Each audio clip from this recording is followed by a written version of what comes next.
G'day friends, Green here, and I just wanted to say before this video begins that I just wanted to give a huge thank you for continuing to watch my channel this past year, and a big thank you and hello to all of the new viewers and subscribers that I've gotten this past year due to getting rid of that one video, context over here, and leaving that Great Depression era of my channel and now getting that growth, and hopefully getting that goddamn silver play button and reaching 100k this year.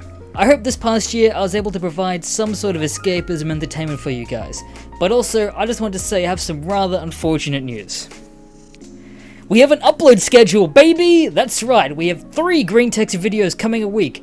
They might be 3 compilations, there might be a longer story in there, if I can find it particularly, because I have an editor now who I pay a reasonable wage. So we have at least 3 Greentext videos coming a week now. Hopefully, that's barring YouTube actually reviewing my videos, hence why this video is out so late. And on top of that, we have the Greencast podcast, my podcast, that comes out whenever I feel like it, or at least once or twice a month now. And on top of that too, we have live streams. That's right, there'll be a live stream every first Tuesday of the month on this channel at 10 AM UTC plus 10. I don't know what that is, Google that in your own bloody time zone, I can't be fucked. That might be LEGO streams, Discord events, playing with you guys. I just want to get the community a little bit more involved, and so a bit more of a schedule for that as well. So on Tuesdays, again, that is my time, so figure that out for yourself. Yeah, that's about it. If you want to support me and do anything else, share my videos, I guess. Become a member if you really want to. There's a thing down there. You might get a special badge and some emoticons that I might throw in there. Emoticons, I sound like a boomer. Patreon's always there as well. I want to do a revamp somewhat soon. So if you feel like you want to repay me for some reason, I get that from time to time. Just do that there. That's probably the best way you could do that. Yeah, cool. Enjoy the 2021 compilation of all the videos of this specific genre. I'm not doing one of each of these, so yeah. Happy New Year! I guess! Shit story from years ago. Be me, 7 years old. I like to stay away from my friends and family during the summertime. I also like to go into a little treehouse in my backyard to use my imagination. You see, I lived in an area where the backyards have no dividers or fencing, so it was all open. Fortunately for me, there was a forest literally right in my backyard. Sometimes I would journey into the forest to play games and shit. One day, I had this awesome idea to create a zipline from my treehouse to the forest. My dad helped me because he's a dad. We tried a zipline and it fucking works. You'll see why this is important later. I'm on that shit 24/7. My mom is a little bulimic, so she usually doesn't take me to 1, but 3 fast food places. She may do this every once in a great while, apparently it was her way of stocking up on food.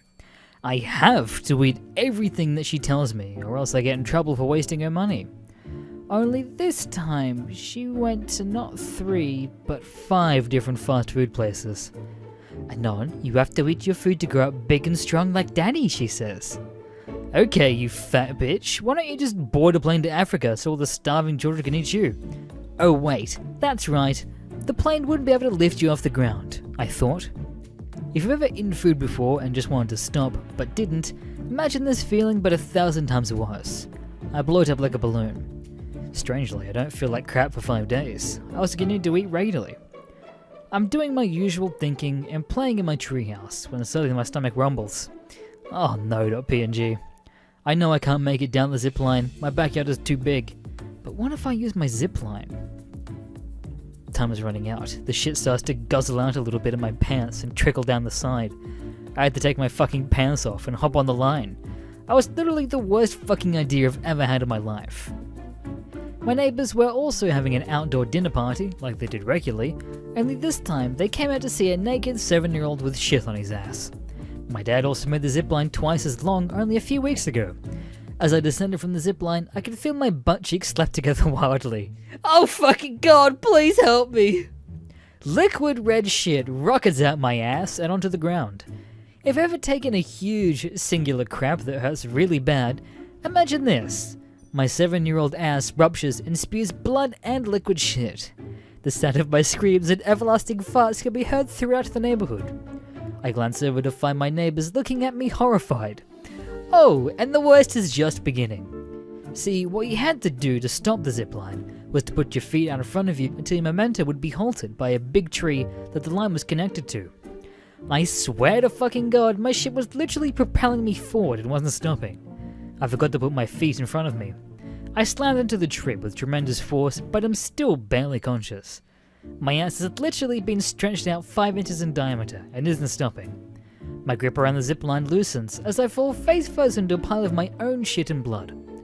I wake up in the hospital with stitches around my asshole. Apparently, after I fell unconscious, I didn't stop shitting until I started spewing out stomach acid. I lost so much goddamn blood. My dad has a look of utter shame and disgust on his face. A few days after that, my treehouse was destroyed, and so was the zipline. I was also enrolled in Sunday church program.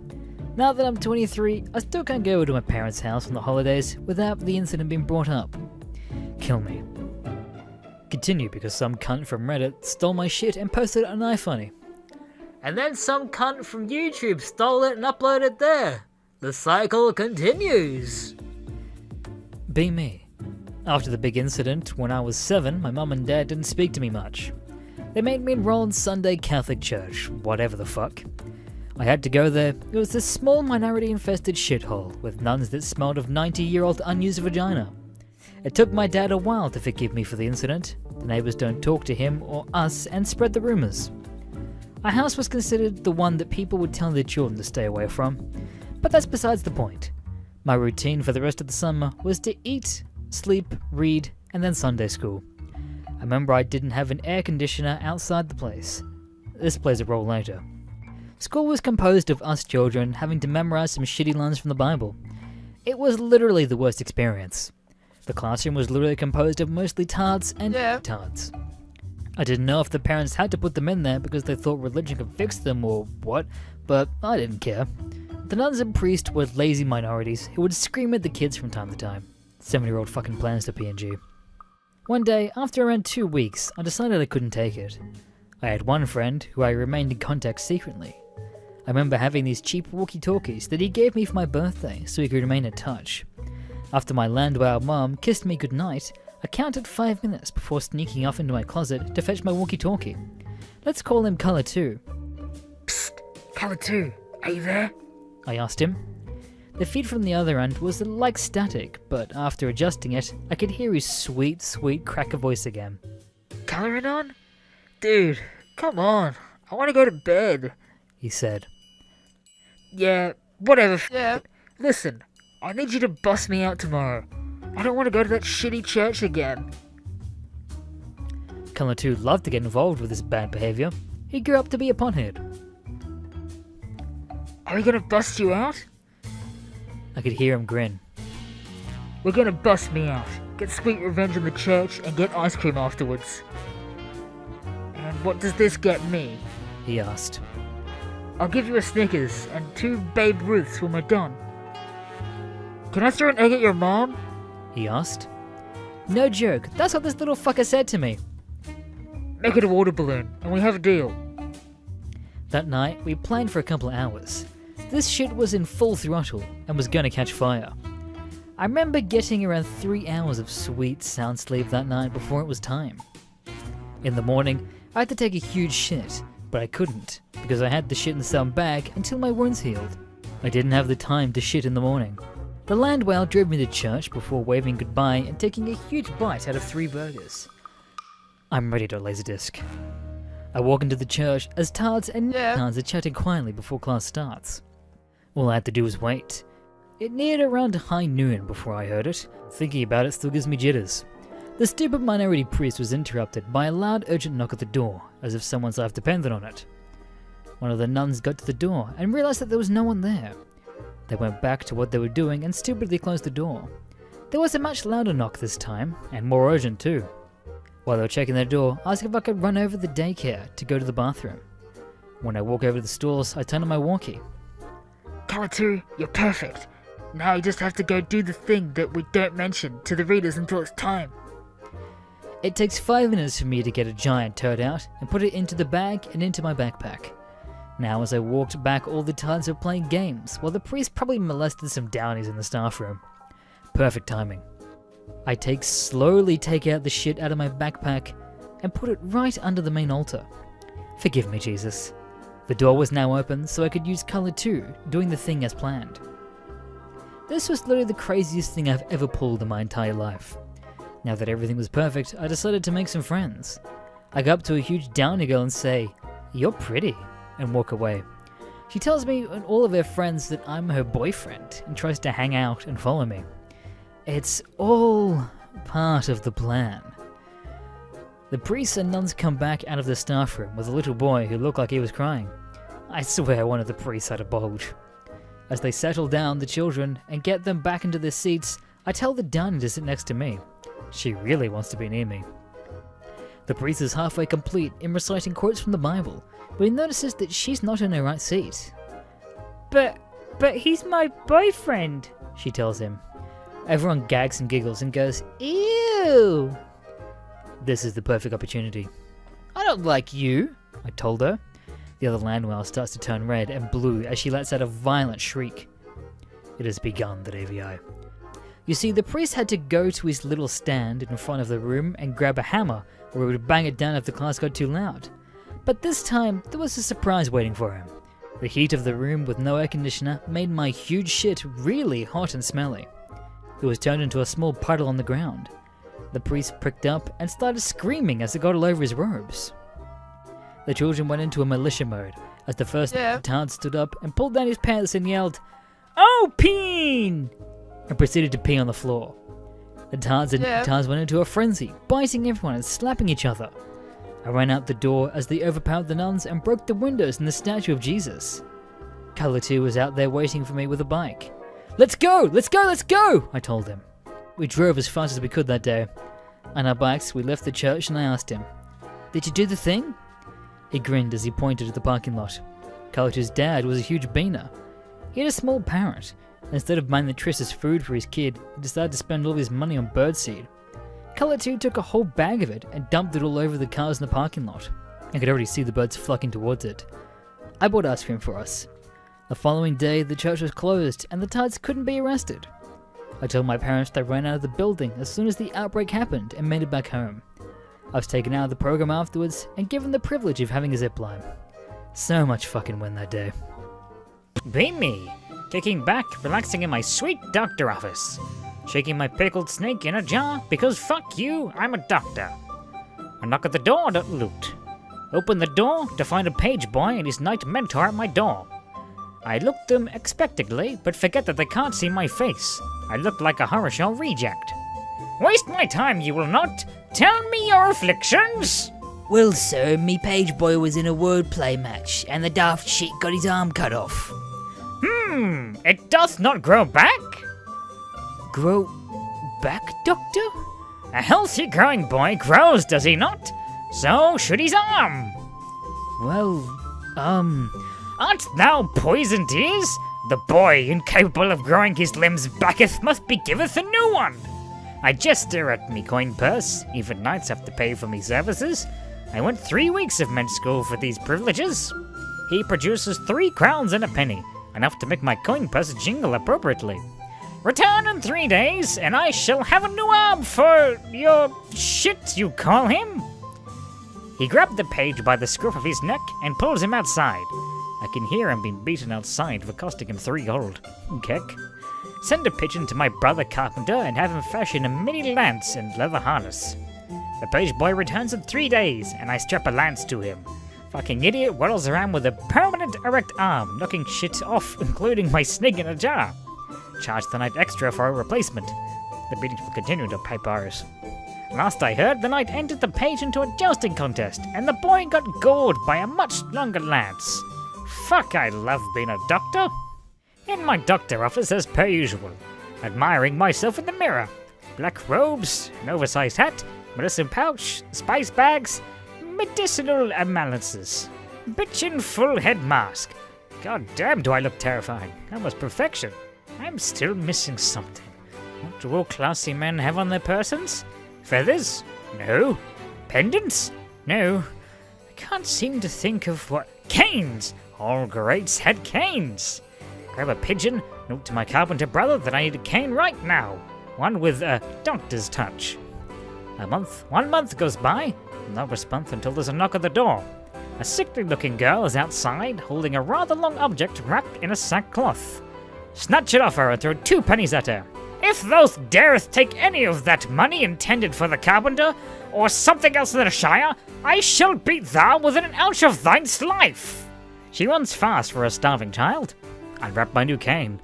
Bone handle, crow big caved into the front. Black stained wood, metal capped. Brother, you've done it again, you glorious bastard. William is a talented carpenter.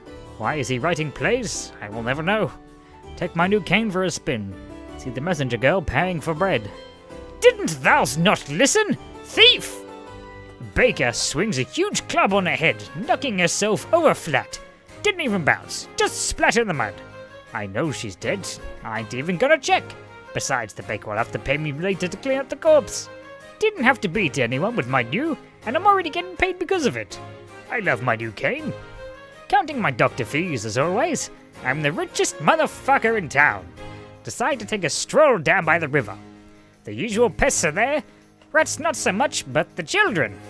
They all have the plague and they keep tugging on my robes. Filthy fucking urchins. They keep running around in my doctor's robes. I'm gonna trip over a huge hag lying on the ground. Full face first, bending my doctor breakdown. Oh, can you just fucking not duck carrot pigeon? Start hitting her with my badass doctor cane, screaming, "Thou wouldst strike the doctor! Heretic! Peasant! To attack the man of science? I shall beat the evil from you! You cancerous what demon!" Fails to notice that I've proceeded to bludgeon this scab on the world in front of a church with several church officials waiting in horror. The Reverend runs forward screaming, Stop this madness! You wouldn't attack a practitioner of healing in front of the house of God! "He's talking to the hag? Thank science they're wearing a mask, or they'd see me grinning ear to ear." Long way swan duck carrier note. They throw the old woman in the nearby river and thank me for showing the members of the church how we deal with those who do not attend. Myself excluded, of course. I'm busy healing the sick. Church gives me a stipend every month for warding off the devil. I love being a doctor. Chilling in my doctor office like I always do. Did you expect me to be anywhere else at this point? More knocking at my door, don't you playing? The baker from earlier is carrying the girl he beat down. Doctor, I beat the daring thief for you.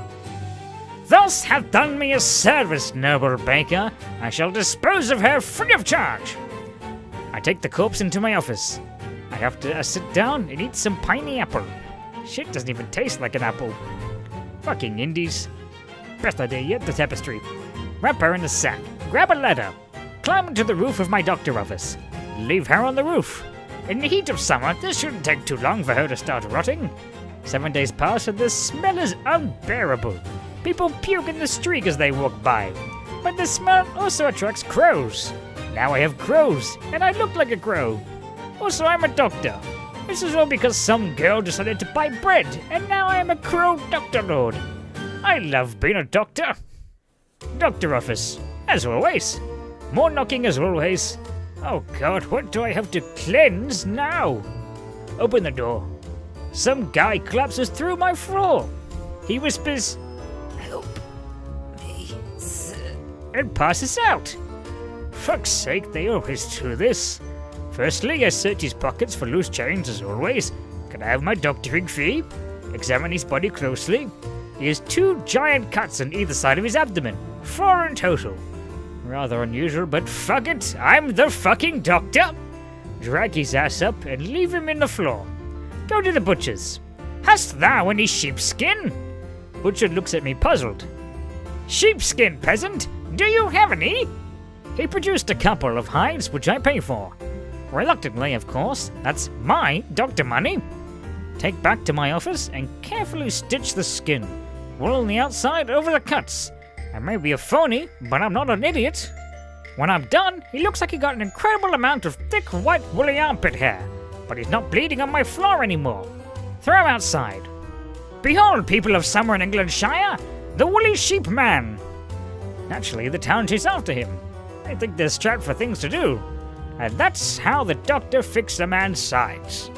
My doctor office at this point is looking fine at this point. Been well known in my Summer and England Shire, even with my doctor fees. With even more doctor fees, I now have to turn people away from my services. The knocking continues to spiky sounds. The mistress of the local brothel is at my door. Madam, an honor to make your acquaintance. The doctor, at your service. I have a personal request, you see? 'Tis the plague? No, 'Tis the mumps and measles? no. Seriously, for fuck's sake, what is it? Tell me, woman, what ails you? My girls, they have smallpox. Pox that is small, you say? No idea what the smallpox is, but I ought to take my ass out all the time, so I roll with it. To the brothel with myself? I shall cure your girls, madam. Arrive at the house. Yep, the girls are sick, all right. They're all vomiting and complaining about back pain. Oils shall clean the body. Oil the girls up and tell them to lie there and soak it up. Believe it or not, I am also a man as well as a crow lord royal duke doctor man. I have needs too. As I leave, my bitching Dr. Kane accidentally knocks over candles in the room. Candles land on oil. Oils lead to girls. Oh shit, oh shit, oh shit. Run the fuck out of there. Tell the madam that the girls will be fine. No, they won't, they're itching. As I run out, raid the tip jar. Bitch didn't pay my fucking doctor fee. The whole place burnt down, and everyone within it within hours. Now, all the lonely men of the town come to me to look to ways to get off without women. More money for the doctor. I love being me. My carpenter brother William sends me a pigeon from Londonshire. Open message. Dearest brother, I am performing mine plays and would be honoured if thou'st watch mine first performance. Fuck, I ain't seen little Willie in ages. I'ma go see a play. Gather all my things. Dr. Mask, black robes, bitch and cane. Don't trust the townsfolk. Get on my horse-drawn carriage and off I ride. Glad to get out of this town. Smells like shit anyway. That dead child is still in my office roof, stinking out the place. There is also no brothel. Gotta burn that one down. Webster Tapestry. Finally arrive in Londonshire. My balls hurt from the ride, although I rubbed no oil on them for obvious reasons. Arrive at my brother's house. I knock on the door. William opens the door. Brother, 'tis been ages since hath lied mine eyes on you. You're still bad. Yes, certainly, my brother. My carpeting days did a number on me, Ed. Well, when is the play? I cannot wait to observe it. First for in a couple hours. Curtain up, the play is shit. About some kids fucking around or something. Rodney and Jill or some shit. I don't know, but the playhouse is pretty neat. During the intermission, I go back to find Willie, but he is not there. I find the miserable cunt who was playing Jill. The idea never stops, Dr. Career Pigeon. Your performance is stale. I specialize in enthusiasm. No, I don't. Really, Doctor? What do you have? My services are not free, even for actors. She produces 20 gold pieces. Yoink! I produce a dead mole and give it to her. Eat the mole, for its life shall excel your own. I leave her. My work is done. Then get back on stage. Jill comes on, same as before. 20 minutes later, she pukes on my brother Billy and shits herself everywhere. Ain't no bounder there. Say goodbye, and I run the fuck off. Apparently, it got out of hand. Newsboy said Globe Theatre at Londonshire has burned down. My face swam. This, friends, is the last tale of the Doctor. Remember, whatever ails you, I can fix it for a doctor's fee. There is no good argument against fat acceptance. Yes, there is. I live in a socialist hellhole with universal healthcare. My tax zero's going to treat those fat fucks. It's fucking expensive to be on anti-hypersensitive medication your whole life. And it's even more expensive to get your coronary angiography with stents and balloon dilation. Cardiac bypasses are even more expensive. Not to mention knee surgery because your joints can't take your weight any longer. Fatties claim that it's perfectly fine to be fat, but they never mention that this also means that society has to pay the price for you not being willing to lead a healthy life and respect your body. I'm a doctor. I hate treating fat people. They are a pain in the ass, have no body awareness, and do not understand that some procedures are very dangerous if you are a fat fuck. I really love being a doc, but fatsos really test my nerves. I have lots of fatso stories in hospital, so if you want to, I can drop some. Be me. Work shift in emergency room. Get call from 911 dispatch that a fat fuck with respiratory failure is on his way to RER. Well, there goes my good mood. 15 minutes later, ambulance arrives. Paramedics push a 280 kilo mountain of fat into my ER. Fat face is the most disgusting fatso ever. 44 years old, no chin, no neck, full of acne, stubble beard, glasses, half bald, remaining hair on the sides of his shoulders long. Every tooth was decayed. Fat fucker's blue lips. Oxygen saturation of his blood is at 85%, with 15 liters of O2 per minute administered via mask. Hear him grasping for air. His mother came along. Tells me he lives with her in her basement. Paramedics were necessary to lift him out of there. Hasn't left his basement for many years. Mother wouldn't specify for how long exactly. Noticed he became weaker in the past days. Found him this morning grasping for air, barely being responsive. Mother is 150 centimeter, very slim woman. Proceed to examine fatso. Somnolent, extreme dysphagia, fast heart rate, high blood pressure, Pickwick syndrome. Try to get an IV. Fatso was so fat, I failed fucking 25 times. Lose patience. Use Ezio system to give an IV in his fucking tibia. Fuck that fat fuck. Proceed to drill in his leg. Fatso has pain and kicks me with his foot. I yell at him to stay still and to not kick me. I'm trying to save his life. His mother gets on top of his bed and fucking slaps him across the face twice. Yells, "Peter, don't be stupid. Let the man help you." Mom starts crying. Yes, they have a special gurney for fatsies. Finally get IV in his tibia. Give him asthma medication intraversally and orally. Do everything to improve his oxygenation. Can't get an adrenal needle because he's so fat, so I don't know his blood gases. Realize I sooner or later have to intubate or ventilate this fat fuck.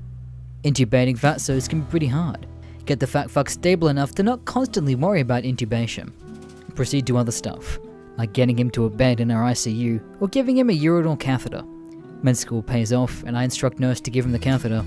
Nurse proceeds to give him a catheter. Needs help from other nurse pushing his fat belly up so he can actually get access to his dick. Lifts fat up. I hear a loud, high-pitched yell followed by a splashing sound. Storm in room. Nurse vomited on the floor. What the fuck? Other nurse lifts belly. Fungi! Fungi everywhere! Looks like the Toad family reunion. His whole inguinal/groin area was one giant self-aware mushroom, and in the middle of all that was this huge dick. Not kidding, the guy's dick, though somewhat had short and immense diameter, had at least 8 centimeters. Not kidding. Fuck this shit. Can't send my nurses in there. I have to get the guy who, at one point in his life, said, "Yeah, I want to treat dicks for the rest of my life." Cool urologist. Hey, bro. bro here. I need help getting a catheter in. Bro. Hey, bro. Don't be a retard. Get the nurses to do it. Me. Nah, bro. You gotta see this 200 kilo of finest trim groins. What the fuck? I'm coming, bro. Bro arrives, takes a peek into the room, starts grinning. Goes in, doesn't greet the fat fuck or the mother. Lets nurse lift up belly. Bro takes a quick look and starts smiling bright as the sun. Leaves the room, signals me to follow him. Be outside the room. Bro pissing himself laughing. Dude, look at that fat fuck. Holy fuck. Bro, as much as I appreciate your dark humor, I need to get this fat fuck the fucking hell out of my emergency room. I need to get him done and sent off to the ICU.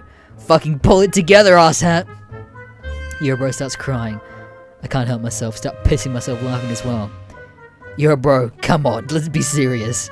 Go back inside. Bro looks at the mother and tries to explain the situation. Mrs. Fatso, the situation is the following. I start bursting out in tears, laughing, have to leave the room. My head of department passes by, sees me completely red in the face, laughing tears.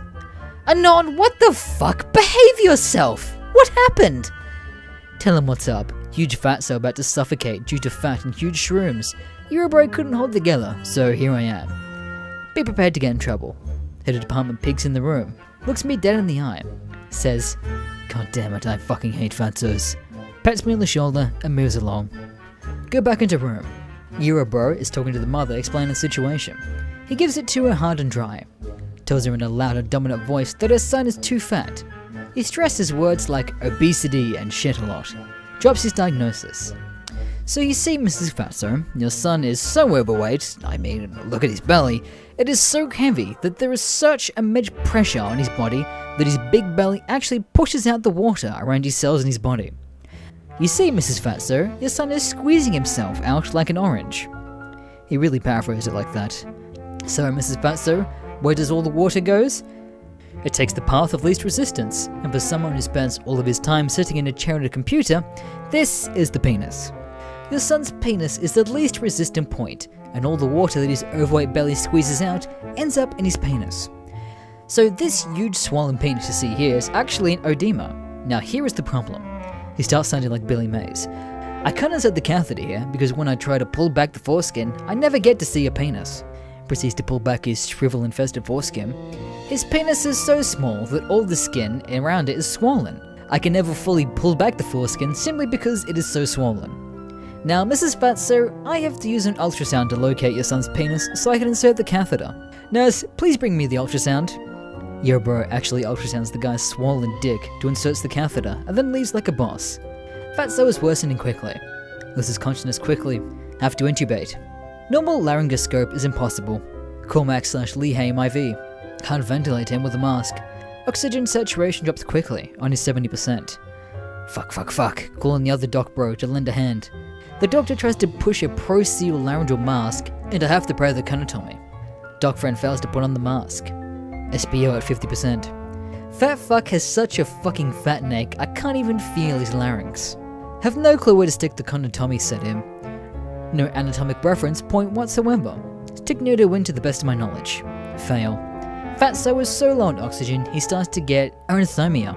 Ventilation fibrillation. Start CPR. Fatso is so fat, CPR is nearly impossible. Fatso dies from fat.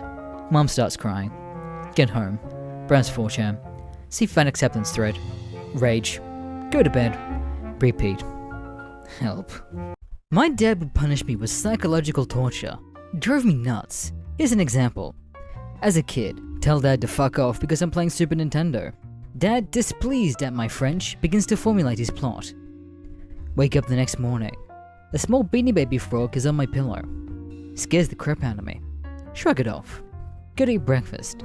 Pour cereal. Small Beanie Baby frog comes out the box. What the fuck? Go to school. Backpack feels heavier than usual. Check middle pocket. Filled with like 10 frogs.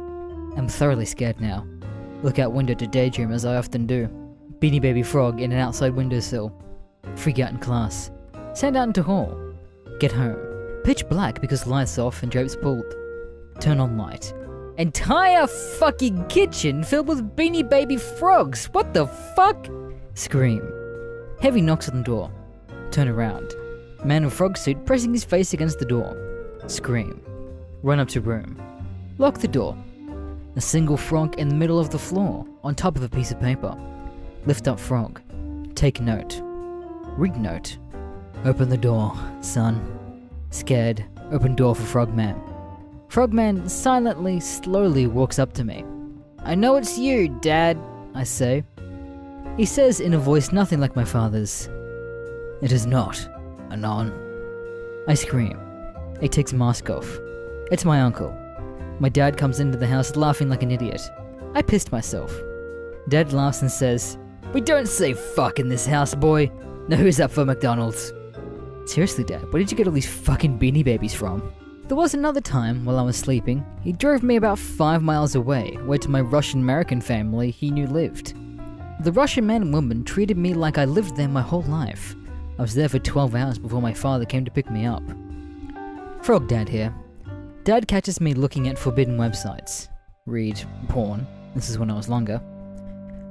I knew he was going to pull something crazy because I'd wisened up a bit. He just grounds me from the computer for like 4 days. Okay, Dad. 4 days later, turn on computer. Every single image, desktop, everything's icon, the mouse cursor, was replaced with a weird-looking Triceratops picture he made himself. Computer is rigged so that the dinosaur roars come out of it 24/7. He superglued a toy Triceratops on top of the monitor. It was like this for 2 weeks before he took it off. He still has and uses that computer monitor, Triceratops and all. Came home from school. Dad over at friend's house. Decide to eat ice cream. He comes home when I'm in the middle of my 3rd bowl. He is disappointed when I can't eat my dinner. The next day, I come home. He's standing there in the kitchen with a stern look in his eye with the Russian man from the earlier story. Dad tells me to sit down. I sit. He reaches into the fridge and pulls a container of Moose Truck's ice cream, my favorite ice cream ever. He pulls out 2 spoons. He gives me half a spoonful. After giving me a taunting taste, he and Mr. Russia proceed to eat the entire bucket of ice cream in front of me, savoring every bite and making up mmm and oh so good sounds. Even if I try and get up out of my chair, my dad would tell me to sit back down. I tried to close my eyes or look away, my dad would stick his fingers in my sides, which I fucking hated. They forced me to watch him and Mr. Russia ate an entire bucket of my favorite ice cream. After finishing the dessert, he gives Mr. Russia a friendly beer and sends him on his way, and then asks what I want for dinner. Make, that's what she said, joked to my dad. He's disgusted by that form of humor. 2 days pass. Find my closet empty but for one shirt, a turtleneck sweater. He got one of his tech buddies to rig a small microphone up to it. It records my voice, and after 1 second of me talking, it emits a "that's what she said." Have to wear it for a day to school. I couldn't tell whether to be angry or impressed at my dad. I remember one. Get in trouble at school for putting my gum under the desk. I just know my dad's gonna pull some crazy shit. 2 weeks pass from the incident. Wake up one morning. A single wad of putty stuck on the ceiling. It begins. Every night, another wad of putty is stuck on the ceiling. This continues for 1 week. Dawn of the 8th day, there is a full circle, about 15 wads on the ceiling. What the fuck? Dawn of the 9th day. Smaller putties spell out, under bed. Oh god, I know it's you, Dad. I'm not scared. I'm not scared. Look under bed. A tiny little man made out of putty. Dawn of the 10th day. Smaller putties spell out, in drawer. Scared, look in drawer. Another tiny little man made out of putty. Dawn of the 11th day. Putties form an arrow pointing to the window. Look out window. Since it was a school day, it was around 5:30 in the morning and very dark. Can't see shit, Captain. Flashlight comes on, revealing a giant man made out of putty. Oh god, freaky as fuck mask. Oh god. Scream like a little girl. Dad runs in. What? What? Man made out of putty! Dad! Wait, Dad, that isn't you? Dad tells me to stay the fuck inside. He runs outside. He and the putty man beat the shit out of each other. Fight travels to neighbor's yard behind hedge. Dad comes out of hedge. Dad gestures for me to come down out of the house. I walk over to dead putty man. Dad prepares to take off mask. Nobody under mask! Russian man steps out of nearby bushes holding a portable radio playing the Twilight Zone theme. Dad tells me not to chew gum in school. We walk back home and they tell me how hard they worked on this one. I think this one wins. Can't believe I forgot it. Here it goes. Be me. In college. Work at burger place on campus. Will be left unnamed for privacy. Not fancy, but not fast food either. There's this one tard that walks in pretty much every single fucking day without her parents or wranglers. She's like 29 or something. We'll call her Gaga Tard. She did look like Lady Gaga, but we. Smells like she hasn't showered in a lifetime. No idea how she even gets here. She claims to be from New York. Every time she comes, she asks for a Chicky nuggies. We don't have chicken tenders. Whenever I tell her, she gets visibly upset and stands there for a while, then fucks off. Tell my manager. He says not to worry about it, leave the girl alone, and she's probably just a kid with a disability. Fast forward a week or so after I tell my manager, Gaga Tard comes in with a bright idea. Asks for Chicky nuggies. as usual. I tell her the same thing, trying my best to stay calm. She shouts at the top of her lungs, Anon, where is my chicken nuggies? She's never shouted like this before. And who the fuck is Anon? I tell her to come down, and I don't have any. Tell her there's a McDonald's like 2 blocks away. Anon said I can has chicky nuggies. Throws an absolute fucking tantrum. People sitting down look at me like I've done something horrible. She eventually gets tired and leaves after like 10 minutes of tantruming. One customer goes up to me. You can't treat that girl like that. Explain. He asks for my manager. Manager gets pissed. She's kind of uptight. She gives me an official warning. Pissed. The next day. Thursday. I have closing duty on Thursdays. It'll be important later. Gaga Tard walks in. demands, Chicky nuggies! tell her that I can order some for her to be shipped in, but I'll need Anon's phone number. She doesn't even question it. But an hour later, she shows up with a sticky note with a phone number on it. Note absolutely reeks. Don't want to touch it, but the revenge will be worth it. Tell her to come tomorrow at 8 AM sharp. Say that there will be chicken nuggets right behind the counter, no matter what. She's a little annoyed about waiting, but she fucks off for the day. The next day, call in sick to work. Manager always is the one who covers at the counter when I'm gone. Grab phone. Ask a friend to drive me to the restaurant. He agrees. Tell him to park across the street and stay for a while. He's a bit confused, but he listens. Gaga tired waiting outside before store opens, desperate to get in.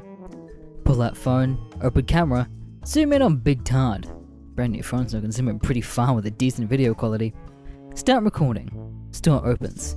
Manager hasn't noticed a box of nuggets taped to the counter. Gaga Tard walks in. Demands, Chicky nuggies! Manager says the usual. Tells her about the order I supposedly placed. She has no clue. Gaga gets fucking pissed. She says she has no clue what she's talking about. Gaga climbs over the fucking counter. She tries to stop her. Gaga fucking punched her with all of her Tard strength and could hear the Raptor Tards shriek from outside. She sees the nugget box I planted and immediately rips it out from the tape. Screams louder than ever before, right into manager's ear. Liar! Liar! Stealing my chicky nuggies! She tries to restrain Gaga. She kicks her shin and steps on her foot. Runs out the door. I have it all on video. Send it to Anon. The next day. Manager pissed at me, but worth it. Gaga Tard walks in with Anon. He apologizes for everything she's done. Gaga hands me a drawing of Madonna as Thanos. Gaga Tard never shows up again. Victory. Currently interrupting your FPS to give you an FPS that will make you less disgusted. At gym late one night. Was out that day. Made it to a 24-hour gym at like 11 PM. Only one there. Aw yeah, power rack free. As I'm finishing squats, guy probably 6 foot and 350 pounds comes in, also bringing 2 orbiting land whales with him. I go to bench and do warm-up sets and forget all about them. Later notice he is on the bench as I'm about to deadlift. Orbiting land whales telling him he is fine how he is, and that this place isn't healthy because it promotes unhealthy body image, etc. Fat bro ignores them. I watch as they progressively get more and more mean, telling him he isn't ever going to change, and if he loved the one he was apparently dating, he would respect her enough to stop going to the gym. I start accessory work and he is nearly in tears as they yell at him. I start to walk over, and as I do, he snaps. And if you respected me, you understand I don't want to wear a 200-pound fat suit. I want to run and jump and be healthy. I'm tired of this. I'm tired of you. Fat bro in tears at this point, but so full of rage. I came in here because I wanted to change my life. You two came here to make yourselves feel better about your own. I'm not lifting big black donuts, and you two can go the fuck home. Pack your shit and leave if you won't be supportive. Landwell's in shock. They stammer and try to apologize. He still doesn't budge and they leave. I go over and sit with Thumpro, and he asks me what he's going to do. I tell him he's going to finish his workout, because that's what he came here to do. I see him 2 or 3 times a week, most weeks. He's normally coming in as I'm about to walk out now. He's lost a good 30 or so pounds. One day, he will make it. Fat Bro and I have talked a lot, about just about everything under the sun. He comes from a family of land whales. Says almost every day he thinks about the fact that when he was in elementary school, he was the only kid that couldn't climb the monkey bars. Shows me pictures he keeps. Says that he wants to have kids one day and wants them to have a fitness role model to look up to. Has told me from about the age of around 15 on being overweight was his own fault. Even if he lived with them, he has to take responsibility. Told me how his father used to call him worthless and fat, despite being twice as worthless and fat. Told me his whole family is on disability for being fat.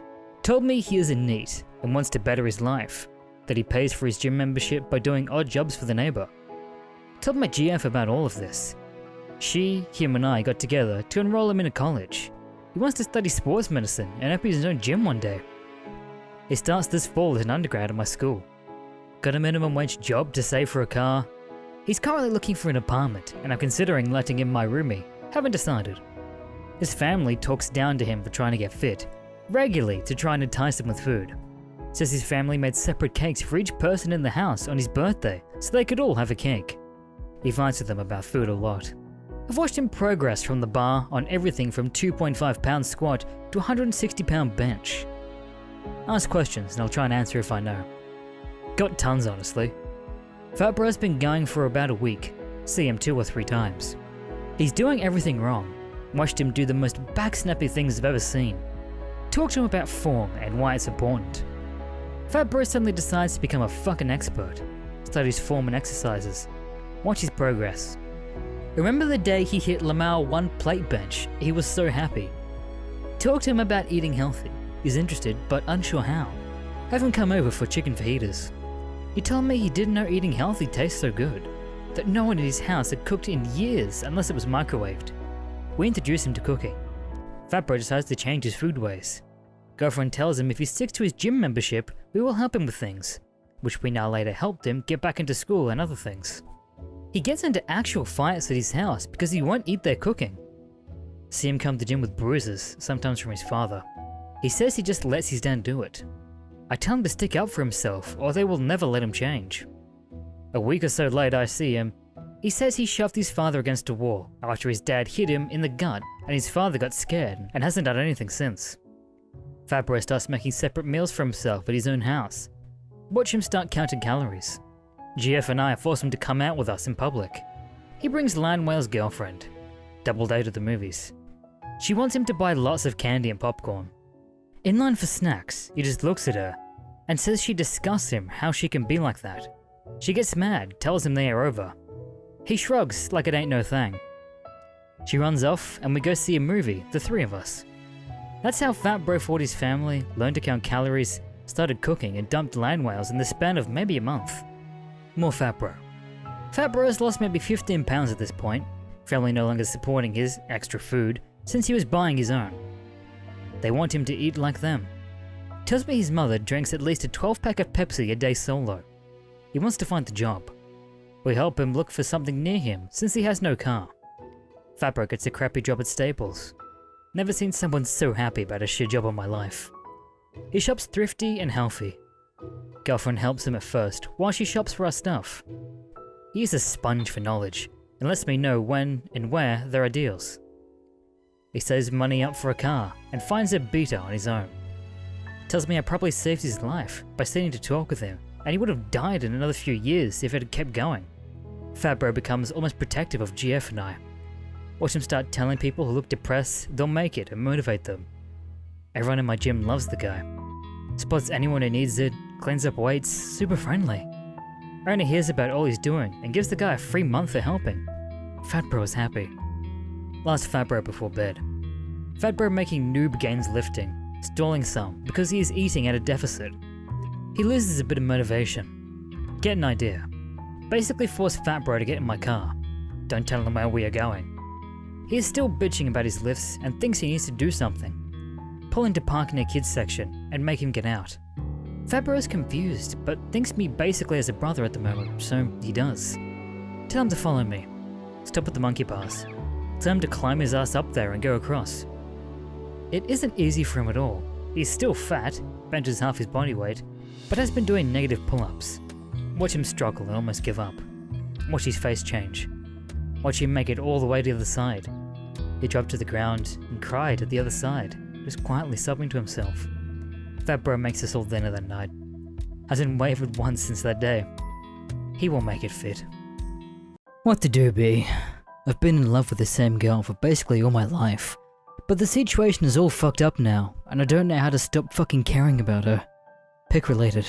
It's her. Been crushing on the same girl for all my life. Knew her since kindergarten. Her parents are poor and live in a 1-bedroom with 4 kids, so they don't care when she sleeps over most nights. Hanging almost every day for years. All our friends joke about us getting married one day. She knows I'm into her and says that she feels the same way, but doesn't want to label it. Get her to make out, but really not much more. Says she likes me too much and is afraid we'll go all the way if we do anything more.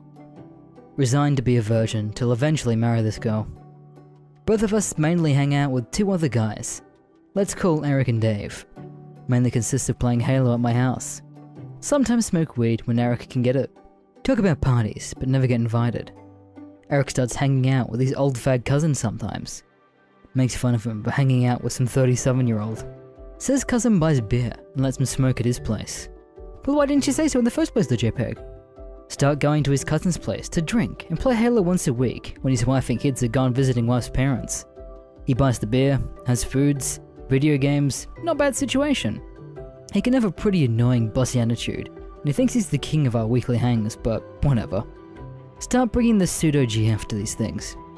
Cousin is always eyeing the fuck out of her, but she's used to being the only girl at our hangs, so whatever. Even though this cousin knows that this girl should be off limits, he's always fucking hitting on her. Worst part is she doesn't seem to mind. One day, he asks her why she just doesn't say that I'm her boyfriend on Facebook. My first one, she says, "Oh, he's more like my best friend than anything." Seeing anger when he says, "Man, you gotta lock that shit down, bro, she's banging." Only really see this cousin once a week, and she still sleeps over all the time, so thinking whatever, nothing will come of it. I keep telling her he's an asshole. She agrees but tells me, "You know me, I don't even know how to be rude." Besides, not like we can really stop going. Ritual is pretty ingrained at this point. Eventually start combining Halo and drinking. Halo drinking games. We're idiots, but we didn't think of this sooner. Old cousin instates random different rules all the time. House rules, he says. Since Pseudo GF doesn't really play, he sometimes has rules involving her. She has to get the beers if there's a multi-kill, shit like that. One day, he proposes he had to sit on the lap of the guy who wins for the next game. Randomly, this old is the best of us, so rule is obviously for him. I start to say, "Dude, I don't think she wants," when at the same time she laughs and says, "You boys," implying, okay. Feel like a huge for not being too protective, get red and just go with it. She spends the majority of the next couple hours on his lap. Raging as we go home, we get in a fight with her, make up as we always do. She continues like this for the next few times, mostly lap sitting, sometimes they get her to do a joke sexy dance. Nothing I can get publicly too mad about. My uncle has a wedding on the same day as one of these hang happens. Ask her not to go. She says she probably won't. Ask her again, basically begging this time. She says she'll try to get out of it, but that the guys are pushy and that she's bad at saying no. Both true statements, but I get mad at her, telling her to have a spine. Get in fight again. Don't have time to make up before leaving for wedding. I have a bad feeling to JPEG. Fidgeting entire weekend. Text her there on the ride back with the parents. She says to call her once they get back, but the tone I know she feels guilty. Oh fuck the PNG. Turns out she'd gotten too drunk, and they incorporated stripping into the game. Cousin, Eric and Dave also are completely naked. What the flying fuck, the JPEG.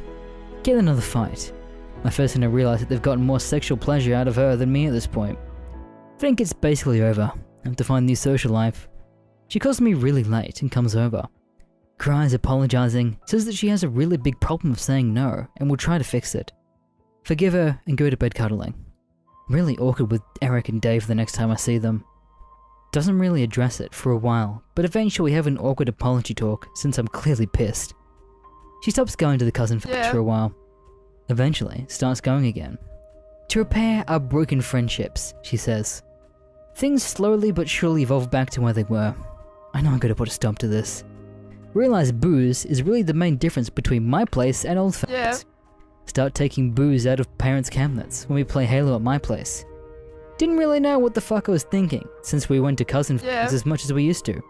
Eventually, parents find out. My grades have also been going down also. Combination gets them mega pissed. Pseudo GF can't sleep over, and I can't go out for a week. Pseudo GF and I fight over this, and I can't remember what the fuck we did. Get a text a couple of days later from cousin telling us he has the place to himself, so come over. No, .jpeg. Try to sneak out, but caught.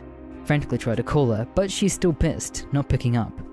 Next day, still no contact. Weekend, so don't see her at school. What the fuck, what the fuck, what the fuck, what the fuck, .jpeg? Freaked the fuck out, basically having an emotional breakdown. See her at school on Monday, finally fucking comes. She avoids me all day. She leaves before I can track her down after school. Text her a zillion times. Tell her the grounding is over and I really want to talk to her. If it's over, she can at least tell me.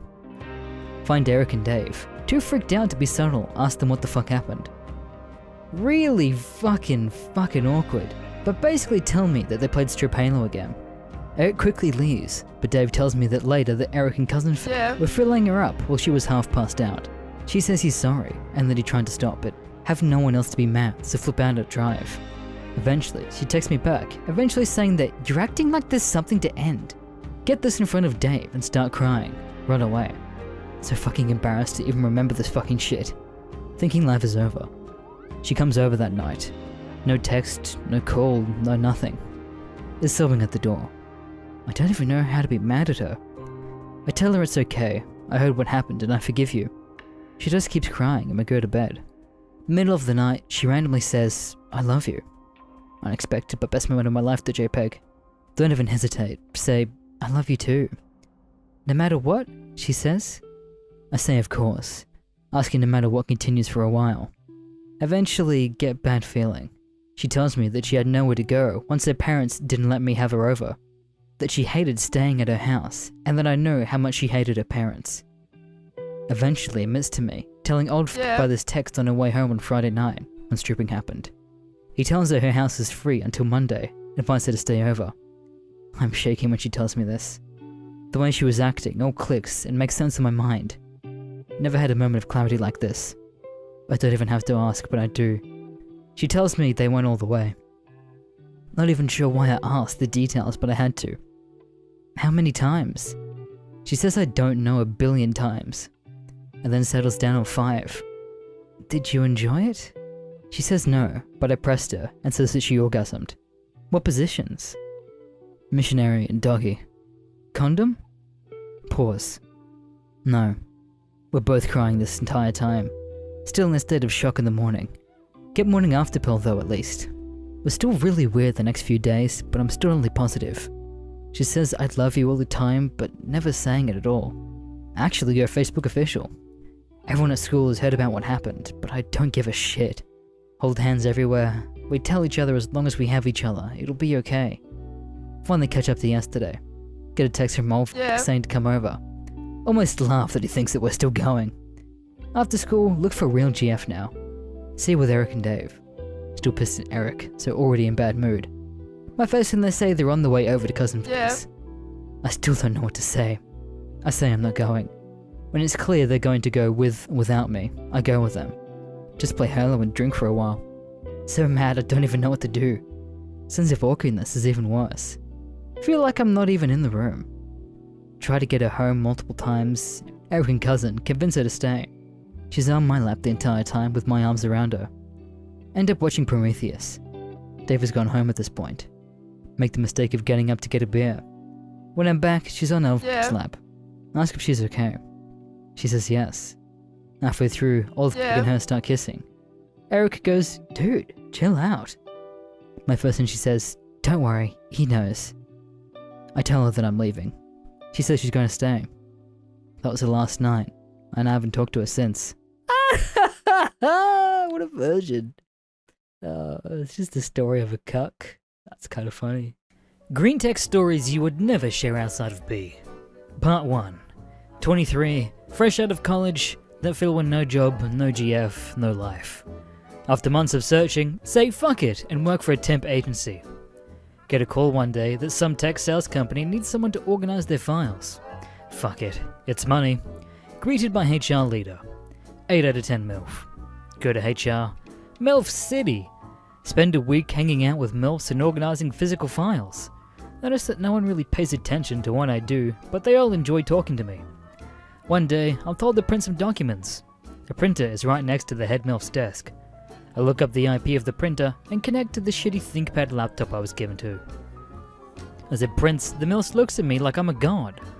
Oh my god, Anon, how'd you get that to work? You must be some sort of computer genius. What? Discover that IT is just one guy who never does shit, and that they've asked him to connect the computers to the printers for weeks. I hook up everyone's computers in 30 minutes. I am now Tech Gold, Lord of the MILFs. Part 2.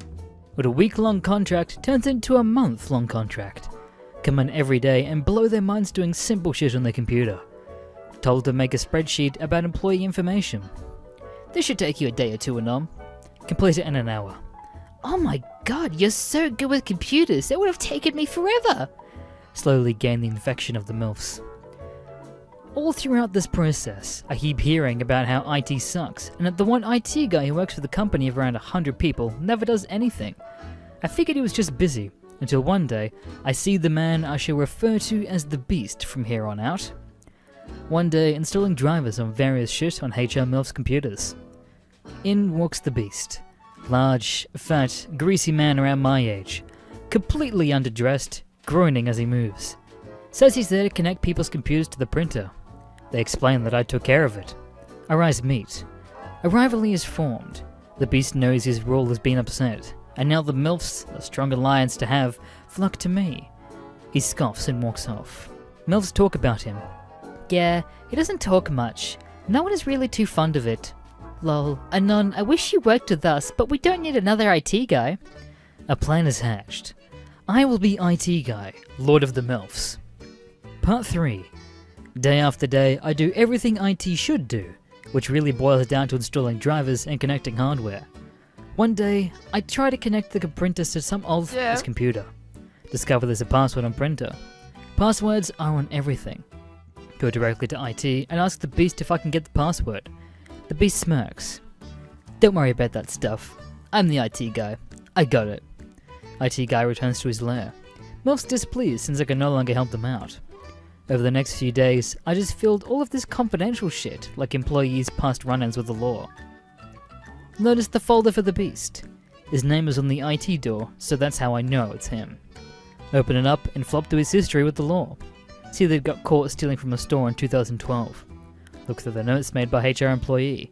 This motherfucker stole a 3DS from a GameStop and got a misdemeanor for it. Laugh and get back to work, determined to take him down. I will be the IT guy. Part 4. Notice that the Beast goes to lunch at the same time every day. He takes an hour-long lunch break. He doesn't leave IT unlocked. I don't know what I'm looking for, but I know if I can get into the IT room, I can end him. The mecca of IT room is calling to me. It will be mine. One day, the Beast leaves for lunch and doesn't lock IT room door. No one pays attention to me. This is my time. Enter IT room. Terrible stench enters my nose. Wires everywhere, servers not organized at all, Cheetos on his desk. The company paid this motherfucker $52K a year to live like this. I approach his computer, looking for something good. Boot it up and see a Pokemon wallpaper on computer. Files scattered across the desktop. One is a plain text document entitled Password. Opens it up. Turns out IT password has been Charizard123 this whole time. Sees another folder. ROMs. Open it up. Jackpot. ROMs in an emulation software for a Game Boy, SNES, all that shit. Open up a few games. He was actually really far into Pokemon Blue, and was only halfway through Chrono Trigger. His Pokemon party sucked though, and for some reason he used a level 42 Ditto. This is all the evidence I need to take him down. Snap a few pictures of the ROMs, head back to HR happier than ever before. I will be the IT guy. Return to HR and show them the ROMs. Feel like a dick, but the Beast must be conquered. Have to explain to them what ROMs are for like 30 fucking minutes. So he downloaded video games to play at work? Explain that that's illegal to download ROMs, lol. HR rages. They call him in when he gets back from lunch and show him the pictures. He rages at me. He isn't supposed to be in there! This is an invasion of privacy! Everyone looks at me.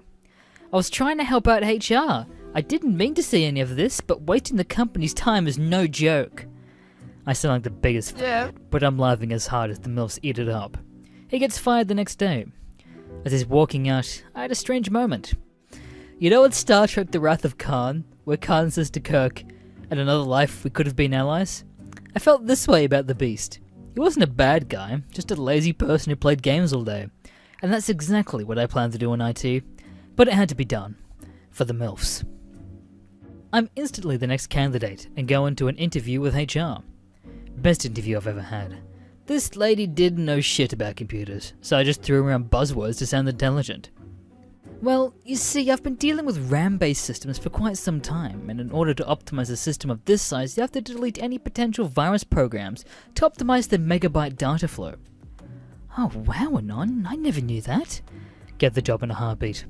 Enter IT the next day. Nothing has been changed. A great reconstruction begins. Spent a week eliminating his stench from IT. Keep all his ROMs in the computer. Spent half my days installing shit for the MILFs and everyone else in the company. The other half playing his Pokemon file. I released the Ditto because who the fuck needs a level 42 Ditto? All the files are physical files, so when I get bored, I begin the insanely long process of making everything digital. Scanning a few dozen things a day, checking data with employees. It's a good way to kill time and meet people. One day, I'm getting a file for a woman around my age named Emily. She didn't fill out everything, so I go down to speak to her. Enter sales and go to the cubicle with her name. Emily is not at her desk. Instantly there sits a goddess. If there had been a 10 out of 10 for me, it would be Emily. Spaghetti in my pockets as I approach, but then I remember the truth. I am IT, Lord of the MILFs. Emily will come to worship me in time. Sit down and go over the file with her. Can't keep my eyes off her. Absolutely beautiful and charismatic. Return to IT with the file. She will be mine. Over the next week, I stopped digitalizing all the information. Emily is the main objective. First, pull her personal file. Find some good information, but not much that would help me. Bank account numbers, employment history, past altercation with the law, none. Nothing really to go on. Then I find her resume. It's a solid start. Resume reveals where she went to school, and her cover letter reveals more. She enjoys music, has played violin for 11 years. It's a start. Take all these files, make copies of them, and bring them home with me for reference. I return to IT, and for over a week I make up plausible excuses to me near her. One day her computer isn't correctly transferring data to IT. Oops, oh well, I guess I have to spend the whole day at your cubicle. Another day a virus may have affected a system, and no one else's. Open up a terminal or computer and type basic commands such as is to bring up a lot of text. Oh wow, yeah, this'll take a while. Guess I'm gonna have to spend some time with you at your cubicle. Do this for a week and slowly get to know her. She's really cool, loves music, and actually plays some video. Too much spaghetti in my pockets to ask her out, but I bide some time. Eventually realize I'm retarded for not just monitoring a computer when she goes on Facebook or something. Do this, get her Facebook password, dig some more. She's single. I know her bank account info, her friends, what she likes. The time to strike is now. I don't want just to ask her to a movie or some shit. I have too much information. That would not be putting it to good use. I see that a symphony is playing at a nearby theatre hall. Decide to buy 2 tickets to it. Holy shitball, symphony tickets are expensive. Have to take a risk. I have too much information not to. The next day, I go to a cubicle to fix up a computer. It's been acting up a lot lately. I better spend more time with you. While there, I ask her what her plans for the weekend are. She looks a bit reserved, may think I'm asking her out. She says she's hanging out with some friends from college, and then asks me what I'm doing. Explain that I'm going to see the symphony with a friend, and that I'm a huge fan of live violin music, but my friend backed out, and I now have an extra ticket. Oh my god, Anon, I play violin! That's so cool! Oh, well, I mean, I do have this extra ticket, and I would hate to go alone. Would you like to come with me? She's totally down, says she can be with her friends anytime. Begin to alpha her up. Well, it's in the evening after dinner, so how about we get some food beforehand? She's fucking down with it. Word gets to the MILFs that we're going out this weekend. They were all awesome, like a bunch of moms I'm attracted to in some weird fucked up way, all telling me to have a great time with Emily. The wooing process begins, and I have the knowledge on my side. Go to pick her up on Saturday. Dress up well, figure a symphony is a pretty formal thing. Get at her house, fucking Aphrodite emerges before me, allowing me to bask in her glory. Wearing low-cut dress, the cleavage. Choke my words a little when I greet her like a beta. She laughs a little, and we head out. Have a great dinner together. She talks about video a little bit. Her interest in video surprises me. As she talks about GTA, I nearly slip up and say, "Your file said nothing about you liking video games." Thank every god man has ever worshipped that I didn't do that. Dinner goes great, then we go to the symphony. Actually pretty fun. She's loving it. I take her home, nervous and beta as shit at the door. She takes the reins. You know, Anon, some of the pieces that they played are the pieces I know how to play. If you have a moment, you can come in and I'll play you a piece. I feel like I'm in some fucking fancy movie. Who the fuck makes an offer like that? I enter the domain of the goddess, spirit soaring. She will be mine. I am IT, Lord of the MILFs, tamer of the goddess Aphrodite. Her apartment smells like fucking flowers. Shit is fancy as fuck. Nice furniture, nice setting. She lights some candles. I'm in. She plays a violin and is really fucking good at it. I watch her play violin in the candlelight for a few moments. She finishes and I tell her that she's amazing. She blushes. This is it. Go to sit next to her, smile and ask, "So, what do you want to do now?" It's time. Make out for a bit. Can't believe my situation. Getting paid 50k a year to help MILFs hook up the computers to printers, making out with the goddess. This is insane. We only make out. She doesn't want to go further. Agree to go out next weekend. When I get home, I destroy the file I had on her. All the information must be committed to memory now. No loose ends. No chances. Return to work on Monday. MILFs in HR swarm me. Tell me that we're going out again next weekend. Oh, Anon, that's so sweet. Oh, by the way, I can't connect to the internet. Get back to work playing Final Fantasy VI and digitizing files. Whole week is amazing. Whenever I see Emily, we smile, we speak a bit. We go out the next weekend and things are great. 1 month later, we're still going out. Get invited to her place. It's time to bang. I am IT Guy, Lord of the MILFs, soon to be lover of Aphrodite. We make out, she takes up her top. Perfect tits, little pink nipples. Take it to the bedroom, lay her on the bed and just look at her for a moment. Can't fucking believe we're banging. She looks like a cross between Tory Black and Ava Angelina? SP? We go at it for 3 hours, physically and mentally exhausted afterwards. She suggests we take a shower together. No fucking way I'm turning that down. Bang in the shower for 30 minutes. Pass out on the bed. Things are great for 3 months.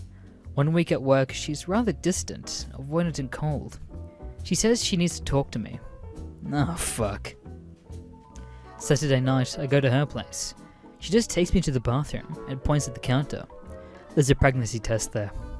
Oh, fuck. She's pregnant. She's upset. I'm just confused. Can't believe this happened. She's crying. She's confused. All this shit. She wants to keep it. She's shaking and scared and worried about what I will do. There I am, IT Guy, Lord of the MILFs, lover of Aphrodite, soon to be dad. Go outside on the porch and get some air. Mind is blank, don't really know what to do or say. I come inside and I see her sitting in the same chair where she played the violin for me. She's in a beautiful apartment, she's a beautiful person, the room is warm and smells good. I stand there for a moment and look around at everything. In 4 months, I went from a jobless college graduate with no GF and spaghetti in my pockets to IT Guy, Lord of the MILFs, and lover of Aphrodite. Fuck it, this is no big deal. I tell her I love her. She tells me she loves me. She bursts into tears. I hold her. We agree we're going to make it work.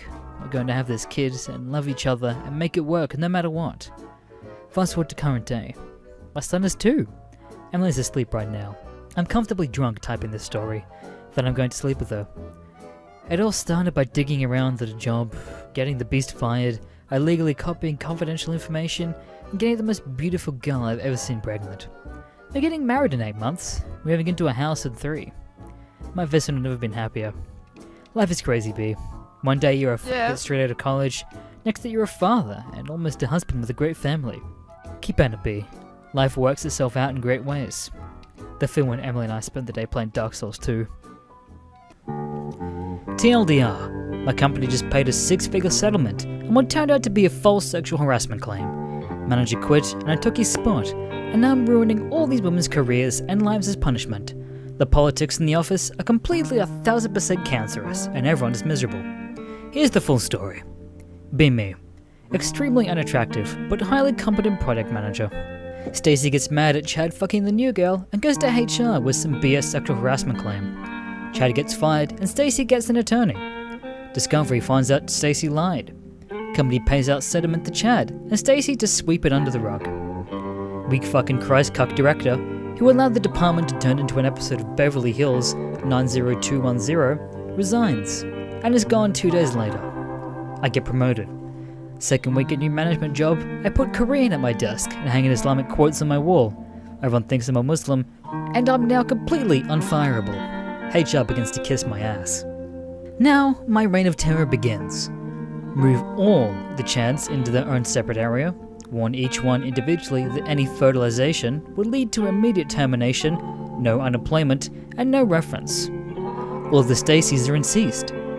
All of the chads stop talking to the women and stop helping them in any way. Anger and despair is pervasive. Implement a new draconian IT policy. Get a new firewall and install tracking software on everyone's computers. Month 3. All of the women have violated the IT policy at least 24 times. Write up all the women and put copies on the firewall logs and all of their personal files. Block Tinder, Facebook, Instagram, Snapchat, all the variations of other thought sites that these whores spread their time on, like Pop Sugar and Cosmopolitan, Vogue, etc. Women in tears every day. The top chads can't keep his dick in his pants and is caught hitting on one of the Stacys. Make an example of the chad and fire him for cause. No unemployment, no reference. Endless fear everywhere. Counsel all of the men that the women are capable of doing their jobs without their help. Hint hint, and mention the chad's recent firing. All men stop talking to all women completely. Mention the email tracking software has now been installed. Men stop communicating with women or helping with their work over digital communications. Increase the women's workloads 30%. They are utterly miserable.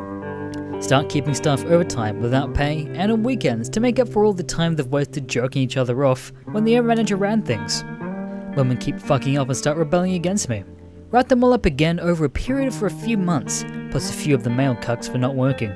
Show them the tracking software reports. Annual review. No raises, no promotions. All the women and a few cucks will receive terrible marks on the reports, destroying any chance of having a future at the company. Endless pervasive fear, anger and suffering is now the office political culture in my department. Upper management couldn't be more happy with all the nonsense has been stopped. Get a huge raise and praise from the bosses. War is endless and will never stop. The end. A commando fucks something spooky. Be me, 21 years old. My one popular black friend advised me to some inner woods rave. He's the drug dealer of our dorm. Carrying grams 1911 because I thought that some guy high on PCP would try and kill me. Also Cabe 3 spoopy for me threads. Middle of the night, full moon. Everyone but me is at least doing weed. I brought Stola Sonia because must love this. I never drank any of it. I look around for someone to talk to because everyone else is higher than a plane and listening to shitty rap. A minute later, see a girl that looks pretty sober sitting on a log near the edge of the camp. Brunette, kinda French looking. 7 out of 10 would still bang though. Weird as fuck clothing, like we travelled back to the 60s. Whatever, go sit by her. She's incredibly socially awkward, like 10 times worse than me. She also had a really thick French accent. Talk about where she's from Quebec. Start talking to her in French. I'm pretty good at it, by the way. She asked what my address is. I tell her the full address because my penis is starting to do the talking. When I tell her that, she does the thing where she cracks her neck by rolling it around. I don't really think anything of it because I have OCD and do that sometimes.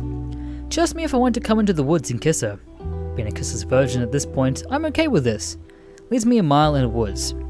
Get that coppery smell like in chem class, melting magnesium in acid water. Only sound is a nearby waterfall. Weird and kind of annoying because of my tinnitus. Start kissing. Really awkward. I pull away. She asks me what's wrong. I tell her it's nothing. She tells me she can be anything you want. At this point, I think she's a tranny.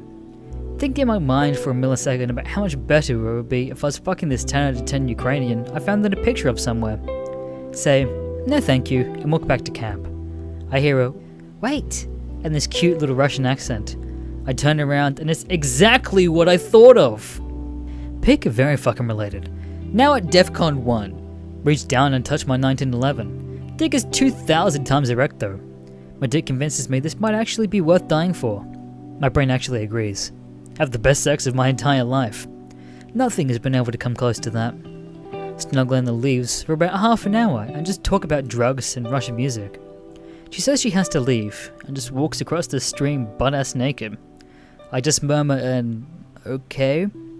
I look for my clothes, but as I put my clothes on, I notice that her clothes and my 1911 have just vanished. Fug. Walk back to camp and use my belt method to CC my boner. Stare into the fire the entire night, wondering what the fuck just happened. I wake up the next morning. Best friend asked me what happened after I went to the woods with the girl. Basically tell her everything directly before it shapeshifted. Doesn't believe me. That's good. Buy an airship 1911 until I can get a real one, or try to be a fool my mom. To Happening Part 2. A week later, still can't get my mind off what happened. A few nights I had nightmares and became too spooky for me. At home, my mom goes to AC for a job-related reward. Listening to Vera Lynn. Hear knock on door. Figure it's the pizza guy. It's the girl. Hey, it's Kayusha. You remember me from last weekend? Decided to not burst to tempt fate a second time. Slam the door dramatically, nope the fuck up to the attic, burn some printed paper, smother some 30 to 6 rounds in ash, little Gramps M1. Stay in the attic the entire night, cradling my M1. What exactly did I see there? It doesn't really match anything I've ever heard about or seen before. Now I'm pissed at myself for noping the fuck out of here. Every girl I've ever met after that, I've ended up hating. I'm seriously debating going back into those woods and looking for it. And I want Gramps 1911 back. Also, I wasn't wearing a condom when I fucked it. Does that mean anything? I'm a paramedic. This happened about 2 years ago. I've been working for 7 years and had just been promoted to Field Training Officer, FTO. Basically means I get stuck training the new hires. I've got one today. It's been pretty Q-word, only 2 calls, both were bullshit. My partner has a type A personality, so she's itching for a good call. Dispatch comes out with an abdominal pain. The location is a trailer park that we're pretty familiar with. There's about 15 people standing around outside the trailer. I ask if anyone knows the patient. A middle-aged guy tells me, yeah, it's his sister. Stomach pain's been hurting for about 3 days, getting progressively worse. She take anything for it? Yeah, just some Tums. Didn't help. Your sister have any medical problems that we should know about? Oh yeah, she's got a whole list of them. Can't even keep track anymore. Oh boy. My partner and I open the front door and are buffeted with the worst GI blood I've ever smelled. Now, if you've never smelled GI blood, know that it is one of the worst smells the human body is capable of creating. You develop a bleeding ulcer somewhere in your digestive tract. The blood partially digests and then mixes with your shit. It's horrible and odds. I carry peppermint jelly for this exact reason. My partner and I slathered it under our noses. New guy thinks he's tough and can go without it. Whatever you say, dog gif. Open the front door and step in. Despite enough peppermint jelly for a Christmas in July, I can still smell it. Jesus. Find the patient in the living room. She's sitting on a love seat and occupying it entirely. Weighs at least 600 pounds. Lowest estimate. Trailer is fucking freezing. 4 window units blasting just into the living room. Patient looks like she's asleep. I try to check the pulse in her wrist. Too fucking fat to find one. Try to check pulse in her neck. Too fucking fat to find one. It lives. I know we're gonna need additional support. Have the new guy call it in. Dispatch asks for the nature of the complaint. GI blood, and we need more resources to move the patient. Also a bariatric stretcher. Pick related. Copy that, Med 6. 1 Engine 4 is en route to your location, and they should be there in about 5 minutes. Dispatch, be advised, 1 engine company might not be enough.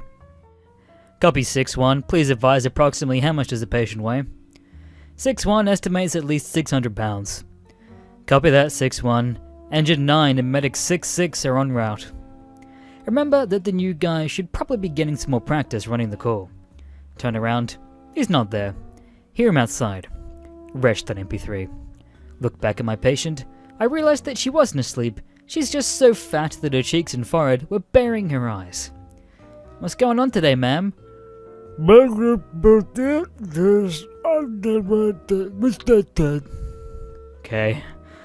Okay, ma'am. My name's Anon. This is my partner, Annette. We're gonna do everything we can for you today to get you feeling better. She continues to mumble, or maybe groan. I can't tell. My partner and I try to get a basic assessment done. It's a disaster. None of our blood pressure cuffs will fit around her arm. The biggest one barely fits around her forearm, but she's so fat that it's impossible to hear her pulse. Annette applies the automatic one attached to our cardiac arrest monitor and lets it cycle. The Pulse OX barely fits her pinky finger, and it goes from 85% to 50% to 90% and everywhere in between. Annette goes to apply the 12-lead ECG to take a look at this beast's heart. The patient is pointing or reaching for something on her end table. It's a lunchbox.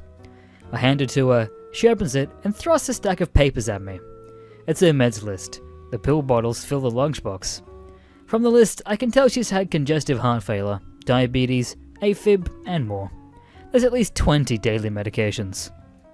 I can hear an engine 4 arriving outside. Annette is still working on the 12 lead, trying to figure out where to place the stickers. Impossible to tell where one fat roll ends and the other one begins.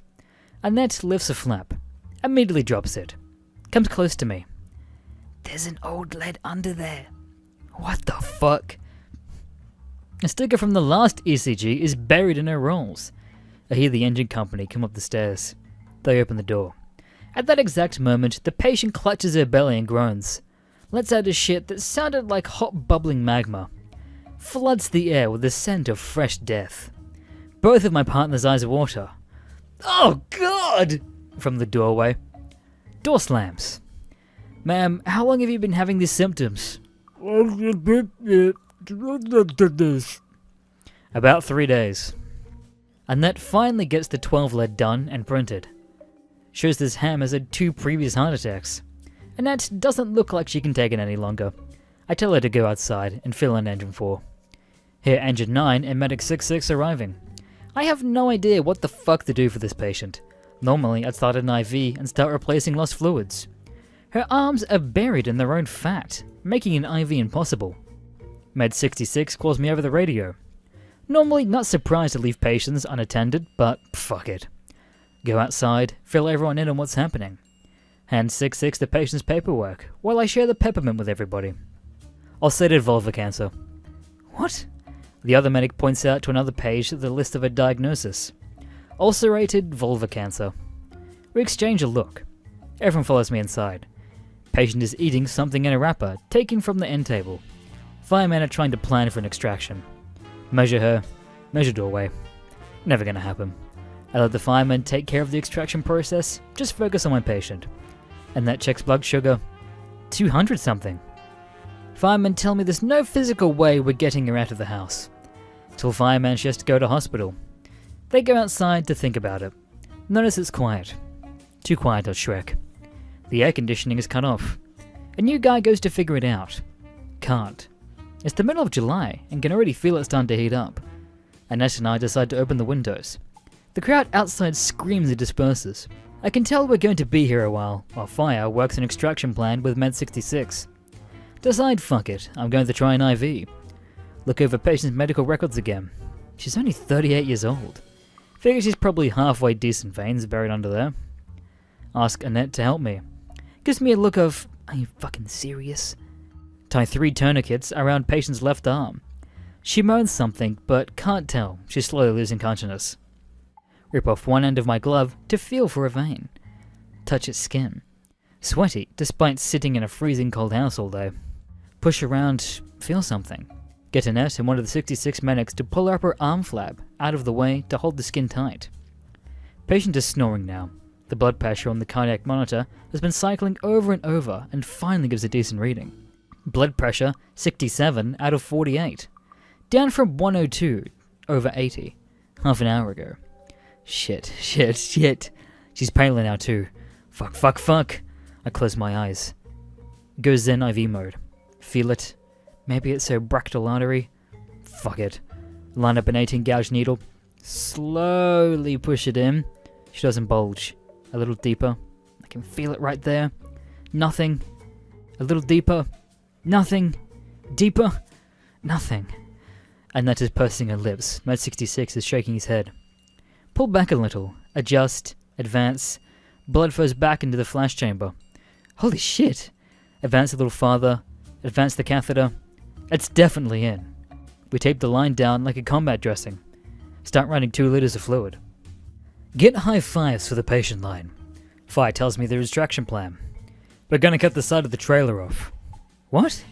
She ain't gonna fit out the door. She ain't gonna fit out the stretcher, brother. We're gonna cut the side of the trailer off and pull her out of here on a tarp. Ask if maybe we should call Greenpeace. Laughs. By now, we've been here probably 2 hours, and everyone and their brother has gathered outside to watch. Annette leaves to help unattach the metal stretcher clamps out the front door of the ambulance so we can slide the whale in the floor. I decide I have to strip the patient down and do a physical assessment. Tell the patient this. She's really asleep this time. Shirt is already gone, nothing remarkable on her chest or arms. Have to push her forward to look at her back. Push really hard. There's a peeling sound as she separates from the fabric of the couch. Leaves behind a thin layer of skin. Realize snoring has stopped. Let her tip back, run around the front a bit, tilt her head back. Breathing resumes. Take her socks off. Somehow this thing could create even worse smells. As carefully as I am, the sock still sends up a plume of dust, of dead skin and God knows what. Frantically put on an N95 mask. Feet are horrible masses of molted flesh. Skin is dry and peeling on top. Feet are so edematous that they look like water balloons ready to burst. Toes are indistinguishable. Left foot is weeping fluid from the side. Actually afraid to touch them. Ankles and calves are the same way. There's no way I'm getting the pants off her. Decide to cut them off. Get up her thigh and the fabric gets crispy. Nose has a slight darker shade of purple. Don't even want to know the JPEG. Fire is starting to cut the side of the house as I finish the second leg. New guy helps me pull the fabric apart. So crusty it sort of opens like a clamshell. Snoring is gone again. New guy goes to work on the bag valve mask. We need to intubate her. Get my intubation kit. Not really sure what blade size to use. Neck is the same as the chin. Go for a Millith size 3 and a size 7 tube because that tends to work on most folks, I guess. Annette is back. Realize we can't move the patient to the floor quickly enough. Also realize that our normal dose of intubation drugs probably won't work. Annette gets on the radio with the medical control. Tells the doc at the ER that our normal doses of etomidate and succinylcholine won't work on a patient because of his weight. ER doc is a chill dude. Ask patient weight. Tell him. He has no idea either. Just give the weight-based doses, don't worry about a maximum. Etomidate is 0.3 milligrams a kilo. Works out like 90 milligrams. Comes supplied in 20 milligram vials, because there is a normal max dose for humans. We had one vial, 66 is one vial, and the district chief who showed up to watch the show has one vial. Fuck it. 60 milligrams of etomidate IV push. I asked the new guy if he needs an intubation. Yeah, your time to shine, my friend. How? He's gonna have to sit on her lap. No way, man. Don't want him to fuck it up and kill this beast? I go for it. Rippletoe has prepared me for this moment. Squat over her lap, not touching. Functional strength at WebM. I flip the laryngoscope upside down, tomahawk style, while Annette and the new guy control patient's head. Insert blade, pull downward. Patient gags. I syllable faster than an Olympic gymnast. Patient vomits. Vomits is full of blood. Have to get succinylcholine to paralyze her gag reflex. Dose is 1.5 milligrams a kilo. Comes in 100 milligram vials. We need like 450 milligrams. I have 300. Fuck it. 300 it is. Push it. She fussiculates by some miracle. It worked. Squat into place again, careful to avoid swamp puddle of vomit, bloody shit, and spilled a big gulp soda. Offer prayer of thanks to the ripplitis.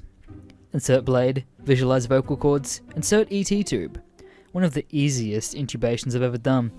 Allow Annette and new guy to take over conforming tube placement. Did I mention that fire's been soaring into the side of the house this whole time? By now, we've probably been here at least 3 hours. Engine 9 comes back inside. Says that they've backed up our ambulance into position and cleared a path, but the ground is too rocky to drag her over without tearing her skin up. Apparently, they're triple stacked tarps and slicked in between spaces with baby oil. We're gonna fucking slip and slide this stick of butter. While Fire is finished cutting a hole in the trailer, the other 2 medics and 4 firemen start to roll her out of the couch. Realize this isn't going to work and we can't control her descent. Fire and us start taking the couch apart around her. Cut off the back and peel it away, taking skin with it. Patient's back is covered in sores and bleeding wounds. Fat sort of melts down the back of the side of the couch. And I thought it couldn't smell worse. I can actually feel the caustic air melting my olfactory nerves. Position the tarp behind her. Roll the human boulder backwards. She doesn't really fall, just kind of glops into place. Fire finishes cutting the side off as we finish moving out to the tarp. Without the oppression of armrests, her rolls have expanded further. She ain't no fit. Fire remeasures, cut some notches into the sides of the wall, and allow her rolls to pass. We get the rest of her clothes off. New guy gets to see what ulcerated vulva cancer means. Runs outside. Pukes again. Covered her with a sheet. Another sheet. Another sheet. That'll do, donkey. We all kick the trash and garbage we can out from our path from the lily on floor. Grease up the floor with butter from the fridge. All understanding how fucking ridiculous this is. Slide the tarp to the entrance.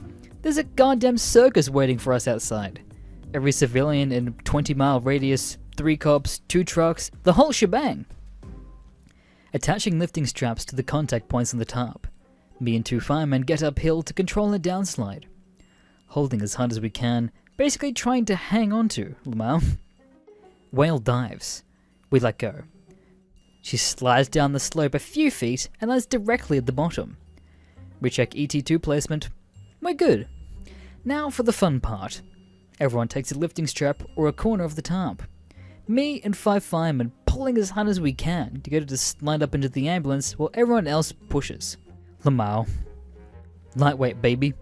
We can barely push her. Fire has come-alongs, those ratchety things. Hook up 2 of them to the overhead grab bars of the ambulance. Start cranking away while others pull. It's working. Get her about halfway up.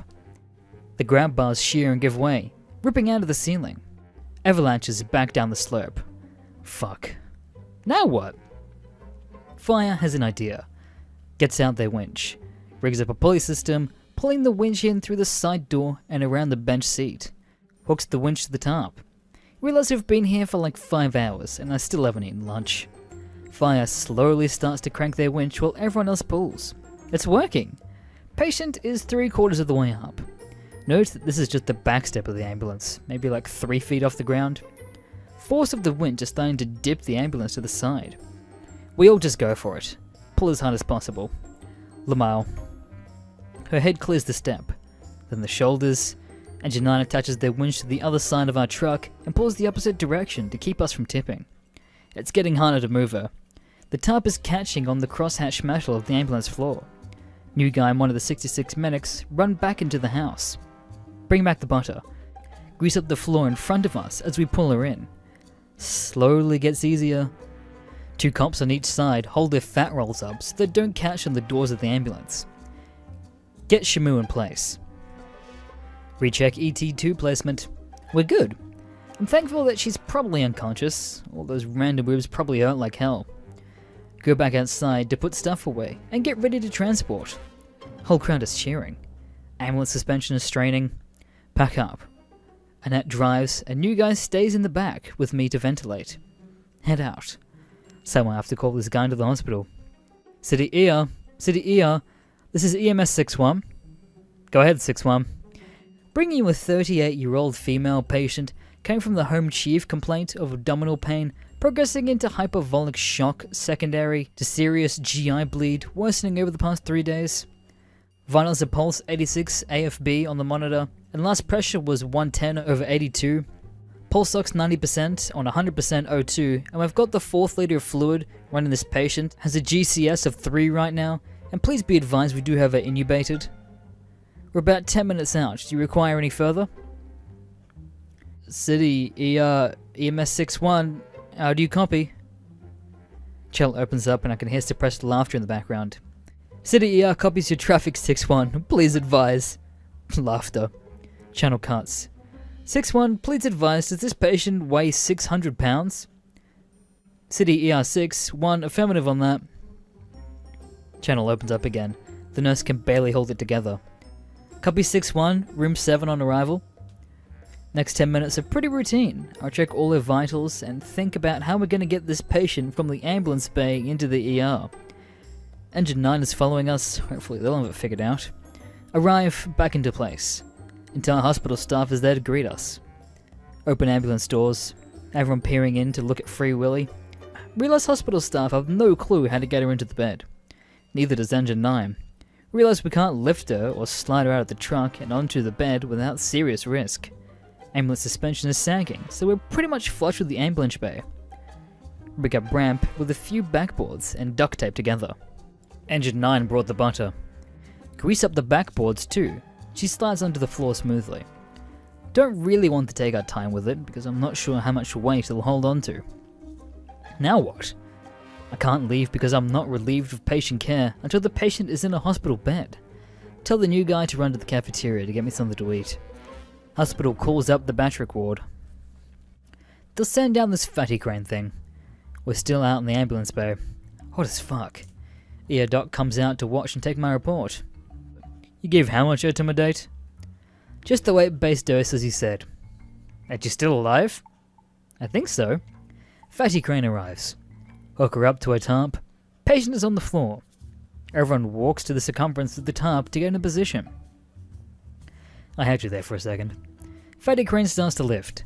The tarp had torn a hole from all the dragging. Various fluids begin to drip into the floor. Some nurses can't take the smell and bail. Oh, right. It still smells. I no longer notice it. I'm immune to this suffering. My power is increased. Lower her to the bariatric stretcher. Basically an adjustable inflatable king-size mattress. Fatty crane releases her. We need to get her off the tarp and clean her up. Takes 4 nurses and Annette and I to control the stretcher back into the ER base.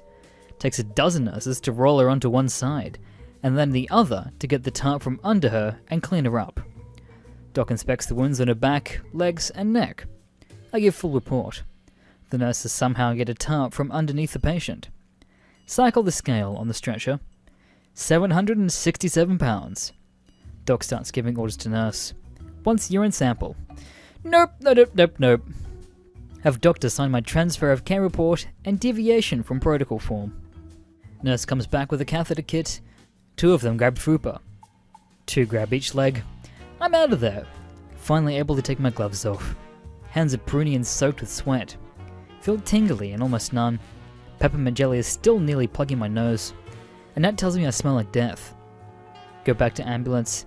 Blood, butter, and shit, and God knows what all over the floor. New guy comes back with food for all of us. Still no appetite. Annette and I start pressure washing the inside of the truck, while the new guy cleans the outside areas and the floor of the ambulance bay. Rinse again. Rinse with bleach. Rinse with water. More bleach. Water. All clean. New guy drives back to the station with Annette, while I strip our clothes off and change into spare uniforms in the back of the truck. Throw our old ones in biohazard bag. Back into station, shower like it's a baptism. Call dispatch, let them know we're back in service. Us, Med 66, Engine 4 and Engine 9 all went out for drinks that weekend. Hope you enjoyed the story, Anons. Sunday, my father passed away. He'd be 55 come April. He and I were never close, although we had no bad blood between us either. We just had nothing in common, and I never cared, perhaps assuming we'd always have time to form a relationship later on. He wasn't unhealthy, so I never put much effort into going out and visiting him. And in fact, I hadn't, past tense is hard to get used to, seen him in 3 years. Possibly I'm feeling guilty for never showing interest in my father. Perhaps I just miss him and want to talk about him. But tonight I want to tell you a story about my father, and maybe get some information on a thing he called the white man. Just to let you know, we're not Native American and the white man didn't steal his land. My father was a very typical suburban dad, and frankly, very boring. He had a typical dad interest, like fishing and hunting and bowling. He wore Crocs and turtlenecks and drove a hatchback with a custom license plate. Despite his very upper middle class, white dad exterior though, he was a hick. A major hick. You see, my dad grew up in Upper Pennsylvania of Michigan in the 60s in a family that was dirt poor and very religious. I never met most of my extended family on his side, aside from his brother, Philly, who becomes pretty important in this story. But from what I heard about them, I gathered they were deliverance on ice. They lived in what had once been a cabin in the woods. They raised pigs and chickens and sold lumber for most of their income. His father beat my father and his siblings during drunken bouts, which left my father with some major scars, mostly physical, but a few pretty obvious mental ones too. Sorry, writing this as I go to avoid timeouts. I'm also pretty tipsy. Roads closed, no work, been drinking with the body, so my writing is slower than usual. What's important to note is that my father wasn't bright. He wasn't creative, he wasn't a storyteller. He could remember things and repeat them to focus on his energy into things. But he wasn't bright. Brains are not how he got where he was. So it's with this in mind that I ask you to handle his stories. My father used to talk freely of the white man to my sister and I, more to her than myself, as they were much closer, but were always careful not to mention him in front of my mother and Philly. Philly would make fun of him relentlessly for his boogeyman, and my mother never knew any of it. I suppose he was afraid of her, thinking he was crazy. I grew up hearing about the white man, who seemed to be a combination of all your typical boogeymen. He was capable of changing shape, but not colour. In his regular form, he was vaguely humanoid, but featureless. However, he could change into actual people or animals. He was old and not stupid, but still more animal than man. He chose people, followed them, and brought bad luck to them. And most importantly, he liked to make deals. The white man wasn't a grim reaper of sort. He was a predator who showed up when a person was about to die or was hurt, and it was such that my father first saw him. Now pardon if this isn't told that well. I admit, I have little flair for stories, and I've not heard any of these old tales in a long time, so a few details may be missing. One year, about January, my father and Philly went out into the woods to go hunting.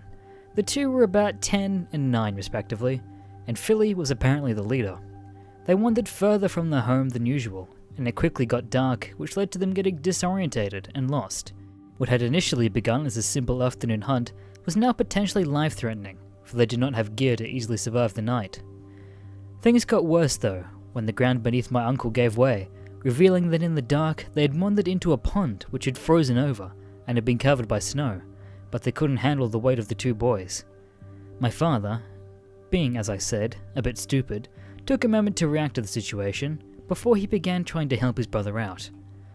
After a short struggle, during which time my father got soaked as well, they managed to get Philly out of the water, although they were both now exhausted and wet, and truly had no idea where they were, for there wasn't a pond anywhere near the house. The two eventually managed to get off the pond and into the woods in an effort to find shelter or their home. Eventually, they found a crevice beneath a tree and ducked into it for shelter, although it wasn't big enough for both of them to fit at once. Being the drier of the two, my father volunteered to make the first shift out in the cold, while his brother tried to dry off in the crevice. Now, here the story splits. The more reasonable one is Philly's version. He dozed off. My father woke him up a little while later. Told him they should keep moving. They did. Kept wondering until they saw lights. Those lights were flashlights. The neighbours were out looking for them. They met up with the neighbours, went home. Their dad beat them. The hillbillies were all happy, except my dad because he was crazy. And then there's my father's version. My father told me he sat out there, scanning the horizon and listening carefully for anything moving in the woods.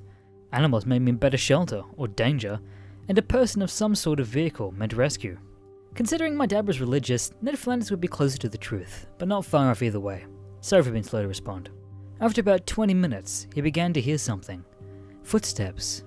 According to him, it sounded like a large man, and not at all that far away, although he couldn't see anything, which surprised him a bit, and it wasn't all that dark. And even back then, most people wandering the woods tried to wear at least one bright item on them to avoid getting shot.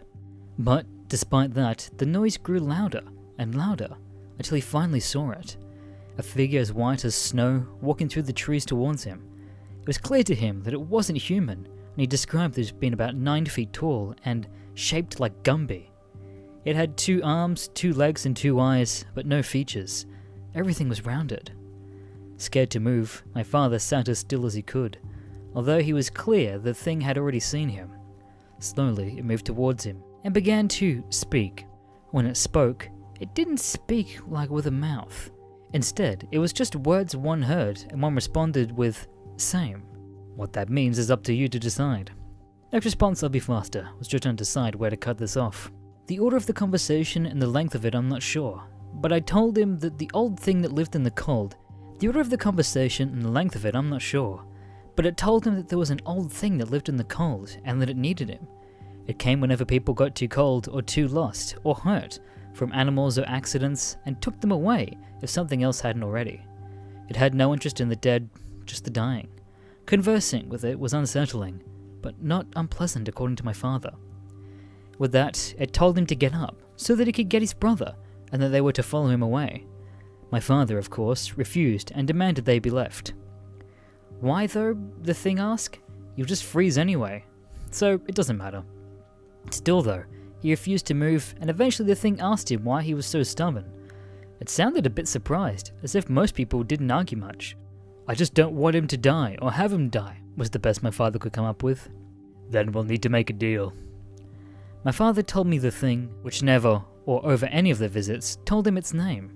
If it had one, talked like a car dealer or game show host, tried to convince him that what he really wanted, what he really needed. Wouldn't it be easier to go with him? Wouldn't it be simpler? But still, my father refused. Eventually, they settled. They would get out, but the lamps would be on loan. It would be owed interest, and one day it would come for them. I'm assuming I won't need to really do it again.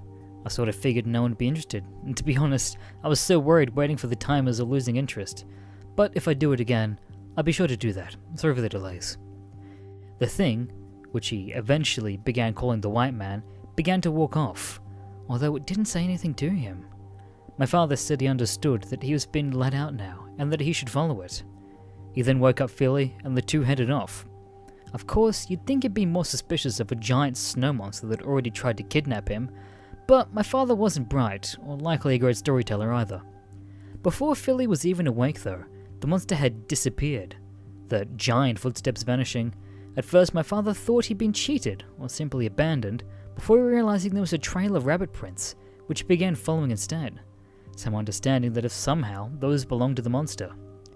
Occasionally he'd catch a glimpse of an all-white rabbit, and it was then he understood the thing could change shape. After a while, he saw the lights of their neighbors in the distance and headed towards them. Of course, as a kid, the story was a lot scarier, and I'm sure I'm missing a few details. Even then though, I understood the plot holes and how far-fetched it was.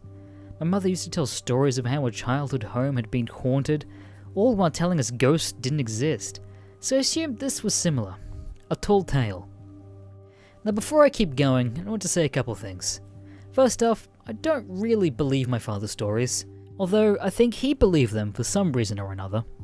I just thought you guys would get a kick out of them, and that maybe there's some Yupa legend Google didn't pull up that he adapted from this. I also want to say that my uncle, again, thought this was a load of shit.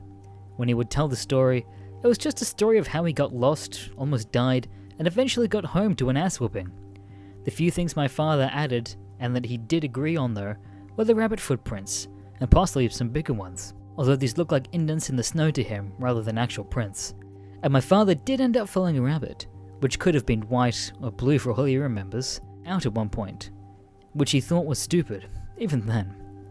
My uncle didn't hear anything of the white man, not until my father saw him again within a year after they got lost. My father's excuse for not sharing the story with him was either he'd think I was crazy, or think he was going to die, and only the shock of the next incident scared the story out of him. Glad you guys are liking it, and thanks. Even though we weren't close, it's still kind of hard, I guess. At least, there's always memories and stories. A year passed, and my father began to think he had maybe gone crazy that night, and he had fallen, and dreamt it, and woken up without realizing it. That is, until one night. Again winter, again with snow on the ground. He was out tending to the hogs alone with his dog. As a boy, my father had only two close friends, Philly and his dog, the Basset Beagle mix named Shorty. This was a fact he repeated time again and again during many stories of his childhood, which always made me wonder how his sisters felt. Were they not close? Guess not, since I never met them. Anyway, they're in a pig barn, which was far enough away from their house that in the summer, implying there is one, the smell of shit and pigs didn't waft indoors. The barn was capable of being opened on both sides, and in the warmer months in the back would be left open so the hogs could enjoy the outdoors, while the colder months it'd be closed up tight. So, of course, my father was a little surprised to find the back of the barn wide open. This had happened once or twice before over the years, and usually meant he had to run back home to get his father and Philly so they could hunt down all the pigs, who even in the cold weather would head out in an effort to find food or to get something. But tonight, that wasn't an issue, for all the hogs were huddled as far from the door as possible and very reluctant to go out, even on a clear night. Not edgy enough, presuming something of the sort. Assuming the pigs had gotten a bit of a sense that they didn't want to deal with the weather, he headed through the pen to close up the door, with Shorty following him the whole way. He gets there and Shorty takes one sniff before darting out the door, howling and barking the whole way, obviously chasing after something. Shorty, my father would say, was a bit of a tattletale. If something was misbehaving, he'd try and stop it, When sneaking out or getting up past bedtime, you had to make sure the dog didn't see you do it. This applied to other animals too. If a pig or chicken didn't do what it was supposed to do, the dog would get into it. So, with that in mind, my father didn't think perhaps the dog was up to something, but it instead was scolding a hog that had wandered off alone into the pen. As quickly as possible, after all, pigs all look alike, move a good bit, and my father wasn't brilliant, my father counted up the pigs and noticed that one adult boar was missing. So he headed out after Shorty to find the lost pig. In the still and the snow, it was easy to find Shorty. All he had to do was follow the dog's footprints. But it was then he realized something was wrong. Shorty's prints were in the snow, but they weren't following the tracks of the hog. In fact, there were no prints from the hog, which there should have been. No new snow had fallen, there wasn't enough wind to easily cover them, and furthermore, there were tracks. They just weren't from a pig. Instead, there were large, vague dents in the snow. These my father recognized. He'd seen them before in the woods the year before, if only briefly, and they were there again.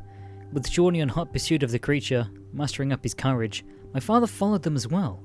After all, he wanted his dog back, and scared or not, he needed to at least look for him and the hog, or his father would kill him. The pen was decent sized for a hog pen, but as soon as he hit the fence, which is made up of 5-foot full hog panels, Shorty was capable of climbing these. I'm assuming his build was more beagle than basset, because the image of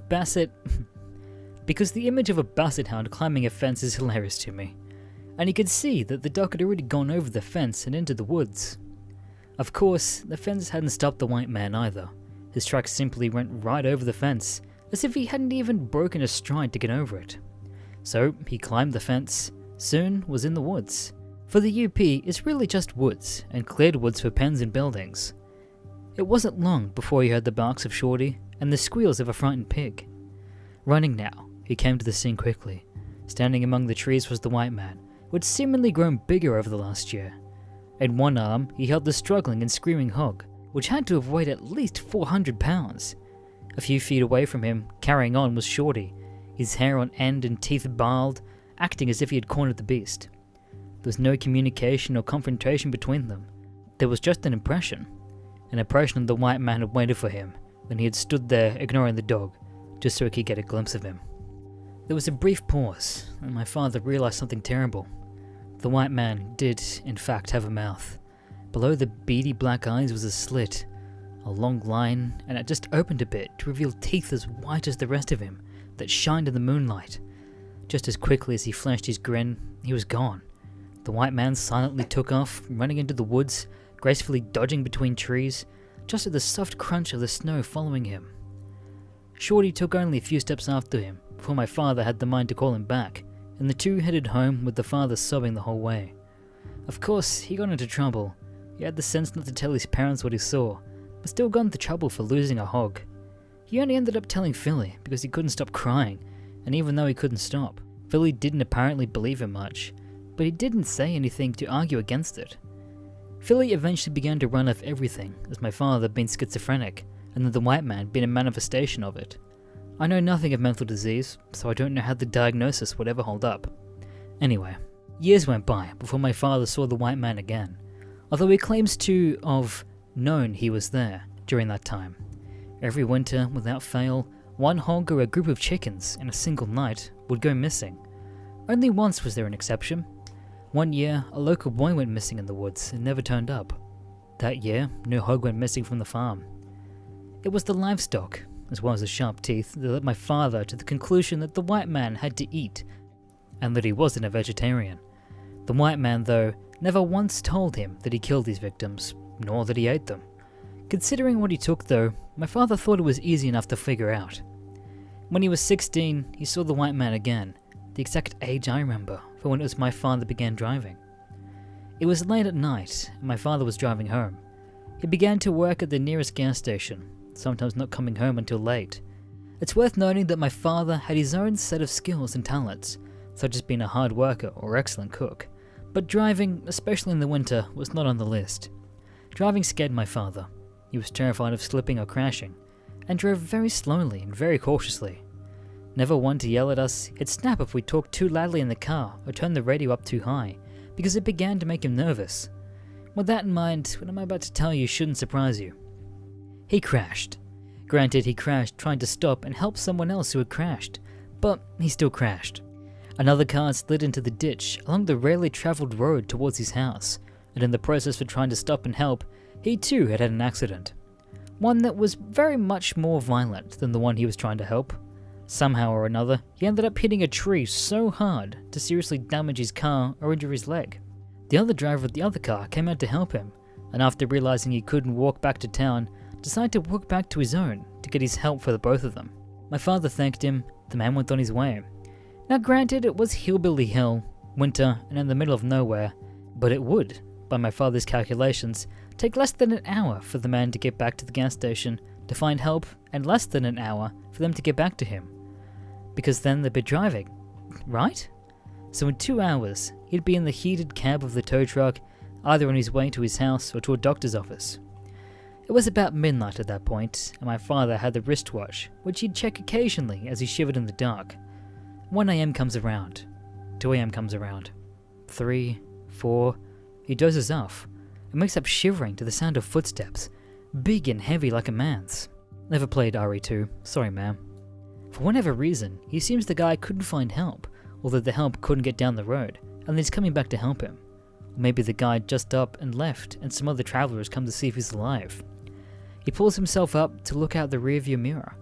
That's when the pit dropped out from the bottom of his stomach. For, you see, there wasn't a man in the snow. Even though he should have been able to see someone if he could hear them, there isn't anyone there. The footsteps are, but there isn't a person.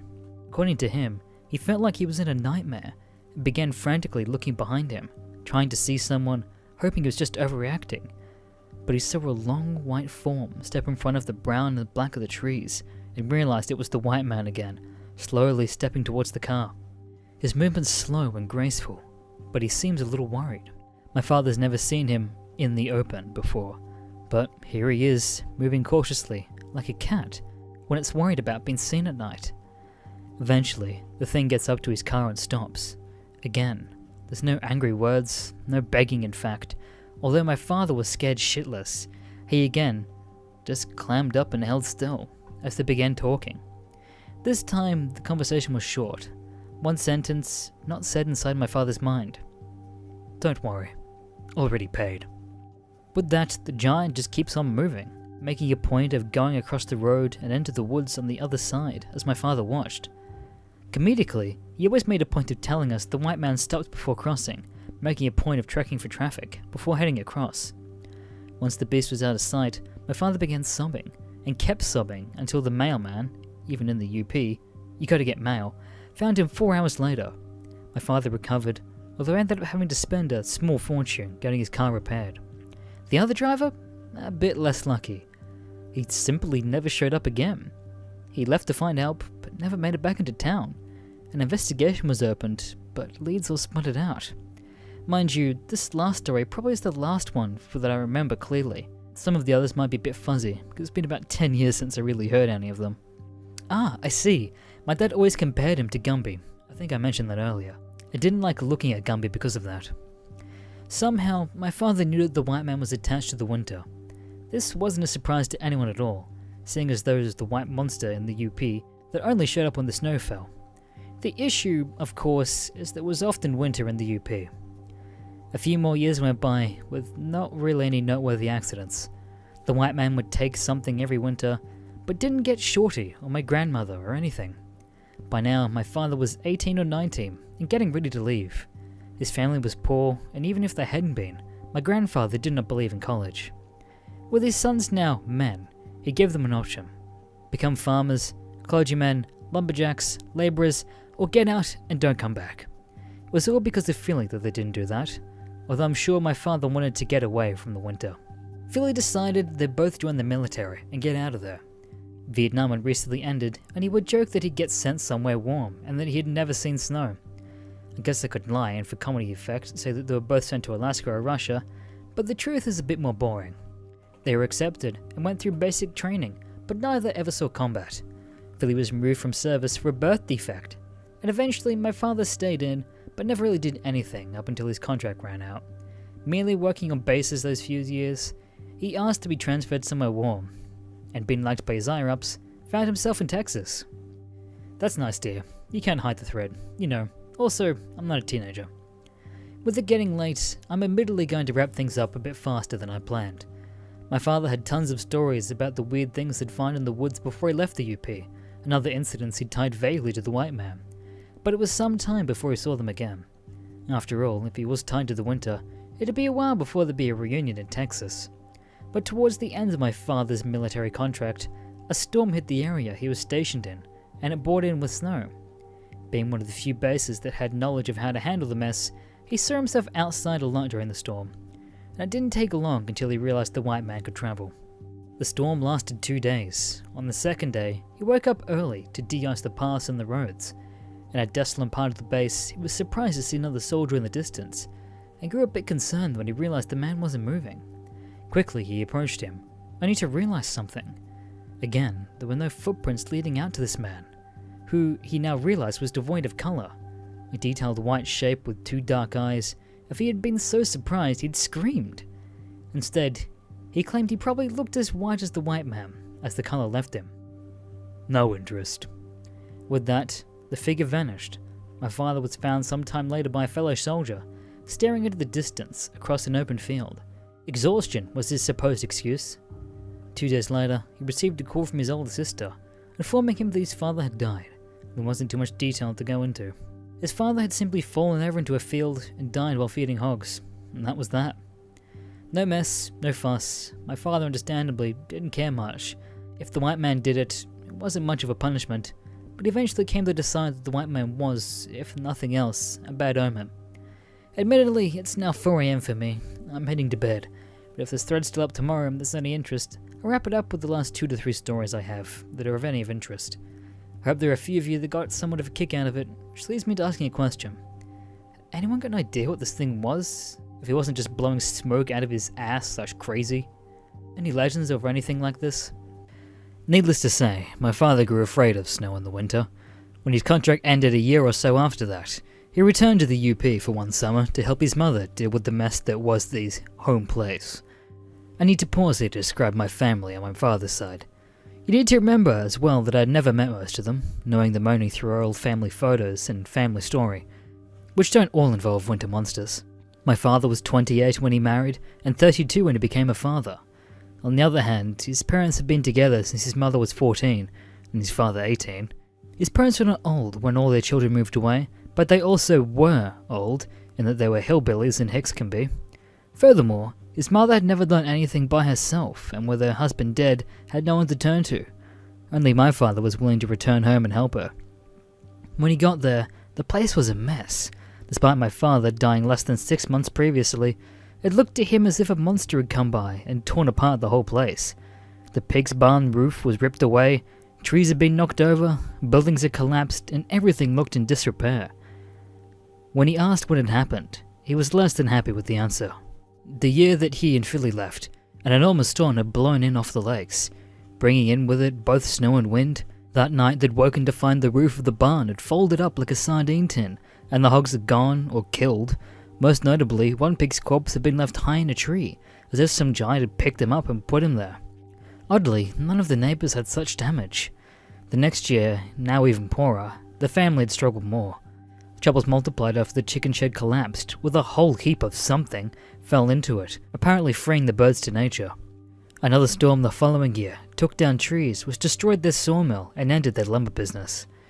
The year after, a car had been crushed under an enormous grandfather of a tree, so on, so forth. The only year, supposedly, that they had been free of damage had been when the winter, just prior, his father had been feeding a few replacement hogs and fell over and died on the way home. Obviously, the news shook my father up. He couldn't tell his mother the white man did it, nor did he believe that the white man had entirely. But some part of him just couldn't help but feel there was a connection, that the debt had gone unpaid, and that the collector had been unable to find him. Hastily, he helped his mother move and sell what few items of value remained.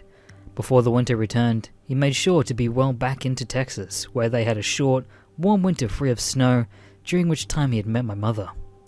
Perhaps, ironically, a year later they got married in January. Furthermore, her birthday was in December. My father always liked having happier things in winter times though, so it didn't bother him in the least. Although there were more stories prior to this, they were mostly small ones or small detailed accounts of how animals were stolen. My father had dozens of these, but I can't remember most of them, and I apologize for that. If I can get in touch with my sister, who was much closer to him than I was, I may ask her a bit, but mostly telling the big ones. But when I'm done, I may include a few of the little ones that I forgot. Anyway, although my father had met my mother in Texas, she wasn't from there. She was from Pennsylvania, and her mother still lived there. About when their lease in Texas ran up, the holidays rolled around, and they suggested they head up to where her parents lived for an extended vacation. So a few weeks before Thanksgiving, they headed up there. Apparently, my father was terrified, for if the white man could travel, then it'd surely be there over the winter, and he owed him a great deal of debt. But he couldn't tell his new wife that he couldn't go to somewhere where the actual winter because of a demon that he made a deal with, now could he? So he tried to play it off as a fear of meeting his in-laws for the first time. Unfortunately, he had hit it off with them, so when he continued to act nervous, he began to raise a few questions with my mother, who one night confronted him and asked him if he was alright. This was the closest he ever got to telling her about the white man. He asked her if she believed in demons and monsters, and she told him no. Well, if she didn't, did she think she could? No, if someone told her they believed in demons, she'd think they were crazy. The conversation was thus dropped. Considering he told my sister and I of the white man from an early age, part of me thinks she must eventually known something about him, but it never came up. Certainly, as time went on, my mother thought of my father as eccentric, if not harmless. Back to the story though. By now, it was cold. Although the snow hadn't fallen yet, one night, a few days before Thanksgiving, he woke up to an ice outside the house. In this ice, he swore he saw a shape, slightly darker than the surrounding, the shape of a vague humanoid creature. By now, he's terrified. He's either gotten so wrapped up in this that he's going mad, or he's been taunted before the first snow even falls. Which is why it does fall a few days later, around on Thanksgiving Day. He loses it. My grandparents were wealthy and had a large family, and for every holiday they threw enormous parties. Thanksgiving was arguably the largest of these parties, and everyone had been planning and working on it for weeks. By the evening prior, people were showing up, and by Thursday afternoon, the house was packed, and it was about then that it began to snow. It all started with my uncle, not the hillbilly one, joking that they were going to get snowed in, and that the slightest of powder began to fall. Like in a horror movie, my father inched towards the window and looked out. The skies were grey, the snow was wafting down. In a panic, he switched the channel off whatever pre-game event everyone was watching to check the weather, which of course began to upset people. Know he'd come up from Texas, and that he had a bit of an accent that could have been Southern hick. People asked if he'd never seen snow before. No, my mother assured them, he's from Michigan. He'd seen it before, he just doesn't like it. By now, he's panicking though, and people are joking about him or just weirded out. His issue wasn't just the white man. It was that he owed the white man, that the white man was angry, and that he was stuck in a house with 40 other people that he'd dealt with the white man. Eventually, my mother escorted him out to the bedroom where they were staying. They argued briefly, and he was told to stay there until he was calm or dinner came around. Like a child being put into timeout, my father, among other things, was very obedient. So the thought of arguing back and leaving didn't really occur to him. Instead, he was now trapped in a small area. And unfortunately for him, the room overlooked the large backyard, which was fenced in with just a short iron fence and backed up directly to an empty lot and then the woods. As the snow accumulated and grew darker, he grew more and more anxious. His time was deviated between watching the yard and the woods like a hawk, and trying to ignore the yard and said woods. Finally, at about 7 PM, he was taken downstairs to eat, but being locked up there had had the opposite effect. He was more nervous and anxious than ever, and it showed. I could go into detail on the dinner, but it's not really relevant to the story. The long story short, it didn't go well, and he eventually was sent back upstairs before anyone else was done. By now, it was dark. Part of him expected the white man to pop up as soon as it was dark, but like a girl getting ready for a date, the white man made him wait. Hours ticked by, and he sat, waiting in front of the window, with just the sounds of the party downstairs keeping him company. Slowly, he began to calm down a little. Maybe the white man wouldn't show up? Maybe all he could do was appear vaguely when he was this far from home? With a sigh of relief, my father decided to head to the bathroom. When he came back though, he just saw the briefest flash of white against the trees. His heart sank, his fear returned, but he still knew he had to go and take a look. Sure enough, lumbering out of the woods and through the field was the white man. He was smaller now than my father had ever seen him, but still larger than a man. I stopped at the fence and looked up towards him. It was clear to my father that the white man knew he was there and wanted something, but was just unwilling to come closer. For a long moment, he stared at the creature. It was clear it was willing to wait until he came out, and something he said compelled him just to go out and meet it and be over with it. It took him a while, but eventually he got his wits about him and decided to do just that. He would not follow it. He would scream if it touched him. Surely with 40 people in the house, it'd drop him and run, or they'd come out and save him. People didn't vanish like that, and no one had ever written about a snow monster actually killing someone in their yard, so with that logic, he dressed and headed downstairs. By now, many of the partygoers were intoxicated and headed out to bed/left, and apparently his escape to the backyard went unnoticed.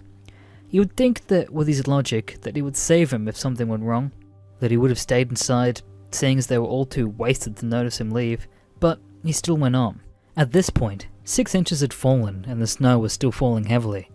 It was a bad storm, especially for this time of year, and it seemed to be feeding the creature before him, who had now grown a bit and was closer to his original size. Without words, it once more spoke to him. It told him that he had left and not paying his debts. Had they not made a contract? Failure to go against would insult that contract, be null and void. It would have to go and gather up my father and Philly and take them away. Perhaps feeling cocky for once in his life, my father pointed out he could simply move to a warmer climate, perhaps Hawaii or Brazil, but the white man countered that. Philly would not move there. His other family members and friends would also not move there. And eventually, it can snow anywhere. The contract would not be avoided.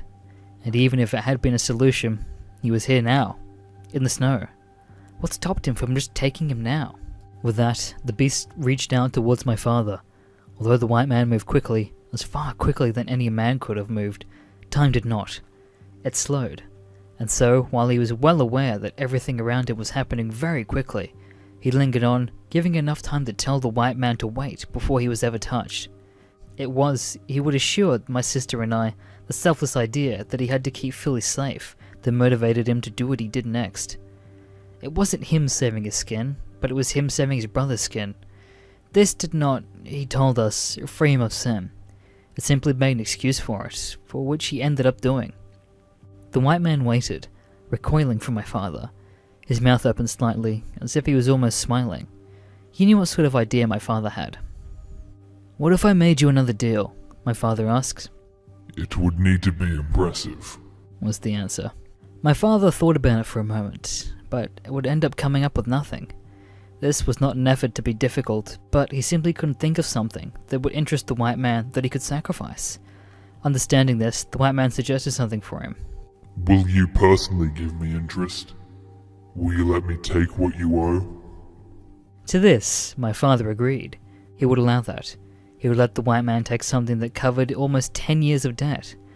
He assumed this meant himself, that the white man would just take him and perhaps give him the debt to his brother to continue paying off. Instead, the monster simply opened his mouth a bit wider. "Deal done." Nothing more was said. The beast simply turned around and headed back into the woods. The soft dents in the snow it left quickly being filled by the new snow. A little confused and more than a little worried, my father headed back inside as he grew more and more uncomfortable. Some part of him was sure that he had made a horrible mistake. That mistake did not come to light until a few weeks later, when my mother grew very ill. Eventually, she was rushed to hospital where they found she had miscarried, but not past the entire fetus, resulting in a major infection. She nearly died and was believed to be infertile until she had me a few years later. My father, of course, always blamed himself for it, and he never told her. He simply apologized over and over for it.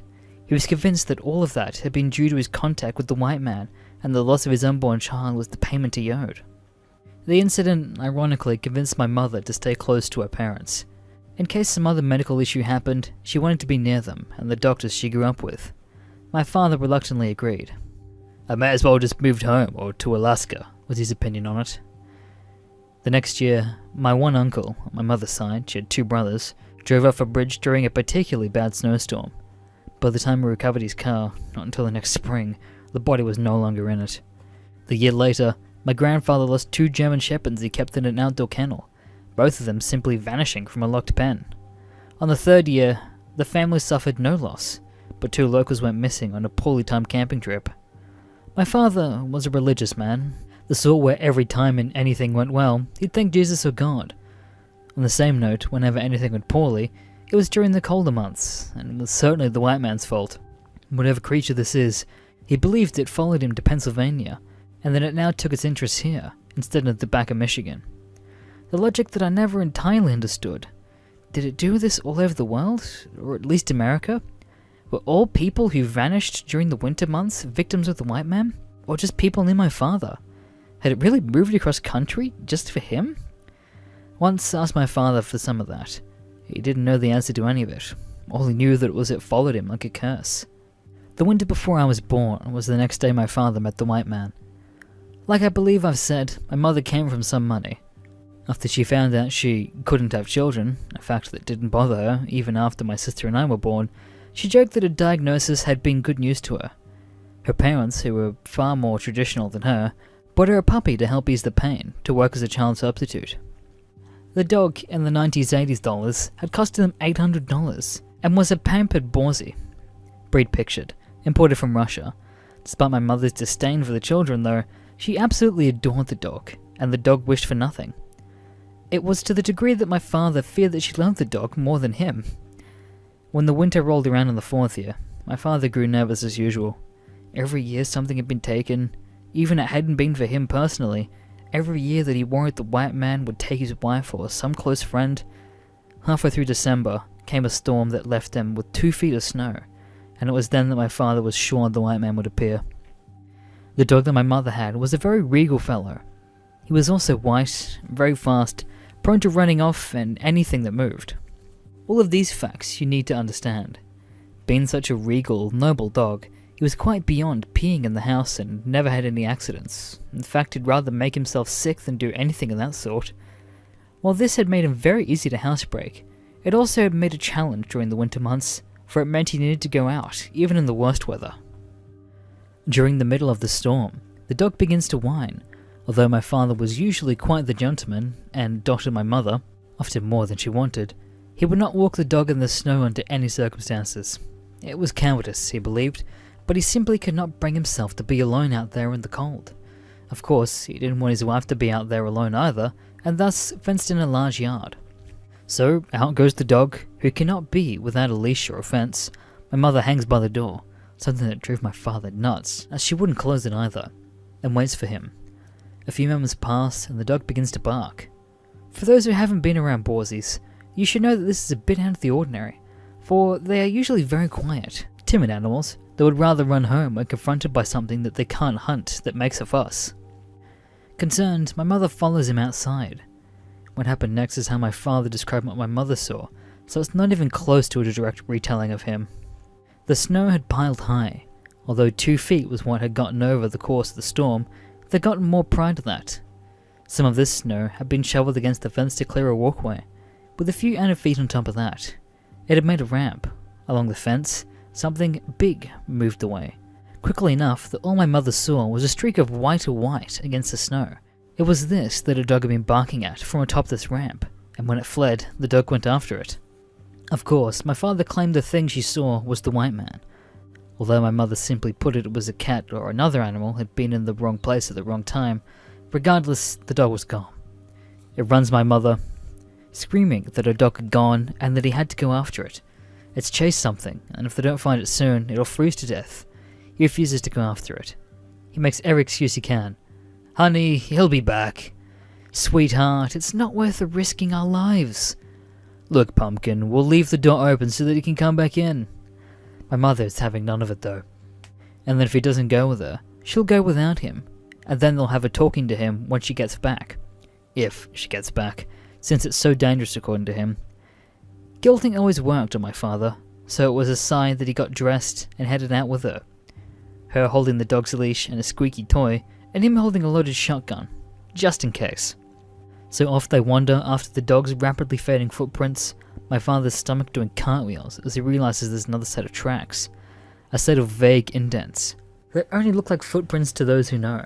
He realizes he's going into the lion's den after the stupid dog, and nothing less than picking up his wife and running back home is going to prevent it. So he still trudges on after her, feeling more and more like a scared child, especially after the trail takes them into the woods. My father did not like the north due to the weather and wasn't crazy about the woods despite enjoying hunting. My father especially didn't like Pennsylvania's woods. They're not like most woods, he would say. They're empty. They're quiet. As they get deeper and deeper into the woods, the trail begins to pick up. The footprints are less filled in, the gait dropping from a run to a walk.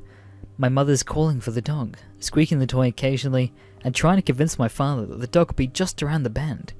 This continues for a while, until they're deeper into the woods than they thought possible. It was like being a little boy again, my father told me.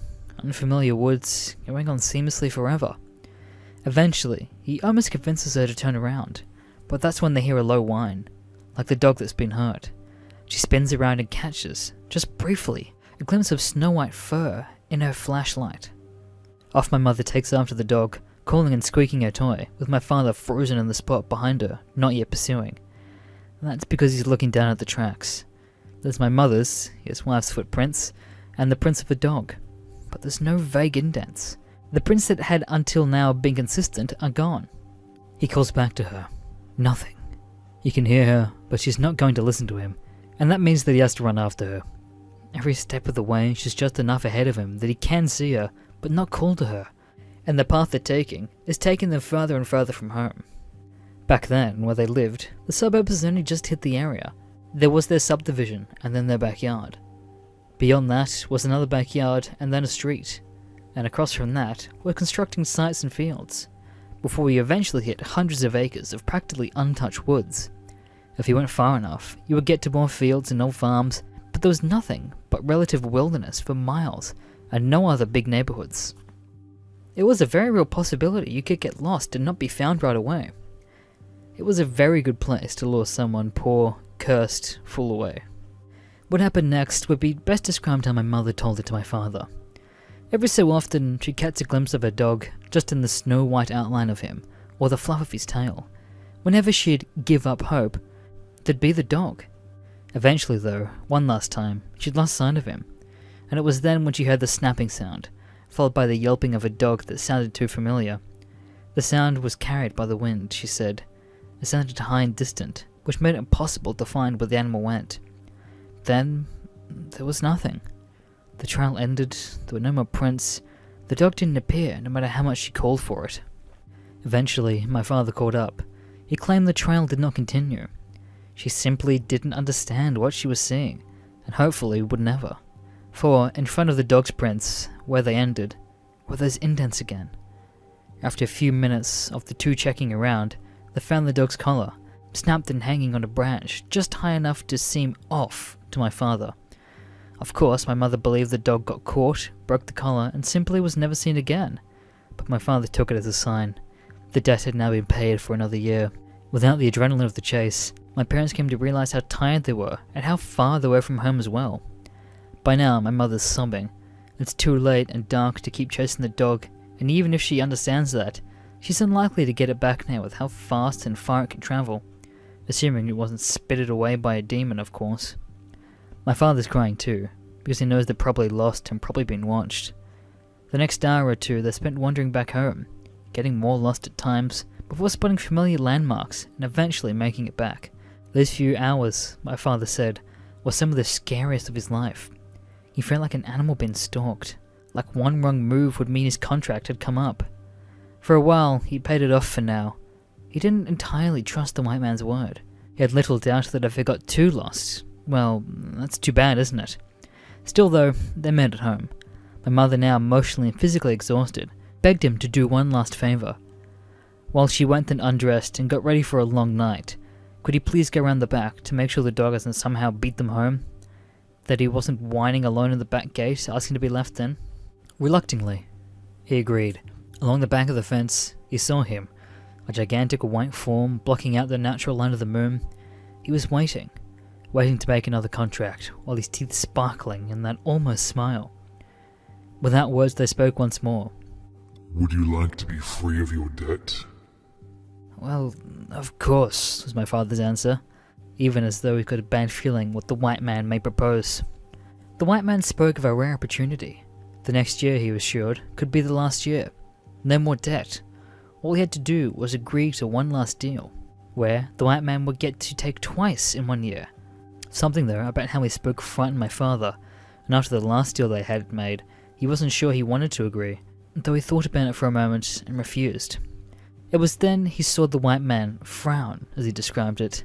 It was not like how a human would, but instead it was as if the slit mouth inversed on itself, sucking itself in some sort of alien expression of displeasure. Well, that's unfortunate. The white man remarked, before slipping back into the snow. My father headed back in. The dog never showed back up. That spring, her parents bought her another dog, another Borsey, but this one was black instead of white. This dog I grew up with. He, fortunately, was not regal or noble as the dog before him, and had no issue with pishing inside if the weather got too bad. Now, before I get to the next part, which I guess I'm going to describe as the second last big part, if I'm remembering everything clearly, I'm going to get myself some food, as I've not eaten all day, so I'm going to take this chance to make something clear. My father spoke with this thing multiple times, but it never used its voice. It had a voice, he told me, but it wasn't one you'd heard or speak to it with your voice. It happened without actual audible words, and these things were more gestures than actual sentences. You understood one another. Things were translated into rough sentences, but exact wording wasn't there. With that in mind, the white man didn't necessarily say exactly, well, that's unfortunate. My father could often translate the sentences into something better that sounded less corny, but I've honestly not cared much to make it sound great, since the white man was telepathic or something of that sort. Probably wasn't speaking in King's English anyway. Like I said, the following year I was born. My parents did not use birth control. Of this I'm fairly certain, for my mother was adamant that we shouldn't make the same mistake when it came the time to teach us the birds and the bees. Of course, in their defense, they thought they couldn't have children. Eventually though, a little miracle, me, happened. This was something they didn't discover until fairly late into the pregnancy, when all the symptoms simply couldn't be ignored. Upon finally heading to a doctor, they found out not only was my mother pregnant, but she was pregnant with twins. Twins were common in my mother's family, with pretty much every generation having at least one batch of them. My mother herself was a twin. This wasn't a major shocker, and my parents began planning accordingly. Everyone was excited, most of all my father, who loved children and had been wanting a big family. What did not excite him was my mother's due date, the middle of February. Throughout the year, perhaps cruelly, my mother, and more so my uncle, teased him. His sons were going to be born in the middle of winter. Wouldn't his little boogeyman be pleased? These jokes, of course, didn't amuse my father in the least. As the due date approached, my father grew more and more nervous. Although nothing thus far had indicated any issues with the pregnancy, still, he was just certain something would happen. Partway through January, sure enough, it did. Another storm hit, which had caused a few power outages in the middle of the night. With the power flickering on and off and the storm raging, my mother went into labour. Her due date was a month away, but she was quite certain that it wasn't a false labour and demanded, despite the conditions, to be taken to the hospital. My father, despite his fear of the winter, snow, driving, and driving in the winter while it snowed, agreed without hesitation. He was prepared for something bad to happen after all, and so he steeled himself and headed out to warm up the car. Unfortunately, if the white man truly existed, he had also steeled himself and was quite ready for a battle. As my father left the house, he noticed two things. The first scared him the most, of course. It was now those very familiar indents in the snow, almost footprints of the white man. Then there was the weather, which would have been a more reasonable thing to worry about. The cloud cover was thick enough to cover the moon and prevent any natural lighting. It was bitterly cold, with a strong wind and heavy snowfall. The drive would be unpleasant. The more sensible person would have called an ambulance, especially if they didn't like driving in the winter. But my father felt that, for some reason, it'd be safer driving her there himself. That, if he was in control, the white man would be less likely to pull something. And so, once the car was warm, he escorted my mother to it and began the drive to the hospital. Remember, of course, that this was over 20 years ago. These were new suburbs, outside the city. The hospital was going the speed limit, a little over 20 minutes away. In this weather, it'd be longer. Eventually, the hospital was built closer to our home, but I was born in the recent dark ages. The journey started with a few hitches. The car did not want to leave the driveway. The windshield wipers did not want to work in the slush of the snow. The heat refused to go very high, before even leaving the neighborhood. The small hatchback became part of my father's persona over the years, slid twice over the poorly maintained roads of our suburbs. But once they got onto the open, main roads which were much better salted and scraped, everything seemed to be turning out in their favor. Traffic was non-existent, the winds died down slightly, slips were avoided. My father relaxed, as much as someone in a snowstorm with a woman in labor can, and that, he said, was the biggest mistake. Ahead of them, it appeared some snow had blown onto the road, forming a short blockade. Confident, my father drove over it, and promptly came stuck in the surprisingly solid slush. No amount of backing up and revving forward freed them, and with a nervous sigh, my father had to exit the car and try and push them over and dig them out. It was then that he realized he had not hit snow. He had hit the white man's hulking form. He let out a slight screech when his wife asked why. He had no word for it.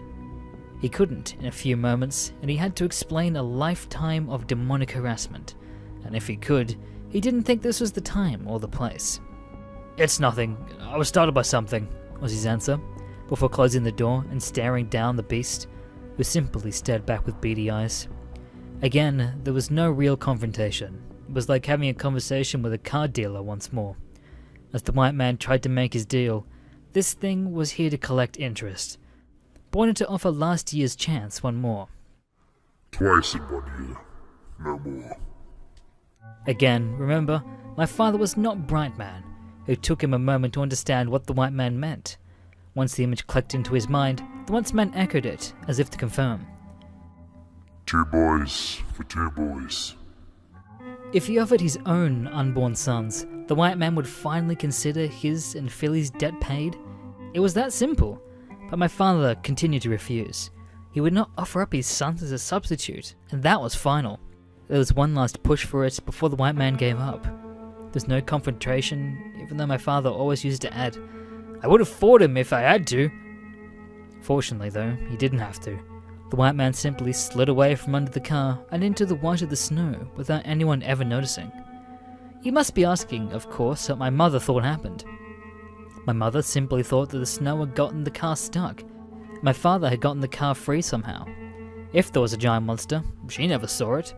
He got back into the car, drove it to the hospital, and she had 2 healthy boys, of which I was slightly older. Despite us being 3 to 4 weeks early, we were a bit small, but not sickly. I'm sure that you thought this would have been a more dramatic conclusion, but it didn't. There wasn't one.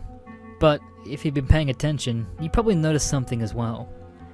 I've mentioned a younger sister, but never a brother. Before anyone asks, my slightly younger twin brother didn't somehow become my sister either. Everything went relatively well, although my brother and I remained in hospital for a few days longer than usual to monitor any health problems. The next month, things continued to go well, although my father acted more nervous than usual during the winter months. If the white man had shown such interest in us, why had it suddenly disappeared? Why had it taken nothing else?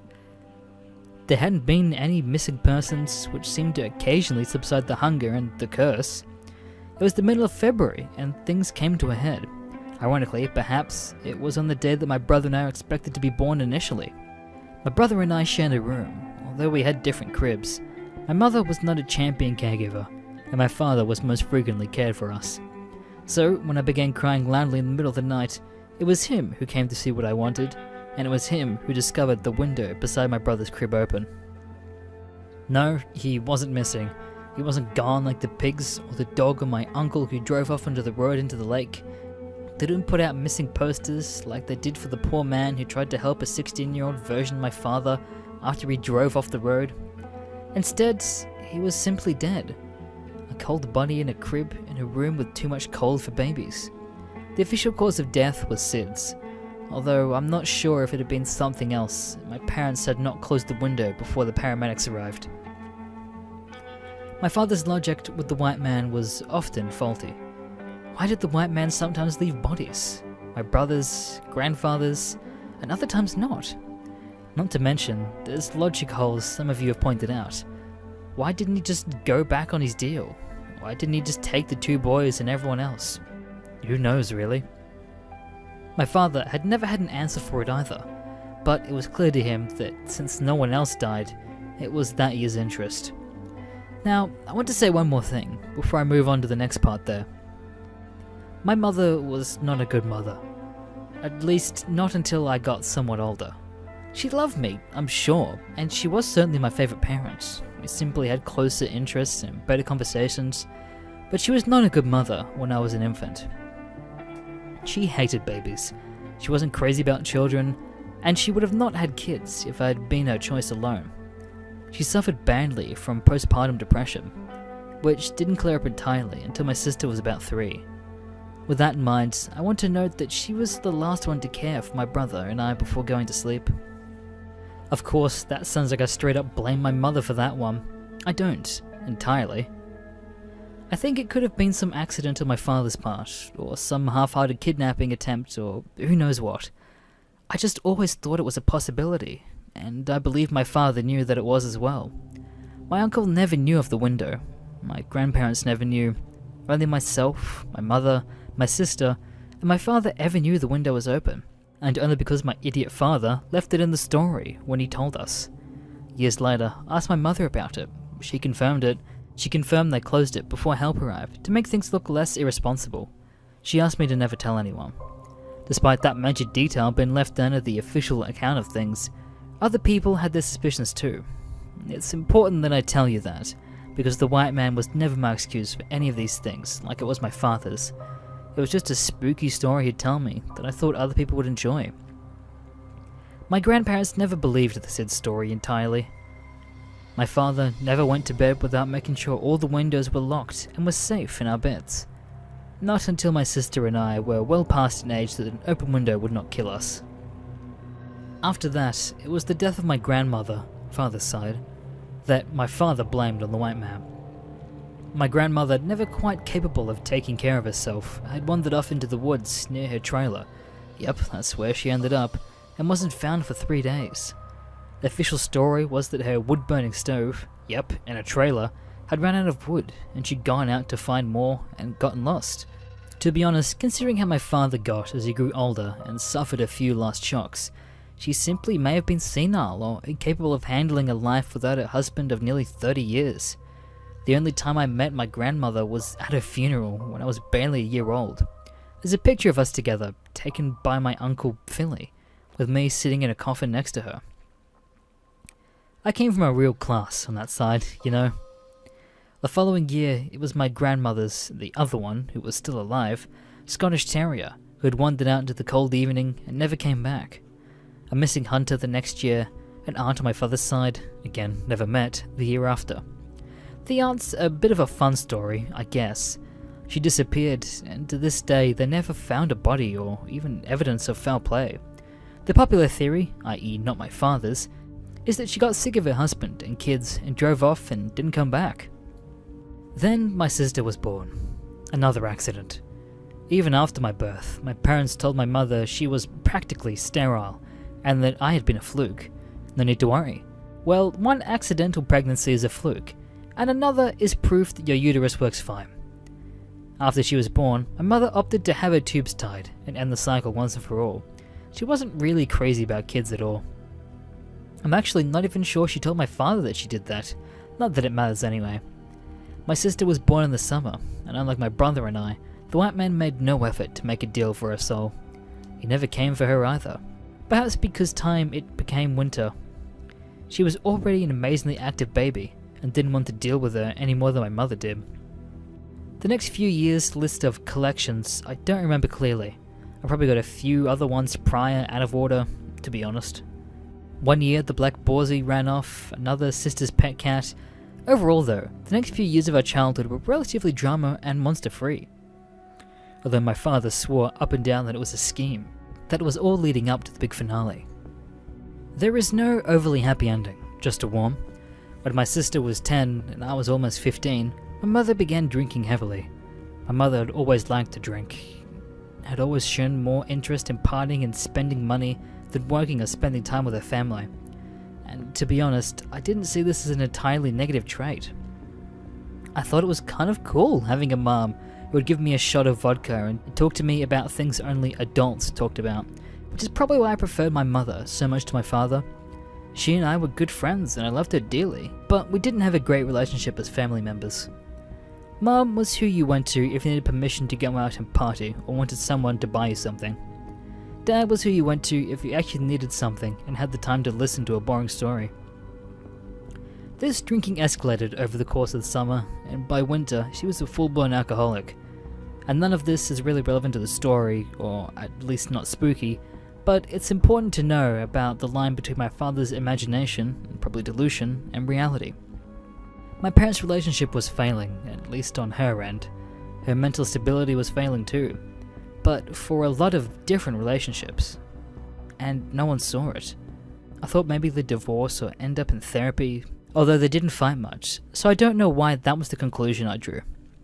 And my father thought trying to get her to go to church more would help, but no one did much, so it didn't surprise us when one morning she didn't come home. After that, my father spoke less of the white man, mentioning him only when prompted. In general, that was how he behaved most time though. He spoke less, talking only when prompted. He had spent close to 20 years taking care of my mother, even when she didn't need it, and he'd spent most of his life worrying about some boogeyman. Now his children were almost adults, and he was mostly alone. He was less and less needed. Without someone to take care of, he couldn't take care of himself either. Much like how his mother had ended up. Until I left at 18, I drove him places and helped him with things he could no longer do. It wasn't that he was senile, exactly, for he wasn't old. It was just that he couldn't do it. Something left him, and he needed help. Every year, winter still scared him and he wouldn't go outside, but he was less nervous and almost bitter during those months. His debt was paid, I think he thought. When I left, my sister began caring for him. We weren't close. My sister and I, or my father and I, as I've said, didn't check in much and didn't visit at all. My uncle, Philly, moved nearer to the area after his own lifetime of bad luck, which brought some pep back to my father, at least so I heard, and gave him a proper babysitter. This, of course, all leads us back to the start. On Sunday, he died. I wish I could say that it was something dramatic, like the house torn up by a yeti that they never found his body, but it wasn't. My father did not drive well in the snow, and my sister wasn't home to drive him. He went out to the store that night, slid off the road going too fat, and wasn't found until the morning, by which time he had died from his injuries and shock. We buried him fast, and saw my sister for the first time in 4 years. My father looked much older than 54 in his coffin. I remember how my grandmother looked from pictures when she was his age. How old she looked in her coffin, and once I laid inside. My family didn't age well, I guess. Is there some plot twist to all this? No. But there's one more piece of information that I've been saving up for a dramatic end. Philly's saying things or looking in his windows, that he's hearing someone stomp around his house at night and catching glimpses of movement from outside. But when he goes out there, he can't find any footprints. How long has Philly been saying these things or looking in his windows? Or maybe he's denying it after all these years? Apparently, since a few days before my father's death, although I didn't ask for details, nor did I imply it was the white man. Seeing as Philly was never appreciated the stories when my dad was telling them, I didn't want to upset him. After this semester is up, I was considering moving someplace warmer anyway, so I may do it. Not because of spoopy ghost stories, but because I don't like shoveling my drive and falling on my ass because of ice. On a scale of 1 to 10, what's the surest you've ever been to any moment that something absolutely sinister was looking straight at you? I'd rate my experience early tonight at about an 8. I was driving home from my parents' house around 10 PM. They only live about 10 minutes drive from me, but what a difference 10 minutes makes. They're out in the country, no street lights, it's Michigan in the middle of winter, and I'd make the terrific decision to take a relatively unkept road home. The same road where I collided with a deer not 2 months ago, instantly vaporizing my Christmas fund. It's the deer central out there. Well, I was headed down this road at about half the speed limit. I was paid for some 4-legged white-tailed terrors, and my eyes starting to get a bit strained by the headlights of an oncoming vehicle. It's at least half a mile away, but the high beams are on. I guessed it was a truck, though I didn't want to look too close and then be blinded by some furry wrecking machine sauntering out in front of me, so I kept my eyes to the side of the road as much as I dared. As I got closer, I realized I was right. It was a pickup truck, but it wasn't headed towards me. It was parked on the shoulder, and emergency lights were blinking. I slowed down even more, waiting to see the telltale signs of a deer collision: imploded grille, cracked windshield, missing side mirror, and obviously a deer corpse. Once I was alongside the pickup, I hadn't seen any damage. Now that I was out of the light's glare, I could see that the truck was pulling a horse trailer. The trailer must have been wired in, because the red lights in the back were blinking on and off with time with the emergency lights of the truck. I rolled down my window to talk to whoever was in the cab, but once I looked closer, I realized the truck was empty. "Hello?" I called. No answer. And then I heard scampering and thumping. It sounded like someone slamming an upside-down bowl into the surface repeatedly. It was coming from behind the trailer. I looked at my windshield and saw a loop of rope making up part of a knot around a handle on the back of the trailer. I couldn't see the rest of the rope, but the knot seemed to be sliding up and down on the handle bit. I inched forward in my car, peering around the corner of the trailer. Sudden movement startled me, and then I realized what an idiot I was. The rope led to a harness fastened to a horse. The large brown creature was scampering around and stomping its hooves on the ground, standing close to the ditch, stretching its rope across the back of the trailer. As I pulled further, it glanced at me, snorted, and then went back to stomping. Thinking I was probably irritating it, knowing there were no other cars for miles, I switched off my headlights. It kept stomping. I looked at the ground around its hooves. The snow was tossed up, and in some spots, the horse had chipped off bits of the dirt shoulder. It had been out here a while. "Hello?" I called again, fully expecting response from the dark fields of the other side of the ditch. Nothing. I looked at the horse again. Steam shot from its nostrils, and I looked back at its hooves, and the ground around them. I'm no Boy Scout, but fresh snow makes it fairly easy to piece simple stories together, and the brief flashing intervals of dim, red lights afforded me my trailer. I was easily able to make out the boot prints alongside the trailer, obviously coming from the cab. They turned to be led along the back of the trailer, then into the ditch, past the bubble of red light. There were the same boot prints coming up from the ditch, accompanied by hoof prints. Presumably this guy's horse had gotten out of his barn or nearby pasture, and he was out here to retrieve it. That was my Columbo moment. Then there was this whole area in between the horse and the side of the trailer closest to me. I could see the boot prints, but they weren't in a straight line. They seemed to be all over the place, pointing everywhere, like a person jumping around or hopping from one foot to the next, and mixed in with them were other prints. The new prints looked a bit like the inside of a peace sign, a Y with an extra line between the forked lines, about twice their length. There was no real sole or pad, but each toe, if you could call it that, was thick and at least a couple inches wide.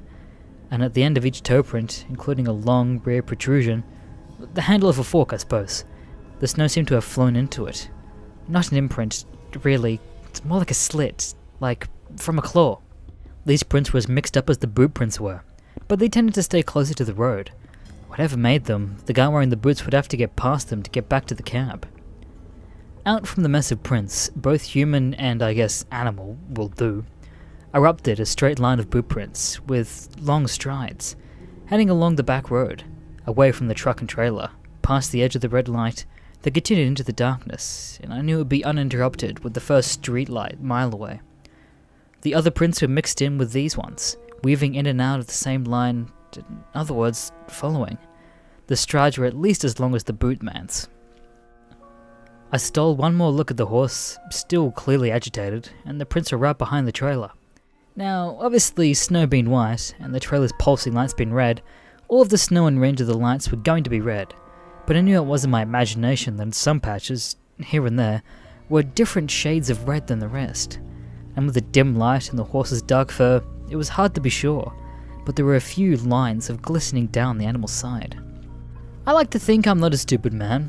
I saw no benefit in staying here to play detective. I decided to distance myself from the horse, trailer, truck, and prints. I flipped my lights on and started rolling away. The horse never stopped staring at me. I swear, it had the closest thing I'd ever seen to an animal, an expression of a homeless man who hasn't gotten a penny all day. But as I pulled forward, I wasn't able to take my eyes off all the footprints and whatever prints were on the side of the road. but 10 feet past where the red light would have ended, there was another scuffle. Both sets of prints mashed together, definitely a couple spots of dark pink snow, and then just boot prints, continuing the journey. But off to one side, they left behind a much larger imprint, roughly human-sized. There were shapes on both sides of the body. They were wide and somewhat wrinkled, like the imprint of a jacket of a child would leave after laying in the snow. They fanned out from the main body, leaving drag marks, like something unfurling. They were also ribbed. I admit I was only viewing them in the passing, but I swear I knew what I saw. It was hard to describe exactly, but thinking back, it's like comparing that shape to a snow angel. They seem wrong in more ways than one. I kept moving, picking up a bit of speed, but I was still going fairly slow, so my tires wouldn't burn on the snow and ice. I could see the three-toed prints moving in a larger shape back to the chase, just for a few feet, and then just ended. The boot prints carried on for another 40 feet or so, then they ended too. At this point, I had to stop. I don't mean that I really decided that I wanted to. It's like my brain just needed to verify that I was seeing this right. 2 sets of prints, one human, one not, both just ending. No sign of change of course, or a dive in the ground, or anything. Pure, untouched snow on all sides. Well, not totally undisturbed. I think something in my brain was just misfiring at that point, trying to make it all fit. So I looked back once at the trailer and truck, highlighted in blinking red aura. I could see the horse just still watching me. And then, in the road ahead of the truck, something shifted. It was the truck's headlights. They bounced. The truck's trail lights also bounced. Just a slight dip towards the ground, then back up. Like the pressure on the suspension. The trailer shifted a touch. Now the horse wasn't looking at me. It was looking at the blank space above the truck and trailer, the spot on the roof of the trailer that no light could reach, and it was straining against the rope harder than I'd ever seen anything fight in my life. My tires burned out briefly before they found traction. So that was my 8 moment. I really lost count of how many times on the way home I nearly slid into a ditch. I went sideways once, but I always kept in control, using some combination of luck and sheer force of will not to get stranded on the road tonight. Now I'm in my driveway, and I'm wishing my garage door was working, because right now I'm having a 10 moment. The porch light is illuminating a portion of the roof on one wing of my house. All around me, freshly fallen snow was undisturbed. But in that one little corner of the roof, I could just make out a pair of imprints marring the scene. I probably don't have to describe them to you. My front door is maybe 30 feet away. 30 feet. I'm wondering if I should try sleeping in the car tonight. Grew up in the countryside. Homeschooled because my parents don't trust the government. Otherwise, they were great parents though. Don't have any neighbors or siblings, so no friends. Parents buy me comic books to spark my imagination. Start really enjoying Spider-Man.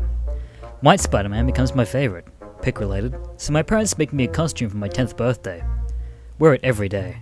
Parents encourage me to play outside more. Nothing out there to gift. Whatever, pretend to be Spider-Man while jumping around in the forest. Fast forward a few years. Always been tall for my age, and by the time I'm 15, I'm 6 foot. Never really did sport though, except for running around the forest like Spider-Man, which I was getting pretty good at, so pretty thin and lanky. One evening, around 6ish, while playing near the road into town, I see a car's headlights stopped, still on the road.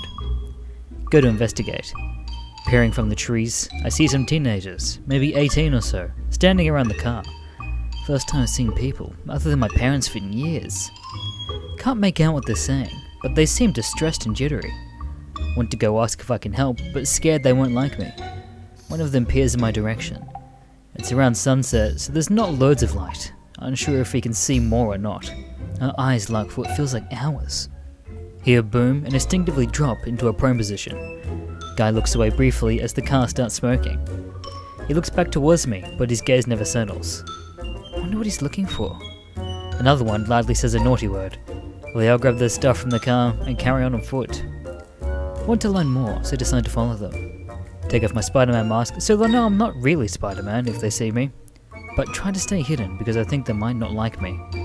In my head, I'm their guardian angel. After about an hour, they come to a clearing. They begin to set up camp.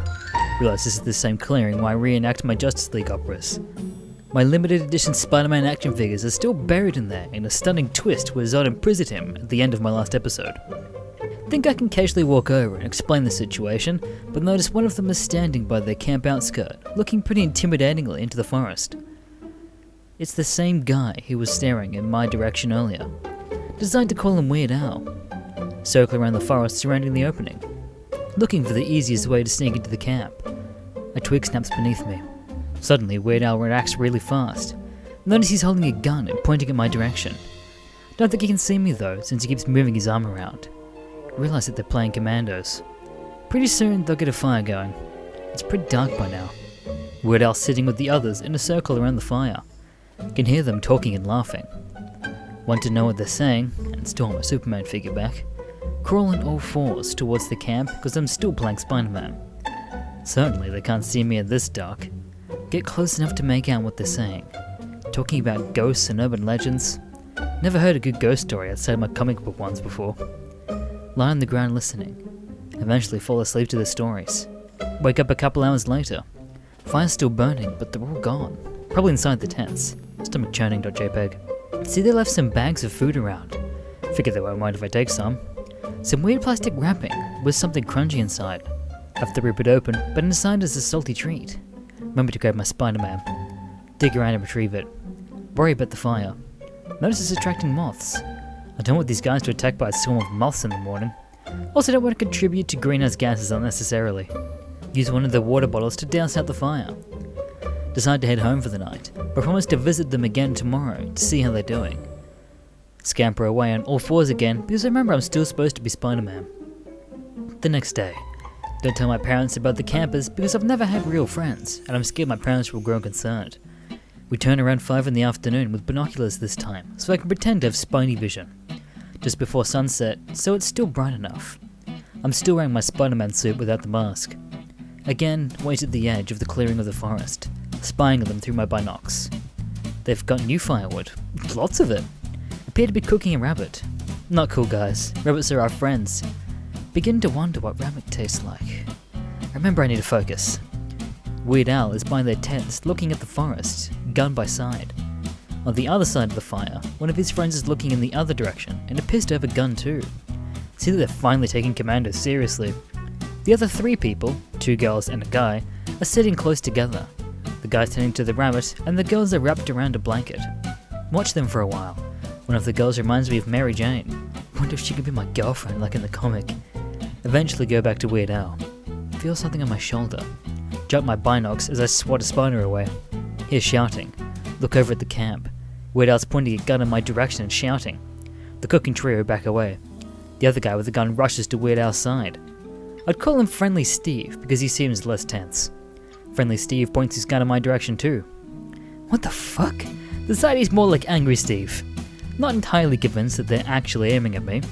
Start circling the edge again, like last night. They seem to move their aim with me. Weird Al starts shouting at me. I can't make out what he's saying.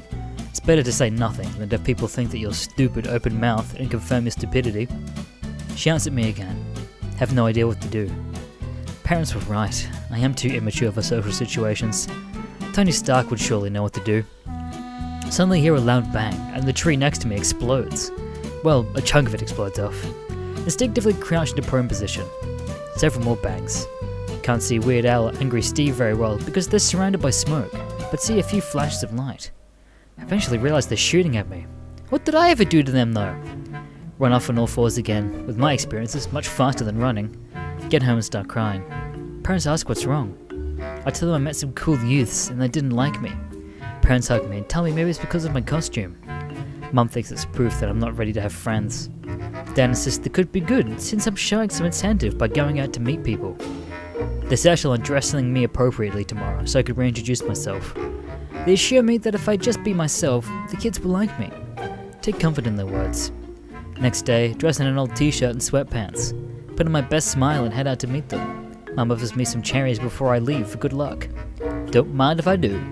Must have eaten like 30 cherries. Had cherry juice all over my mouth. As I'm wandering through the forest, cherries attract flies, which caused me to stop paying attention and slip in deer feces. On the verge of tears because I smell like deer shit. Want to head back, but no! I have to be strong if I'm ready for friends! Heading towards the camp, I see Mary Jane wandering around the forest. She keeps calling out her name. Ben, I think. Still standing watching her. She sees me. At first she winces. Remember what my parents told me about being social. Smile at Mary Jane. Smile and the world smiles at you after all. Smile and the world smiles with you after all. She doesn't smile. She takes a step back. "Have you seen my friend Ben?" she says. She says it really fast. Repeat it back to her a couple of times to digest it and look down. "Oh no, my parents say it's rude to break eye contact." Look back at her in the eyes. "Well," she says. Again, I repeat it and think and then say, "Your friend Ben, I have not seen." So she'll think I'm mysterious and mystique. She notices covering her nose. Why? She suddenly looks really scared. I go to comfort her and she immediately runs off into the forest. That was weird. Carry on and come to the old river factory. You should never swim in it because there was a factory upstream that leaked sewage into it. My dad was really upset about it, but apparently it wasn't illegal due to some weird loophole or something. Here talking, crouched low and walked downstream towards their voices, hiding behind bushes. See a Weird Al and Angry Steve playing in the water. See all this stuff about 100 meters away on the shore. They're guns! Guns are bad. My parents always say that it's the only resident on site. It's my duty to confiscate them until they're ready to leave. Walk over and take them. Weird Al and Angry Steve don't even notice, too busy playing. Guns are heavy, and so, after around 20 minutes, I put them in a ditch and cover them up with some leaves so I can get them later. Carry on towards their camp. Get there, and it's empty. Not a soul in sight. Rabbit leftovers are on the spit over the fire's remains. Since no one's around, I decide to take a bite of the rabbit, just to taste it. Easier said than done. End up accidentally breaking the spit, trying to tear a bit off. Lose my balance and trample over one of the tents. Whoops! Drew a peace sign in the dirt in Kryptonian as a way of apologizing. The rabbit didn't even taste very good in the end. Making my way back home. I would return in the evening. It gets dark out and I've changed my clothes. I've completely forgotten about the cherries on my face. Mary Jane must have thought I was some sort of cherry bandit. My face is all washed now though. Put on my best suit, after all this is my last chance to make friends. Thinking about it, up until she ran away, me and Mary Jane actually got on pretty well. Maybe there's hope for us yet? Work my way back to the edge of the clearing. The camp has a huge fire. They're all out of sight though, no stories of cooking. See that they didn't put the tent I trod on back up. See the other tent rustle. Weird Al rushes out past the fire. In the moonlight, I just make him out running about 20 meters or so and then stopping. He stands there for about another 30 seconds with his back to the camp before running back to camp. Just before he reaches the fire, he stops and looks in my direction. Has he seen me? Hurrah! I can finally introduce myself! He starts shaking and shouting. Not wanting a repeat of yesterday, and I make myself visible by stepping out of the bushes so they don't think I'm a deer or something. Weird Al shouts at me, and this time I hear what he says. Ben? Is that you? I repeat it back, and then realize what I said. Of course I'm not Ben, idiot. Remember to smile. Find it hard to smile and talk, so I just shake my head. End up accidentally shaking my entire body. By now, the rest of the gang has come out of the tent. I say rest, but there's only 4 of them. One of the guys is missing. That must have been this Ben they were asking about. Beginning to wonder myself where he is. They've all been staring at me weirdly and shivering even though it's summer. Where's Ben? I shout. Angry Steve whispers to Weird Al, and Weird Al shouts back that he doesn't know. And then he shouts at me. What have you done with Ben? If this is a game, I don't get it. Decide the only way to earn their trust is to impress them. Drop down on all 4s and do my Spider-Man crawl so they see how agile I am. They immediately scream and all run away.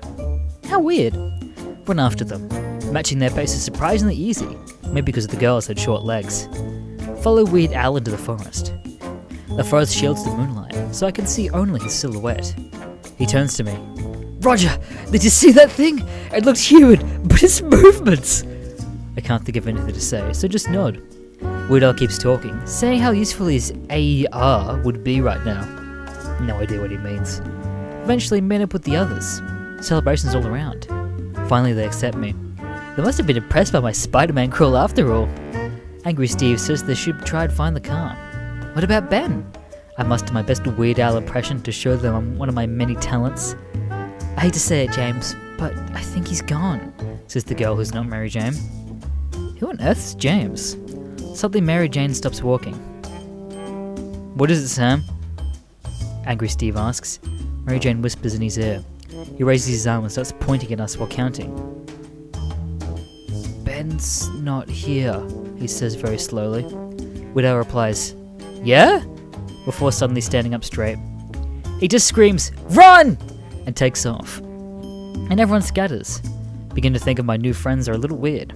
Decide to go home. Never did find out what happened to Ben, and all that forest ditches, so he's probably just playing hide and seek. Still can't believe Weird Al and Angry Steve were just playing in the water. My dad says the factory's chemicals means of bathing in it will make all your hair fall out for sure. Anyway, that's my weird story. Several retards in my high school, but none to get too excited about except 3. The My Fault twins and Timmy the Destroyer. Eventually they have a tard battle, but I think I should set the tone with the backgrounds of each. Start with the My Fault twins. Be 15 and 2 months into freshman year. Never seen a retard before, so I was unaware of the shitstorm. In a hallway during passing period, I hear a chorus of 2 people bellowing, "My fault." My fault! Continuously gets louder and stops right behind me. Cautiously turn and see the duplicated black earthworm Jims with buck teeth, staring at girls' asses next to my locker. Both start rubbing their crotches and drooling. Girl turns to go to class, suddenly screams from girl. Tard dicks are out and they're trying to grab their ass and tits to the chorus of "My fault, My fault! Start yelling at them and pushing them off as she runs away. Dead silence and the putrid smell starts overpowering area. Dual tard battle cry commencing. Your fault. Your fault! Attacking me in a tard rage with dicks flopping and shit smell overpowering me. Wrangler comes just in time before one sits on my face with shit smeared ass. Gets attention even though it's helping a 9 out of 10 hot girl. Later data after we talk about me helping her in that situation. My revenge would not come immediately, but would be glorious nonetheless. Enter Timmy the Destroyer. Only potato tard with downs in the school. Tard's strength is easy to see as he destroys anything that does not bend to justice. Actually kind of cool for a retarded kid. Always tries to make people stop bullying and doing bad things. One day, near Thanksgiving break, a group of black kids picking on this skinny kid from a band, starting to get physical. Timmy creeps around the corner like a ninja, slowly coming up behind black kids. Puffs chest out and destruction look on face. Screams, No more! No more! No more! Black dickheads act ghetto tough and persist anyway. Big mistake. War screech commencing. Takes 4 teachers and 3 wranglers to barely subdue Timmy. Black kids are sent to hospital. Everyone gives him nickname The Destroyer after incident. 2 months later, after winter break, at lunch, sitting with friends and girlfriend, Timmy starts standing right in front of us looking at me. Says, Pick up your napkin. pick it up, no questions asked, and ask him to sit down. Sits down, everyone on edge. Find out he's really nice, just takes no shit. Has a crush on my girlfriend, but expects that I'm dating her. Summer. I constantly see Timmy the Destroyer combing the neighborhoods looking for people doing bad things. Has 3-wheel trike that he rides everywhere. One day, I ride my bike past the street to see him screaming at 6 black people. Pick up your trash! Here. Fuck this retard motherfucker. Timmy pulls out a log from the back of his trike flatbed. Swings it, beating them all up. Numbers swell against Timmy. He's dogpilot. War screeching commencing. Overpowering force picks up 3 people, flings them like nothing. War screech powers up. Log is thrown square at chest of one of them, knocking them down and out. All run for their lives as Timmy the Destroyer chases them screaming, Pick up your trash! holy shit, he's never arrested either. Sophomore year. My Fault twins at it again, screaming their chorus of terror everywhere. Several girls have been touched at this point, and they have wranglers follow them everywhere. Timmy pauses by me at the same time the My Fault twins do. With my GF. My Fault twins can't help himself. Dick comes out and attempts to dry humping my GF. Timmy the Destroyer immediately raging war scream to decimals unknown previously. Still has crush on her. My Fault twins immediately realize a mistake. Cowering in fear as the savage Timmy goes in a trance of Wayne Stanic's scream. Rapist! Falcon Punch hits My Fault Twins, each one time in the dick. Chorus of crying on the ground of Your fault! Tide Wranglers subdue all. GF goes home early. Skips to be with her. Master plan of destruction gets planned all afternoon of the My Fault Twins. Close to Christmas break sophomore year, GF and myself have been planning action for some time between Timmy the Destroyer and the My Fault Twins. Timmy hates them immensely for last incident, and we were convinced that he needs to follow them everywhere to make sure all women are safe. Immediately convinced that he needs to assert his dominance on them. All that year and next year he follows them around. My Fault Twins look more like on edge as months go by. Incidents and rumours are being cornered by Timmy the Destroyer have begun to be heard. New teacher is in school. Easily 10 out of 10, amazingly hot woman. My Fault Twins can't be contained for much longer each time they see this woman. It's time to strike. GF tells Timmy that he needs to watch that teacher because the My Fault Twins are always watching her. Passing period, Tide Wranglers not doing jobs. Happens a lot. Bursts of screams from all sides. Don't expect this hilarity. My fault! Naked My Fault Twins running down the hallway. Find 10 out of 10 teacher and chase her into a classroom with full-on hard-ons. Holy shit. War Screech erupts from the demons of hell. Timmy the Destroyer is rage-driven, charges the door, and it flies off the hinges. Desks flying everywhere, glass breaking. 10 out of 10 teacher springs from the classroom, given no Fox.jpg face on her. Wranglers and security arrive and subdue everything. My Fault Twins committed to asylum and hospital, no longer attend school. Senior year halfway over. See Timmy the Destroyer back in school. Parents made a huge deal of what happened, saying that he protected the teacher and students, apparently very rich. First day back, share cookies with Timmy. Laughs at cookies, says, It's not your fault. Timmy the Destroyer thinks he's a police officer. Second summer into high school, Timmy got the whole police set of birthday gifts. From a siren, lights, badge, and accessories for each huge tyke. He scores the town on looking for troublemakers. Still has the log of a flatbed in his trike. So he literally looks like a rubber baton and says, Fuck the dildos! in an epic Tide Hail Mary as he passes it into a baseball field. Playing soccer all summer and practicing with team. Timmy rides his trike. Full cop mode Timmy the Destroyer. Finds stoners behind bleachers of a field and begins to pursuit. Half team stop practicing, clearly knowing the shitstorm about to commence. Hear a scream. You're under arrest!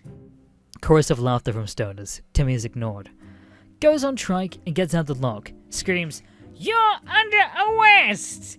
Get out of here and go home! Nervous laughter and no one clearly saying, while not hurting anyone, you go home you tard. Whole team now watching. Final screech commences. Timmy throws the log. Huge clang against metal as the whole bleachers move. Stoners scurry out from the bleachers, not leaving. Timmy sees this and decides that he's not in the mood to simply destroy, as he is sweating bullets all over and overheated. Puts hand down his pants and huge rip is heard. Poop-stained, sweat-soaked underwear that's now ripped now in his hand. Everyone on team is now dying of laughter. Timmy screams, Justice! repeatedly. Chases stoners and barrels several down. Stands over two of them, rubbing his underwear in their faces. Chases the rest away. Practice never resumed, just laugh for like 30 minutes, and then ate pizza. Timmy passes by. Sees me and comes in. Sits down looking at me as everyone is nervous. Hand him a few slices on a plate. Eat up, Officer Timmy. Everyone amazed about how actually nice he is while eating with us. Timmy the Destroyer becomes a ladies' man. Timmy just saw all 3 Austin Powers movies at the same time. Quotes for the 3 movies straight and gains confidence of Hulk Hogan, Ultimate Warrior, and Macho Man Randy Savage all in one. Whole school finds this hysterical as he casually compliments women in a weird ways while screwing up movie quotes. New brotastic bro at school, classic dickweed with MMA gear on all the time, with a doucher cap, nothing to show when he flexes. Takes offense at Timmy doing this to his GF, starts to bro up at the place. Doesn't know the power of Timmy the Destroyer. This GF tells him to stop as he's making a mistake. Doesn't listen and commences typical bro shit talk, Wanna fight, bro? Hollow becomes dead silent. Timmy removes his frameless Austin Powers glasses and steps forward. Clearly, challenge accepted. Bro pushes him. Timmy starts to low hum and growl, keeps getting face to face. 2 pushes later. Butter screech mixed with movie quotes. Yeah, baby, yeah! Bro puts up with a small fight against Timmy. Timmy immediately notices it's not going to be easy as previous battles. Tart strength power up mode. Double arm gorilla chop slaps against Bro times 4 repeatedly. Timmy picks him up and power bonds him 3 times. Lays on the floor and whispers, Go, baby. Very good. in Bro's ear. Whistles the theme song for Austin Powers as he walks away and security arrive trying to figure out what happened. Timmy the Destroyer loves Christmas, aka no one fucks with Santa. Timmy comes to school every day after Thanksgiving break. Every year, I see him in school as Santa Claus. School officials don't care, and teacher thinks it's adorable. Everyone is cool with it because it's funny, and everyone's looking forward to break. Last day of school is half day before winter break. Timmy brings us snacks of gifts for friends and people he likes. Tard Boy has a crush on Timmy named Billy Bob because he thinks he's really Santa. Fat tard that smells terrible. Timmy gives out presents and Billy Bob follows him around waiting for a gift. I get a package of glow sticks, girlfriend gets glitter and heart stickers. No more presents left. Billy Bob is upset. Only time I've ever seen him angry ever. Howling commences from Billy Bob. Timmy turns around slowly, clearly startled from the howling. Doesn't faze him after he knows he's not a real wolf. What you want, Billy Bob? I am so good. I want a present. No, we are not friends. Back and forth is just the same, louder and more angry. Tard-wranglers arrive and try to get them to calm down. Timmy gets slapped by Billy Bob. Tard-wranglers hold him and check on Timmy. Timmy starts singing Christmas songs louder and louder. You better watch out. You better not cry. Pushes his way into the team of wranglers and gets a hold of Billy Bob's head and pulls him down to the ground, mounting him.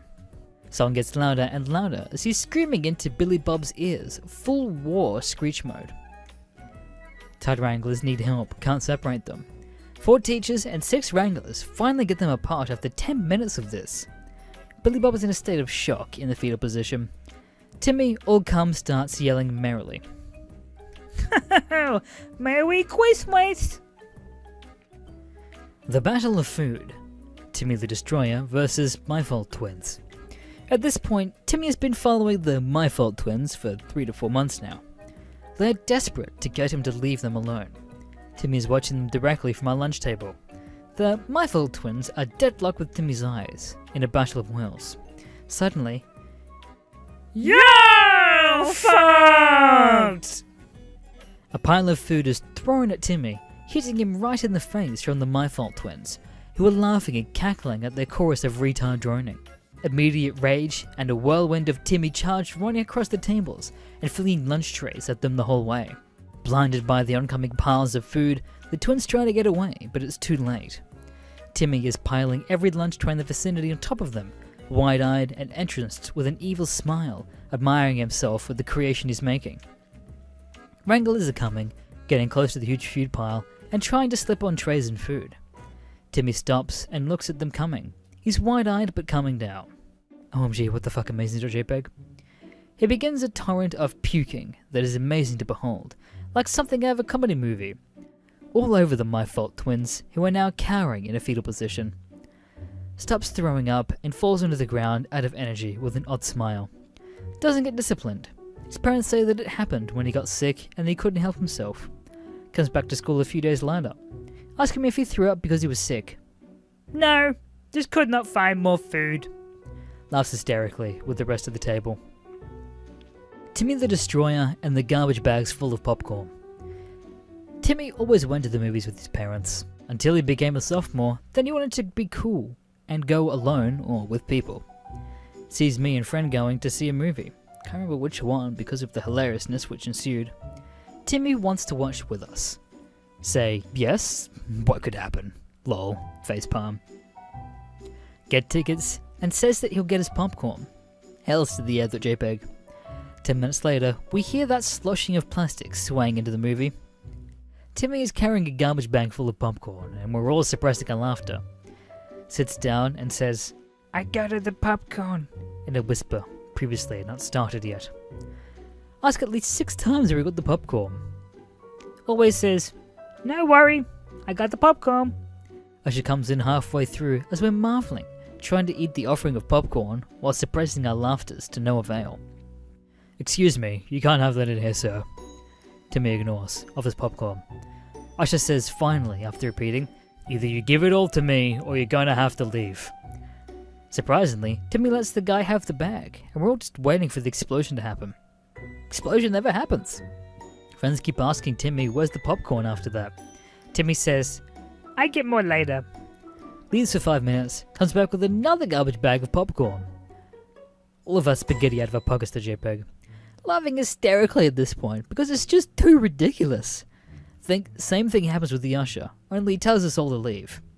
He starts asking Timmy where he keeps getting the garbage bags of popcorn. Takes us to the dumpster at the back of the theatre. Holy shit, Tim was eating garbage popcorn that's left over or scooped up from the floor. For 5 months after, he always had those bags on the back of his trike until they locked the dumpsters. Timmy the Destroyer. Pick related.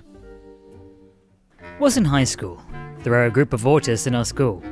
They spend most of their time in a place called the Core. Most of them were pretty chill, except for one, Smudge. He got his nickname because one time he was caught wiping shit over the bathroom stalls once. He didn't seem to mind the nickname. He thought people were being nice to him. Part 1. The Trip. One time we went to the park in the woods to do some activities like kayaking and wall climbing. The tards were bought but kept separate from the normal kids. Was my class turn to go kayaking. The tards were supposed to go at the same time as us, as we were the smallest class. We all go into the changing room and change into waterproof clothing so we don't get our school stuff wet. Tards are kept in this separate changing room. After a while, we hear screaming from outside the door. What the fuck, the JPEG? Smudge suddenly bursts through the door, screaming as a tard guard trails slowly behind him. He starts screaming at individual people and dodging the tard guard, his flaccid penis swinging around as he finally runs out of the room. And that was my first interaction with Smudge, the start of many more. Part 2. Home Economics. This is our first time in Home, EC. Thought it was a good year to integrate the tarts into normal classes because they received compliments from parents. We were making Rice Krispie cakes today. Teacher pairs us up with tarts to help them cook. Guess who gets paired with Smudge? Teacher gives us all a bit of chocolate to melt. Fucking Smudge eats that shit as soon as it was handed to him. Teacher hands me a piece. I melt the chocolate and start mixing the cereal into it. I want a mix. What the fuck? Smudge instantly sticks his hand into the mix of Rice Krispies and chocolate, swirling it around in the bowl. He even fucking takes his hand out, licks the chocolate off it, and continues to fucking mix. Did I mention that he stinks like absolute shit 24/7? You can smell the pure stench of shit before you even see him enter the room. Teacher forces him out of the class, and the tard guard comes in to collect him after he rapes the Rice Krispies. Part 3. The School Dance. In our school, we had a Christmas dance coming up. Live in Scotland, so it's usually just a bunch of dancing with grills. Smudge wants a date. He keeps asking girls, but keeps getting rejected. He goes to the dance anyway. He looms like a complete shit on the day. Dirty polo shirt, fucking cargo shorts. My school has 2 halls. One hall for the dance, other hall for some snacks set out, like a buffet. In the middle of the dance, Smudge keeps asking girls to dance. They all reject him. He eventually goes to a tard rage, pulling down a curtain. Bumped up kicks the JPEG. He runs into the other hall and starts tipping over bowls of crisps, dropping orange juice to the floor. Teachers close the door and wait for the tard guards to arrive. Guess who was one of the students locked in there with him? It's your boy. Guess who almost got covered in orange juice and had to go home? Your boy. Smudge was suspended for a bit, but wasn't forced to pay anything because of his tardness. It's not a long story, but it's worth saying it that Smudge was once caught joking in a class. Part 4. English. I was in the same English class as Smudge. This is before we got separated for our abilities and subjects. The disco arranged so that 2 students could sit at them and look at the front. English teachers put me and Smudge together because she knew I worked with him at home ec. She doesn't know about the incident. Nearly gag every second I'm sitting next to him. I didn't know one human could smell so much like rancid shit. The teacher used to go around the class and make us all read out at one time. She gets to Smudge. Smudge can barely read, takes ages to read out words. He starts getting mad at the book. Literally rips pages out the fucking book and spits on it. Teacher yells at him to get outside. It only causes Smudge to become worse. He starts screeching at the teacher, tearing my book before he runs out the class. Teacher eventually found him in the bathroom. Part 4. The Talent Show. Our English teacher thinks it would be a good idea if we do a talent show for the rest of the school. She gives us the option to either perform or help with the production. Your boy is on lighting. Smudge loves magic. He wants to do a magic set. No one has seen his act. Tells everyone it's a surprise. It's on the day. I'm in the booth at the top, so I have perfect view. A girl playing the violin comes off, and Smudge goes onto the stage. Literally all of the school is there. Tidgar's on standby, just in case something happens. He is wearing a shitty cape that has shitty stars glued to it. He brings out a magician's hat. Everyone's on edge. He pulls out a stuffed rabbit from the hat. What? This is too normal for him. He then scrambles around, looking for something. He looks like he's panicking. He must have left something at home. He just stands there, doing nothing. English teacher telling him to come off. He just stands there. I was told by my friend who was sitting at the front that it suddenly smelled even more like shit than usual. Did he just... He did. He just literally fucking shit himself. He starts running off stage, knocking over the girl that was getting ready to go on next, getting it crashing behind the curtains and screaming as Tards are suddenly in pursuit. They found him in the toilet again. Shit literally smeared in the toilet. He grabbed the shit from his pants and tried to put it in the toilet. The janitor was good friends with my mother, so that's why I know this. Smudge is suspended once again. The principal questions if the Tard guards are doing an effective job. One is fired. Part 5. Smudge gets a girlfriend. Smudge eventually starts hanging around with the other autist. One is a small, downy girl. She's pretty chill. She speaks to me on occasion. Smudge comes in his pants at the thought of having a girlfriend. He constantly asks her to date. She eventually says yes. He does not leave her. Just walking by, you can tell she is extremely uncomfortable. We sit down in history. He immediately sits down and shouts for someone, trying to take the seat next to him, since he wants his GF to sit next to him. Tard guys eventually come in and sit next to Smudge. Oh, have you got a new friend? She's my girlfriend! He screams out. Downy girl looks like she's about to burst into tears. We're going to have sex after and get married! Downy girl runs out of the room. Smudge is in swift pursuit, followed by the Tard guards. I still don't know what happened to the Downy girl after that. She was moved out of all Smudge's classes. I guess who at this point was in all of his classes? Your boy. Part 6. Smudge in the canteen. Smudge usually sits alone at the cafeteria. For some reason he decides he wants to come over to my table with my friends. Hey guys! Jesus Christ, what? Smudge never learned his indoor voice. Tardguard sits down too. I told Smudge to come over and make some new friends since he knows you. How dare you just throw us under the bus, Thought. I can get you food. No, it's Smudge ignores and runs over to the cafe. He runs past the line. Tardguard says to me, look, he's trying to do something nice for you all. Smudge grabs a bunch of food with his bare, probably shit-covered hands. Lots of it. I mean, lots. He stands by the cashier and gives her a £5 note and just walks off. Hey, that isn't an... Smudge fucking spits at her. Some of his dribble gets on the food. Tardguard runs up, grabbing him and attempting to get the food off him. Smudge refuses, screaming and throwing mini pizzas, brownies and shit like that. A good £50 worth of school food on the floor. He runs towards our table, dropping the mushed up brownie as he sprints out the cafe, probably towards the bathroom once again. Part 7. Smudge and the Bully.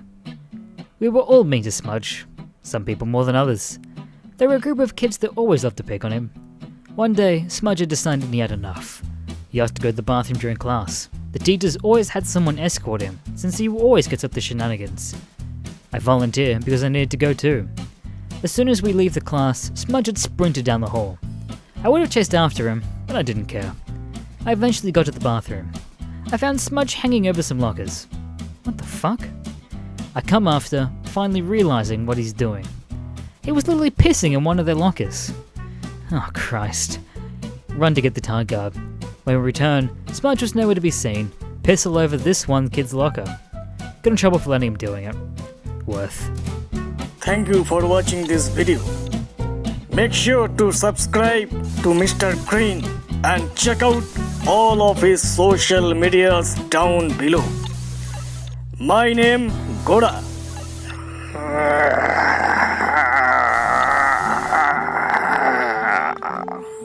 Be me. B18, unexperienced little bitch, only had previous job as door salesman. Somehow land substitute job as personal assistant for tards, primarily autists. Spent first 4 days as bystander, following older employees around and learning how to do shit. Come day 5, I get to work alone. And then you work with Anders today. This Anders. 59-year-old man with Down syndrome. Hates new employees. Open the door. Anders sitting on his sofa, watching TV shows about food. Anders loves food like Kanye West loves Kanye West. Turns his head to look at me with eyes hungrier than a slut's wet cunt. Stares at me for a fat minute. Who are you? Hello Anders, I'm Anon. Useless. Get out! Anders is suddenly furious. What the JPEG? Anders stands up from his chair, slow as an ogre on some dank kush. Food list! Every Thursday, Anders writes a list of foodstuffs to buy. At 16:30, it was 11:30. It wasn't 11 o'clock. Not now, Anders, that's later. No, now! He shouts with the fury of 1,000 feminists. Anders, I write you a list of... Suddenly the air fills the loudest, most inhuman screech I've ever heard. Glass shatters and birds fall from the skies like comets. Anders, the king of autism, rushes towards me, swinging his right fist like a steam-powered brick. With my cat-like moves, I dodge aside. The fuck is going on? Another screech follows as Anders leaps towards his closet, literally ripping the door off the hinges with his superhuman downy strength. Oh shit, the JPEG. Make for the fucking door while Anders bombards me with wardrobe door. Open the door and lock that shit behind me, sealing the fearsome minotaur in the labyrinth. The other employee looks at me from the staff kitchen. Anders has mood swings. My face went. Be third day at work. Not had to deal with Dr. Autismo ever since. Instead of working with the tards, easier to handle. Be lunch break. Eating my delicious chicken flavored noodles. Hear commotion from Anders' apartment. This girl at work, called, comes charging out. Let's call her Natalie. 19-year-old, 7 out of 10 Latino with lush brown skin. Looks fucking furious, stomping into the kitchen and grabbing a cup of coffee. What's happened? One of the older employees asks. Natalie stares at her for a fat minute before grumbling out. Anders had to go to the toilet. He pulled his pants and shit a diaper off, threw it at the wall and pointed at his butt crack saying, Slave! Anders only ever did that to her and the African lady because of their skin color. Anders is racist as fuck. To better explain the workplace, it's basically a joint apartment building for 5 different mongoloids of different ages and mental disorders, though they all have some form of autism. Be 4th day. First time working with a fairly new tard. This guy is a gypsy and is literally named Tarzan. Tarzan! Looks like a Muslim Martin Freeman. Mental age of a 4-year-old, doesn't say much except repeating questions and talking from his fake phone. Cooked this gypsy retard some delicious meatballs and then decided we should play some football. As we leave his apartment, and woe and behold, the monstrosity named Anders is standing in the hallway in nothing but a diaper, his D-cup man boobies hanging out like depressed flowers on a winter morning. Stares Tarzan dead in the eye, looking like he'd just seen the face of the Virgin Mary. Whiskey, he said in a crisper voice, face colder than North Pole. Tarzan starts laughing and slapping his knees. What the fuck, the JPEG? Anders keeps staring at him, repeating this fucking whiskey phrase. Tarzan, with the body more fragile than my broken self-esteem, in his shithole manages to fall down and faceplant. Blood everywhere. Anders looks at him and laughs. Bang! Butt goes into his room, not giving a fuck. Want lunch? Tarzan is crying on the floor. Working at this place is virtually like being on the internet, so yep. After the Tarzan incident, I've had some time off. Come back to work again, and get set to work Anders' morning shift. 7 o'clock to 11:30. Chill as fuck. The problem is Anders is a motherfucking zombie in the morning and hates everything. Enter his apartment at 8 o'clock, when he's given his first medication. Don't want, he says with tears in his eyes. Yes, Anders, take your pills. Slaps them away, scattered mess of 8 pills on these shitty floors. I hate you, Anon. Okay, but you still need your pills. go to his fridge so he can swallow them down with some delicious chocolate pudding. Looks like my poop. Swallows it happily. Rest of the morning goes smoothly because of poop pills. What the fuck have I done? Skipping ahead in time some. Next one is a fucking jewel. Fast forward 6 months. Used to this work by now, as all usual. Wiping the shit off mentally retarded men is a habit. Be working another morning shift. Anders is still dead set in the morning. Be south on his sofa watching Community or whatever the fuck was on at the time. Anders sleeping like a baby, snoring and drooling on his hideous man cleavage. Suddenly, he rustling from behind. Shit goes to JPEG. Turned around. It's Anders. He'd put on his diaper on his head like an admiral's hat, staring at me with his moon face. Kiss daddy. What the fuck? The fat king of down starts dancing. Poop daddy. Rushes to the bathroom faster than Sonic himself could have. Hearing him singing in old rock music from the bathroom in his slurry, throaty voice. This was the beginning of the daddy era. Arrive at work one day, 7 o'clock sharp. As I step inside, see the behind of a new girl I hadn't met yet. 10 out of 10 ass, firm and fat like it should be. I turn around and appears to have bigger breasts than Anders too. What a goddess this is. She had to get to work too though, and so did I. The 7 out of 10 would have to wait in meeting the fat I was. Go to Anders' place. Anders is in bed as usual, snoring and shit. Do the regular routine, sit at TV.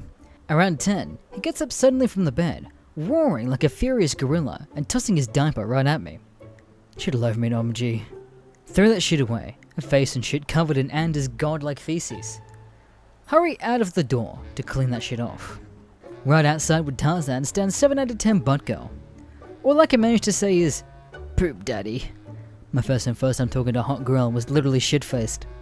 These are all true, the most fun stories revolve around Anders.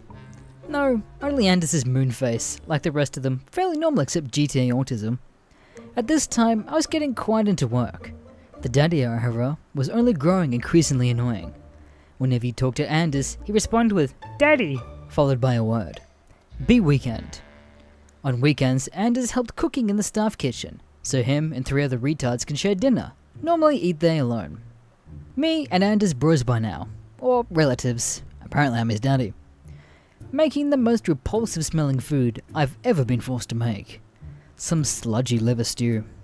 Literally the entire building smell of death. Good daddy. Anders said happily, however, sitting in his chair drinking water. That was how the Tard King helped. Are you enjoying your water, Anders? It's whiskey. Of course. Cooking the stew from the hell takes about an hour, and when it's done, we set out to fetch the other tards. One of them is an old man with heavy autism named Reno. Motherfucker has wheelchair. Whenever he rides into the kitchen, he imitates a police vehicle. Wee-yaw. Anders freezes at the sound, staring past me to where Natalie was standing with another tard, working today just as I was. Hi there. Anders still thinks she's an illegal immigrant to this day. Be regular Sunday morning. Working a lot of morning shifts. Since I work as a substitute, I have varying times. Wake Anders up per usual, him simply looking up at me with his half-shut Resident Evil eyes. Fuck daddy. What the fuck, nope. Go sit on sofa while he goes back to snoring. But half an hour later, wakes to Anders snorting himself awake, unleashing a terrified squeal. Legit sounded like a pig being shipped off to slaughter. What happened, Anders? Poop daddy! He screams at the top of his shriveled down syndrome lungs. Go toilet, Anders.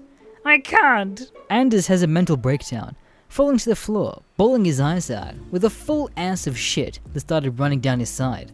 How the fuck do I fix this? Get out to the backup staff, because I can't possibly live with that elephant alone. Come back 3 minutes later to Anders sitting on the toilet with a newspaper I bought him the same morning. He stares at me, tilts his head and smiles like nothing had ever happened. Kiss daddy. Start working a lot of night shifts. 9:30 to 7 in the morning. Get paid for watching Netflix and putting Anders to bed pretty much. Anders always comes to get me at 11:15 when his movie is over. Not tonight.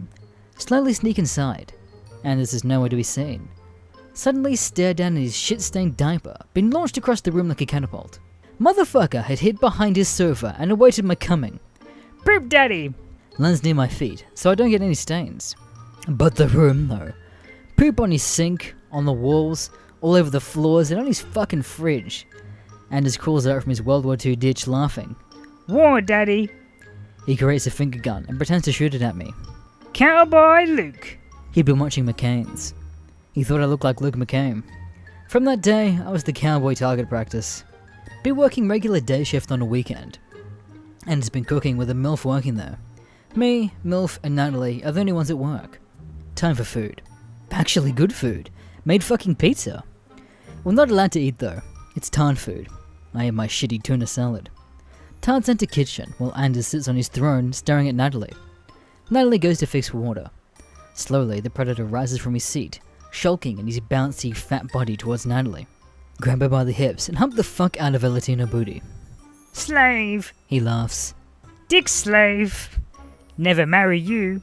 Natalie squirms away, outraged, and Anders goes back to his seat. My face when Natalie quit 1 week later. Be night shift. 11:14. Almost time for Anders' bedtime. Leave for the staff room that has a nice bed to lie in for Netflix to prepare his shit.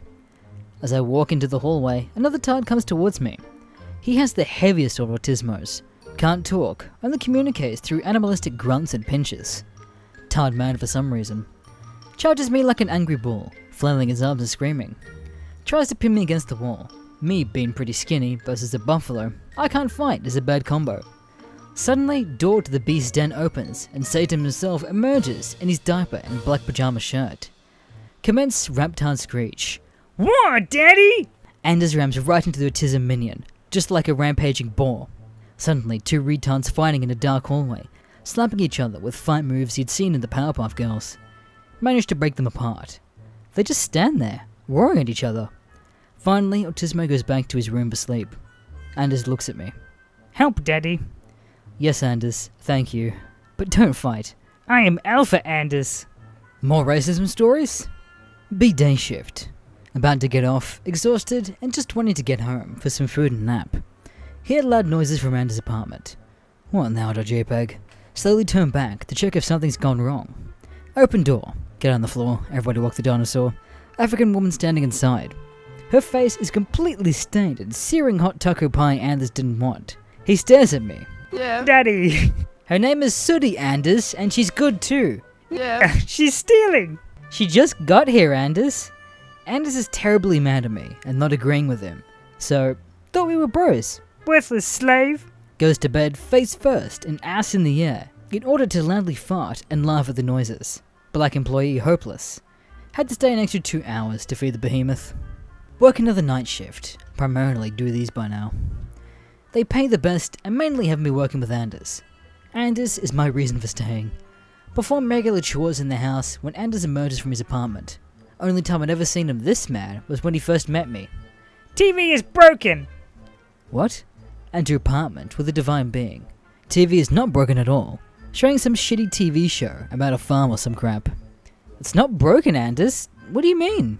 Anders approaches TV, sticking a finger on one of the people on it. A black man. No color, Daddy. Literally break down because this motherfucker knows it's not broken. He's just wanting reasons to be racist. That's a person, Anders. Demon. Satan TV. Anders flips out and picks up his remote control up, aiming it at the and throwing. TV broke. Dumb a fuck. Had to buy a new TV. Acted like a nightmare for 3 days because he couldn't watch TV, and that's all he does. Sitting at home playing video. Bioshock series was on sale. Never played the second one. Fuck yeah, hype as fuck. Sudden phone call. It's work. Hi, can you come in? There's been an emergency. Okay. Takes about 40 minutes to get to work from where I live. No biggie. Arrive at building, and there's an ambulance parked outside. They weren't joking around. See one of the employees lying on a stretcher, face all bandaged. Go inside, 2 Tarn Wranglers outside Anders' room. What happened? He didn't want meatballs for lunch, so he smashed her face in with a chair. What the fuck, .jpg? Can you work with him for the rest of the day? I am too young to die. Go inside hesitant and terrified of the moody human T-Rex. Hi, Daddy. He points at his TV. Baby's on TV. Watching America's Top Model. Touching his dick. Yes, Anders. Watch TV for the rest of the day with him, telling him how he would fuck those hoes and how much experience he has with women. Work night shift. Sitting with this massage chair that purchased with my laptop, watching some series. Autismo starts groaning, walking back and forth, not listening to my urges at him, getting around him to bed. Smashes his head against the door to the wheelchair retard. Hear a loud thump from inside. Fuck. Managed to get Autismo into his apartment again and go check on the policeman. He's lying on the floor screaming, "Help!" Stereo voice of Anders. It's always hard to make out what it is. Help him to his feet again. There is a burglar. No, there's not. Yes. He is paranoid because he had a nightmare. Grabs his wheelchair and rockets to his locker. He's very independent and for some reason has an axe. Rhino has turned into a Viking on 4 wheels, singing ABBA and making his way into the hallway. Autismo has left his apartment again. Thief. Axeman starts chasing Autismo with his axe and wheelchair. Complicated process since he's weak as fuck. Axe is hitting the ground every time he pushed himself forward. Tries to stop him, but he swings his axe at me, barely bruising my arm. This is bad. Hear door creak open from Anders' part of the house. Not this again. Anders charges the rest of the tarts, roaring like he always does. Lion Daddy. He explained, as he got down on all fours like that would fucking help. Hear another door open. Jesus Christ, the JPEG. Tarzan had left his apartment, watching the scene and laughing. Anders gets up on all fours and slaps the wheelchair Viking of desolation across his face. Old man starts screaming and returns to his apartment. Autismo does the same. Anders walks towards his own, stopping at Tarzan. Whiskey. Tarzan breaks down laughing. Put Tarzan back to the bed, then go clean what little blood I'd left on my arm. This one doesn't involve Anders at all, but I thought it might be worth sharing. Big working night, not long ago at all. Usually a quiet night. Anders watched James Bond and imitated shooting at me a few times, bombarded me with diapers as had become a normality at this point. Big 6 o'clock, an hour from quitting. At this hour, I always give breakfast to the angry Autismo. Walk into his apartment with a nice bowl of special porridge he eats for his stomach or some shit. Blood everywhere, smeared on the walls, bed covered, his face is running with fresh blood. He had somehow smashed his head open in his sleep. What the fuck do I do? Force him out of bed and go wash up and check the wound. Turns out to be a very small and actually not bleeding anymore. Clean it up with water and soap while fighting off angry Tan because he doesn't appreciate me touching his ouchie spot. Pinches me. Tries strangling me. I'm too fast! The process takes a lot longer, however, and by the time I'm nearly done, I'd gotten blood smudged over my face. I look like William Wallace of Tard Wranglers. Hear front door open. Fat lame whale named Brenda, who hates me, stumbles in. Sees me with blood all over clothes and face. Runs out of the building screaming. Tried to stop her, but the motherfucker was long gone in a car. Bitch called the police and I had to explain I had murdered the autism kid. Get called in late for work. One of the employees had gotten in sick during the day, so I had to fill in. Arrived to utter chaos. Anders, the based god of poop, had thrown a fit again. Someone smashed the fuck up. Everyone was sitting in the kitchen, taking care of the injured. Was 7 out of 10 substitute. She'd be a 10 out of 10 if it wasn't for the terrible acne, and Anders was always telling me how he wanted to shag her. Ask what happened. Anders touched my breast, and I said no, so he slapped me. Excused myself to the bathroom and laughed for 5 minutes straight. Anders legit pimp slapped the hoe for not being obedient. Posting some more racist Anders moments because they seem appreciated. Set up having lunch with Anders. Move employee warns he had a bad mood all day, which is when he tends to hit people. He wouldn't hit me because we're bros. Enter his apartment with pie because that's his favourite. Anders is sitting on his table for some reason, arms folded and really fucking upset. Do you want pie, Anders? No. He says and sits down to eat his pie. Okay then. After he's finished his lunch in absolute silence, accompanied with the hateful glares, he looks at me to speak. Hate living in zoo. Living in zoo? What do you mean? Only animals here. What animals, Anders? Monkeys all day. Day before, all the employees have been black. All they do is steal and eat my food. Anders throws down his bowl and lies down crying. Scared and traumatized of his day. Be regular Tuesday afternoon. 4 employees as is usual. Me, 7 out of 10, African mother and land whale. Not working with Anders, but since my shift was calm, I could pretty much do whatever while my assigned time was resting. Be sat in living room, watching TV with some others. African mother excuses herself to talk on the phone, walks into hallway. Hear door creaking. It's Anders. Anders and black person alone in the hallway is never a good sign. Want to see what would happen though, because it's the highlight of my job. Anders slowly starts moving his fat body forward in the most quiet manner he could. drops his pants. What the fuck? Is he raping her? No. Anders pulls out his minuscule penis and starts peeing on the black woman, laughing, saying it's how they treat where he's from. African woman breaks down sobbing and runs to wash off. Anders proudly finishes his piss on the kitchen door and trots off. Bye, Daddy. Pick related, how his dick looks. Anders has a 3-day vacation. His job is staying at home, but for some reason he gets a fucking vacation.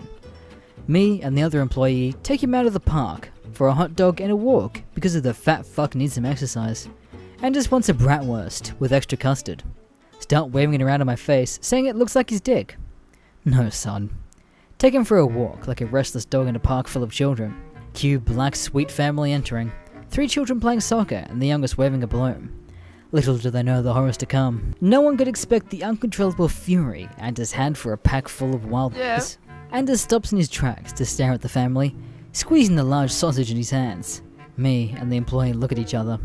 Both know shit is bound to go down. Suddenly Anders unleashes his primal roar of retardation. Me and another employee had grabbed his arms, but for somehow, people down seem to have superhuman strength. Drags us both with him as he angrily charges the horde of immigrants.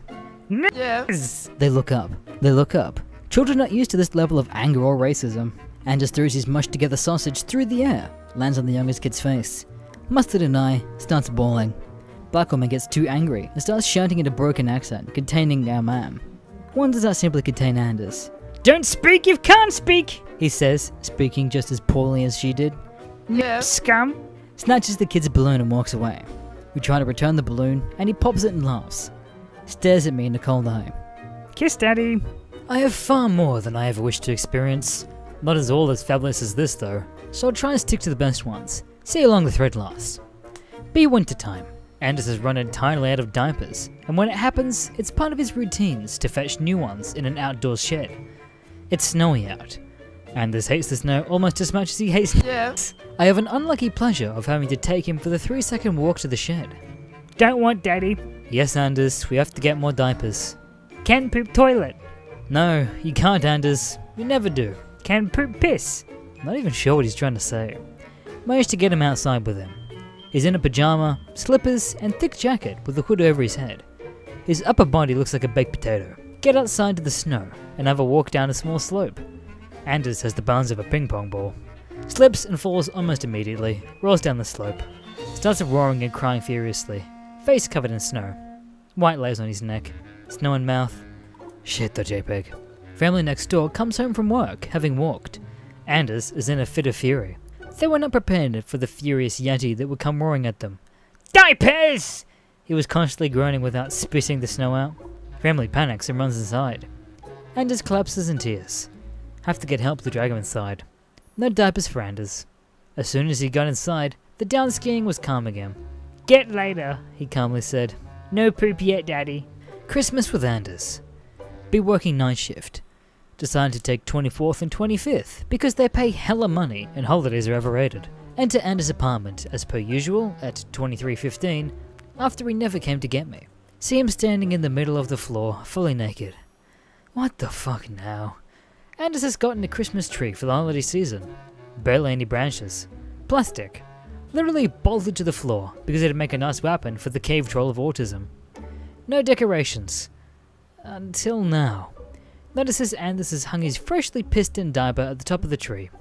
An actual piece of shit impaled on a branch. What the actual fuck? What did you do, Anders? Happy New Year, Daddy. You know your holidays, you shit! Tells him to sit down so I can clean the tree up. Anders has watched me and laughs. White slave, Daddy. My first one Anders knows were all these bitches, and he's ascended to the God King of House of Autism. Weekend. Everyone except for Tarzan having dinner in the staff kitchen. Anders always has the same seat, sitting there smugly drinking his water. Is it carbonated, Anders? I ask because I generally didn't know. He lifts his glass at his eyebrows like a seagull taking off. Whiskey. Oh, it's whiskey? Whiskey, Daddy. He laughs. Meanwhile, female employee crouches down to pick up bread from the bottom shelf. Anders reaches out to poke his finger in her butthole. Woman squeals and stands up quickly. Anders looks at me and grins his moon face happily. You can put your weed in there. T'd be watching the hot chick. Not the first time I used movie quotes, but definitely the most memorable. Anders and the 120 Days of Sodom. Working night shifts again. Everything seems calm, but lights are on when they shouldn't be. Enter Tarzan's apartment. Gypsy Tard is lying in the bed naked, with a boner, humping the shit over a magazine with cars in it. Looks up at me with a confused face, but doesn't say a word. Okay, I'm gone. Enter Anders' apartment instead. He's sitting on his bed, holding his tiny roast beef dick. Fapping. Why is this the house of sex tonight? Open door again to leave when Anders grunts. Daddy. Slowly turn around to face him. Watch Daddy. Daddy Dick. Leave straight away and tell him to get me when he was done. I'm fucking hand. Go and watch How I Met Your Mother to drench my trauma. Lies story? Arrived late to work because my bus driver was being a fucking retard. 2 people are gathered in Anders' apartment. Go check it out, and turns out his table's been ripped off the floor, along with all the furniture that are bolted in place. African mother is there. Anders was screaming and snarling like a crazed hyena. Angry gorilla ripped table. Clearly not her, because she's a weak sauce. Anders alpha, not monkey. Not much to do, so we get black woman out and settle for fixing floors, because pint of plastic carpet has been ripped off along with the table.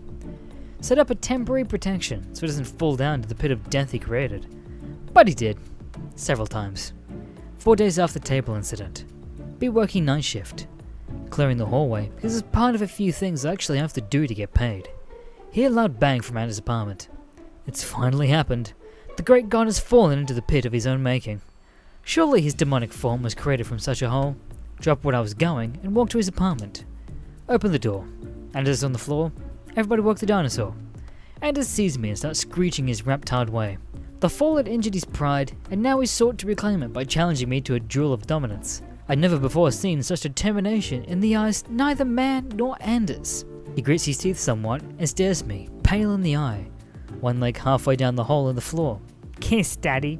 I think I won the dominance challenge. Help Anders stand up again, and turns out the fear of falling had made him shit his pants.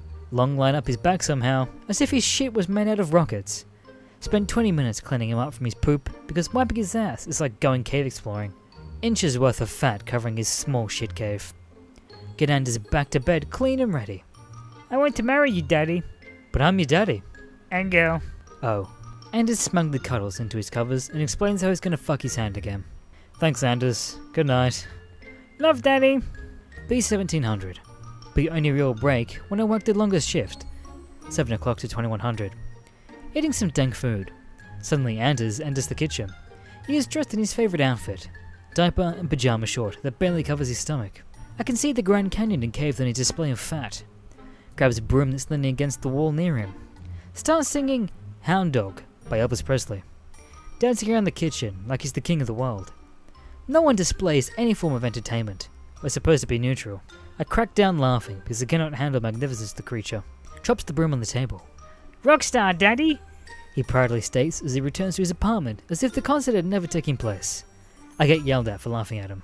I have a picture of him, but I'm not allowed to share it due to politics. I only snapped it as a Valentine's gift. Don't ask. Anders' New Year celebrations. Just like with Christmas, I decided to snap up on the holiday when it became available. Pays twice the money, so worth missing out on some partying. Can do it any other day. 2 of the Tards aren't home because they're with their family, so no Tarzan, and not the 5th one I haven't mentioned yet because all he does is sleep and eat. Anders is celebrating in his room, watching James Bond To Live and Let Die, drinking whiskey. Anders has some entire locker full of booze that only he can drink at special occasions. I like to have 1 glass, but lightweight as fuck. Comes out at $22.15, asking for more. Since I'm a real bro, I decide to go for it. Why the fuck not? Bad mistake. Barely 20 minutes later, I hear loud singing from Anders' room. What the fuck? Singing Live and Let Die song. Lying on the floor. Throwing his crisps and whiskey all over the place. More shit-faced than I was when he gave me a poop shower. Mistakes. Quickly take him to his bed. Or try to. It's like lifting a mountain that fights back. I must channel my inner autism and gain Anders' strength. No, Daddy. He added as I failed to lift him again. Sing to me. What the fuck? Okay, if you promise to get in bed after. Yes, Daddy. Sing along with Live and Let Die. Beatboxing song. Anders finds beatbox hilarious. Want to try it too? Sounds like the noises a walrus would make. Pressure and threat makes him throw up. On my new sneakers. Thanks, Anders, you piece of shit. Hate you so much. Finally get him into bed and drop shoes. had to walk home barefoot. Be working daytime. Having my lunch with some other staff in the kitchen. Made some delicious pizza for the night before. Leftovers are great. Had been watching Annabelle a few days prior with my best friend. Fucking terrified of dolls. Tell my employees they laugh about it. Share some of the other fears. Little did they know that lurking in the ventilation systems was the shadowy visage of Anders, crawling like Spider-Man on the ceiling and absorbing our deepest fears. Somehow overheard the entire conversation. For backstory, Anders has this little locker of creepy old dolls in his room from his childhood. Sat pretty high up, normally out of reach for him, so he doesn't break it. 3 days later, work night again. Hear him calling for me, in the one way he knew, howling like a rabid dog. Terrorist committing jihad in the next room to mine. Enter room. Motherfucking dolls all around. On the floor, on the shelves, strung to his lamp. Anders is standing near his window, grinning cruelly. Are you scared, Anon? I hate you, Anders. Clean up his shit and put him to bed. Cry for 3 hours in the shower listening to Coldplay. Anders is the most aware of all the evil tards. All of the tards follow very strict rules and chores. We have manuals for it, and fetching diapers is for one of his. Mostly so he gets some exercise. Fat bastard. Sitting in the kitchen, eating some pizza, and drinking Pepsi during the night shift. About 22:30, so plenty of time to go before I have my quality time with Anders. Hear him screaming hysterically from his room, sounding like he just caught someone raping his daddy. Enter room. Anders is watching Planet of the Apes. What's wrong, Anders? Why is Sudi on the TV? Sudi is the African mother employee. Not even sure if he's just making shit up at this point. Turn it off then. Yes, Daddy. Leaves his sofa to hug me. Don't really mind, even if he's fat and slaps me with the man-tits. Suddenly reaches up and licks my chin with an enormous tongue. The kraken was released upon the lower sections of my face. Drool everywhere. Smells like orange soda and autism. Kiss, Daddy. Starts humping me like a dog. Fuck this shout. Push him away and set him to bed without brushing his teeth like the bad boy he was. Brush, Daddy? No. Hear him wailing 10 minutes later and yield so he can brush his fucking teeth. Doesn't even like brushing his teeth. Starts complaining about why he has to brush his teeth. Want sleep, Daddy? Anders, why do you hate me so?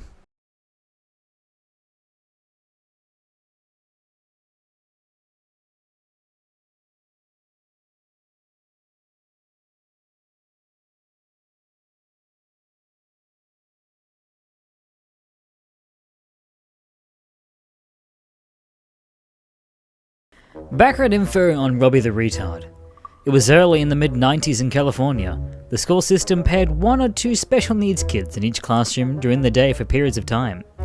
There were 5 special needs kids who I can remember. Isaac was severely autistic, and he was cruel, and you could tell wheels were turning in his head and that he had something dark in him. Robbie was Robbie. He was genuinely very happy.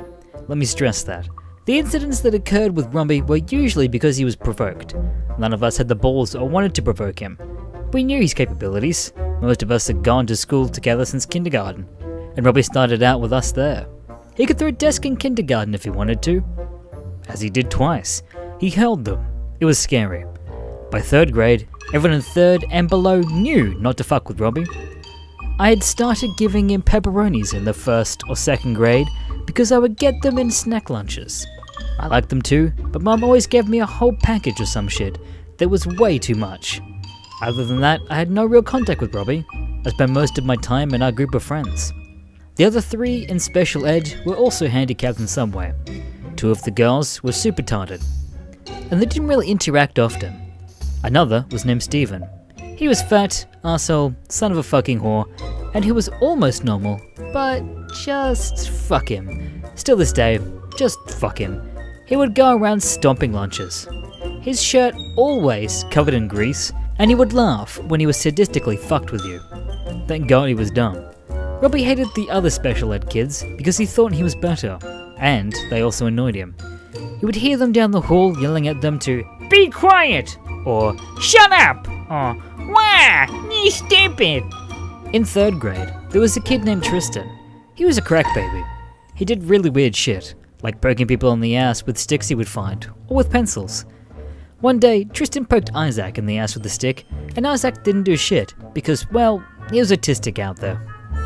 This during PE, when all the grades are together. When Isaac's handler caught what happened, she reprimanded Tristan, who had no handler, and got the attention of one of the teachers. We're playing dodgeball, something we fucking loathed to do when Robbie played. That shit hurt. He could hurl that fucker, but since he had poor aim, it was easy to avoid. The round was about to start, and we were all lined up. I was on Robbie's team, go figure, everyone wanted to be on his team, and there were 5 special needs kids, and the rest of us, in all, they didn't play. Only Robbie. Tristan was just above the special needs. Tristan tried to sneak up behind Robbie with a stick. All of us told Tristan to get the fuck out. Robbie turned around and saw him and said, No! The teachers aren't looking because Isaac has a mini seizure. Tristan pokes Robbie in the ass.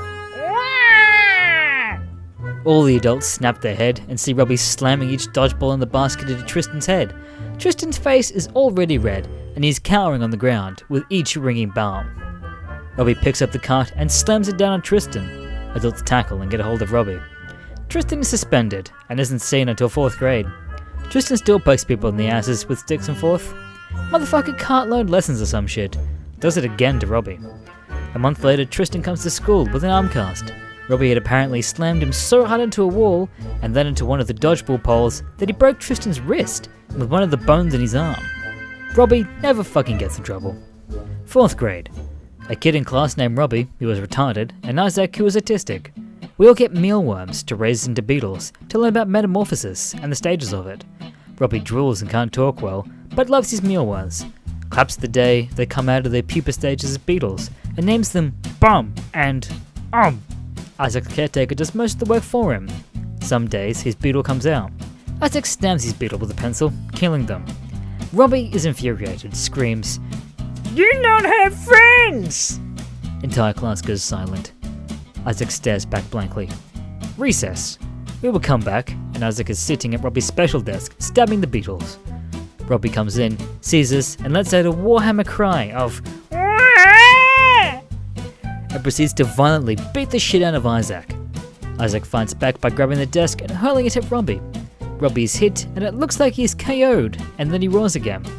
Rushes Isaac like a linebacker while the teacher is screaming to stop, and then the aides are trying to stop it. Isaac is thrown from the room by the force of the hit. Robbie obviously picks it up the old wooden desk, hurls it at Isaac, slamming him. Robbie then screams, No hurt friends! Everyone's scared shitless. Robbie is assigned to a different classroom. We're stuck with Isaac, who stabs other people's beetles too, until he's removed as well.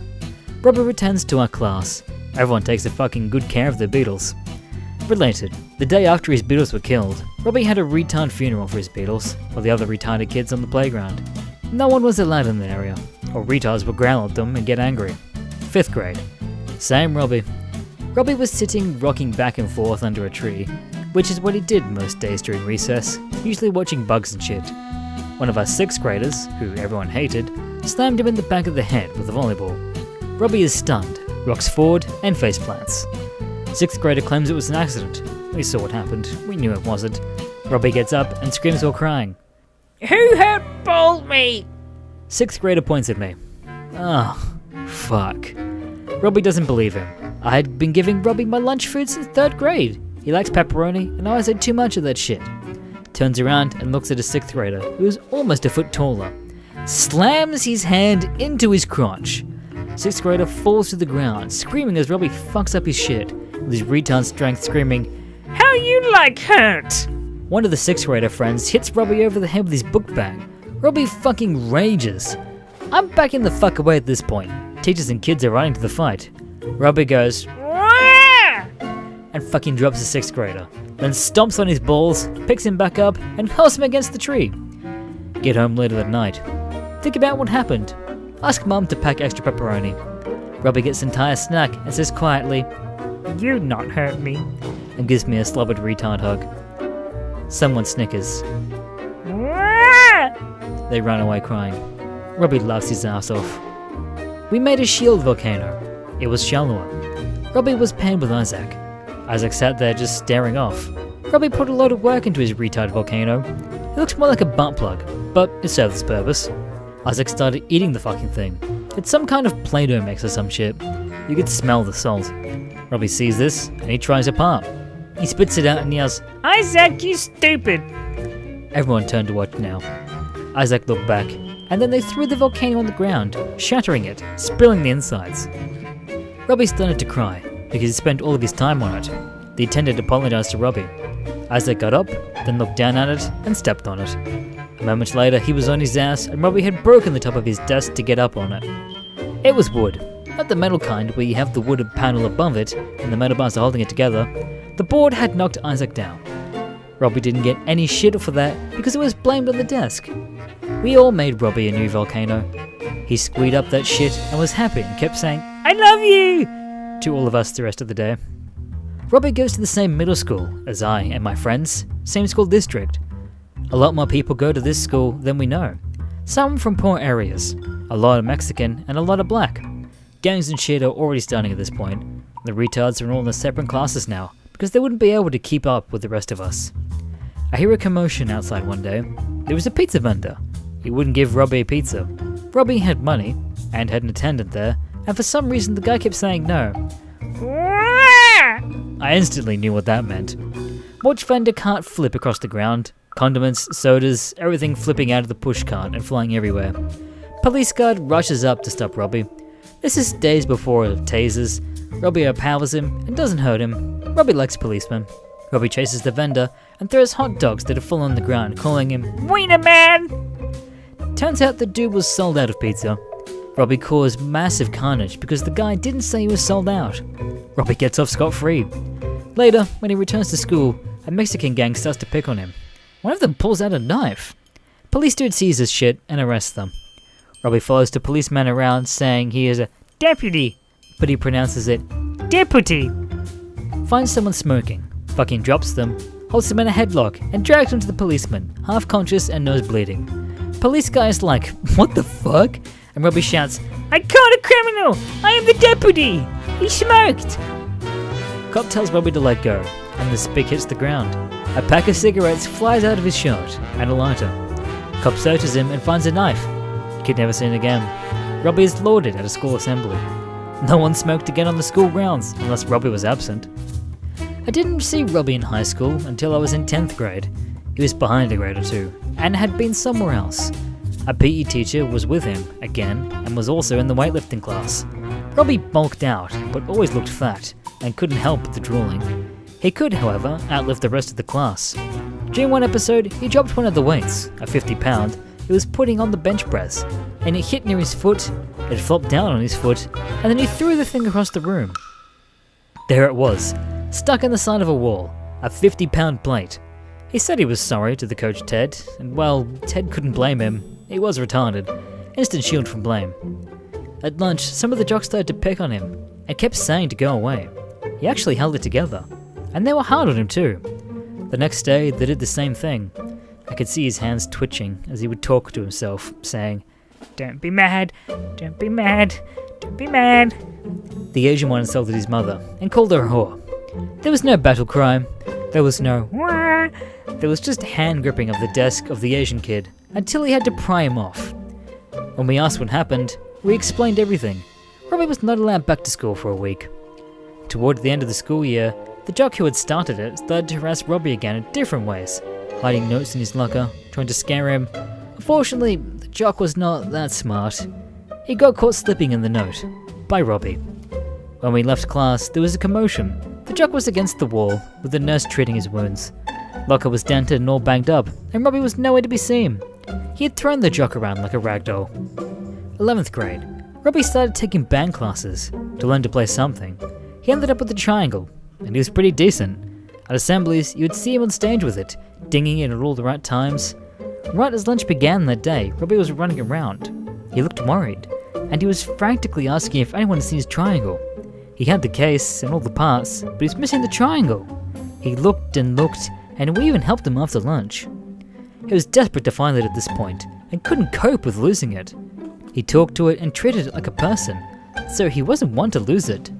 His aide lady helped look too. Finally, out of desperation, he started punching one of the lockers and crying. Ours were the kind where you could tap on the top and they would open. All the lockers were now bent at the top.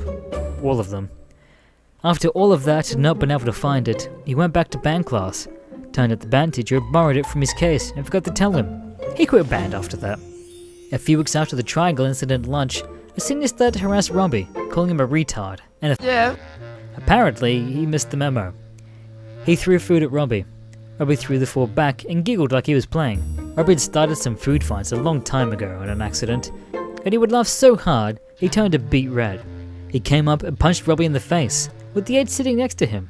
She saw the whole thing. Dude was a real prick too.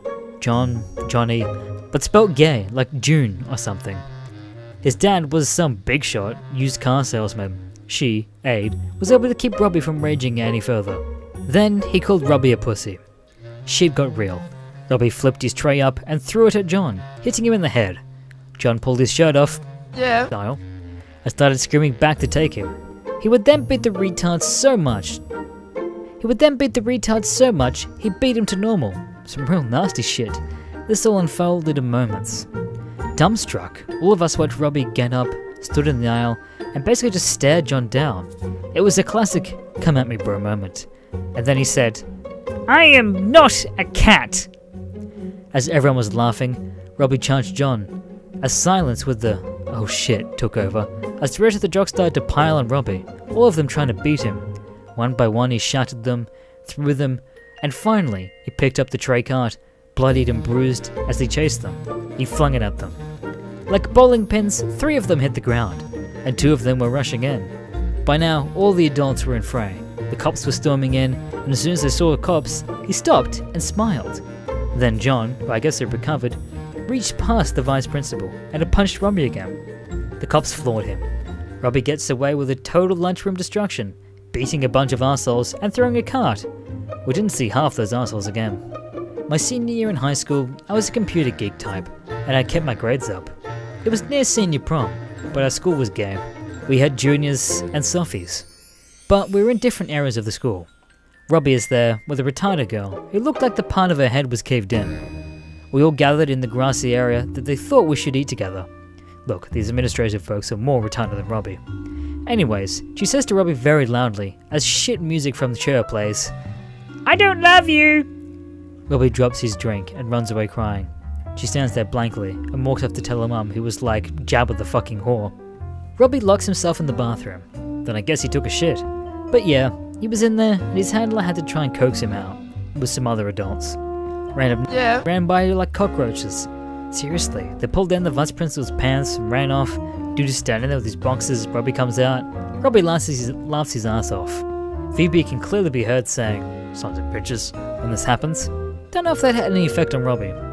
Later on, party's about to end, and one of the girls is dared to dancing with Robbie. Robbie gets halfway through the dance and is smiling that sort of off-space smile. Backs out and says sorry to him, but she can't handle it or something. Instead of screaming and running away, he looks around and you can feel the pain the Tana's going through. He screams, "Girls are sons of bitches!" Random shouts back, "Girls are just bitches!" Robbie screams, "Girls are just bitches!" He says that the rest of the night, until his aide or chaperone takes him away. We can still hear him hollering out the car window. I knew an Asian tard that eventually fucked things up big time for his family, and I was witness to all of it. The Tale of Tard Chan, B17, Brit fan. Out walking the dog in our shitty street. New Asian family just moved in a few houses down. Consists of a mum, dad, and 15-year-old male tard. Family dubbed Mr. Chan, Mrs. Chan, and Tard Chan. Tard Chan sees the dog and waddles over. Nervous.jpg. Pets it rather roughly. Parents approach me. Chat awkwardly with one of them, while Tard Chan continues to pet my poor dog. Parents motion for Tard Chan to leave. Tard Chan ignores, too engrossed with trying to break my dog in two. Mr. Chan grabs my arm, not roughly, but just enough to say, "Okay, come the fuck on." Tard Chan lets out a low-pitched groan that frightens the shit out of my dog. The dog whimpers. Tard Chan moan intensifies. Mr. Chan apologizing. Mrs. Chan stands by looking humiliated. Hurriedly make an excuse to leave and start walking toward my house. Tard Chan's groan can be heard from down the street. He is not happy. The Tale of Tard Chan 2, The Gawking Gook. Bump into Mrs. Tard at shop. She's alone and much more talkative. Apologizes again for Tard Chan and says, "He's a little wary of new faces." Shrug off the incident. Assure her it's no problem. Leave the shop and spot Tard Chan sitting in Mrs. Chan's car. He sees me and waves. I smile and nod and try to avoid an incident. Not this time, .gif. Ta-chan honks the horn at me, keeps waving. I keep walking, not acknowledging the noises for fear of being associated with this bullshit. Honk, honk, honk. Mrs. Chan runs out of the store and approaches the car. Honk, honk, honk, honk, honk. Motherfucker is relentless. Mrs. Chan gets in the car and subdues Ta-chan. Drives up next to me and offers me a ride home. Nope.avi. Ta-chan has his grimy nose pressed against the window the whole time. As the car pulls away, he stares at me out the rear window. Those slits concealed an evil I was yet to discover. The Tale of Ta-chan 3. The overly open Oriental. The neighborhood barbecue. English summer in full glory. Cold as fuck, sitting in neighbor's garden having a beer. The Chans arrive. Ta-chan wearing some gross looking brown jumper. I move my seat to stay out of sight. Barbecue goes on. It's alright for such a shitty evening. Suddenly, some kid starts crying. Ta-chan took a dump on the kitchen floor while looking for the toilet. Kid walked on it while also looking for the toilet. Suddenly noticed Ta-chan over by the burgers. He spots me and starts coming over. Shit, .gif. Straight up tells me he took a dump in the kitchen with a shit-eating grin on his face. Mommy should clean it up, but not him. Mr. Chan and Mrs. Chan come over. Apologize again. Mrs. Chan leads Ta-chan away. Mr. Chan stands quietly, watching them leave.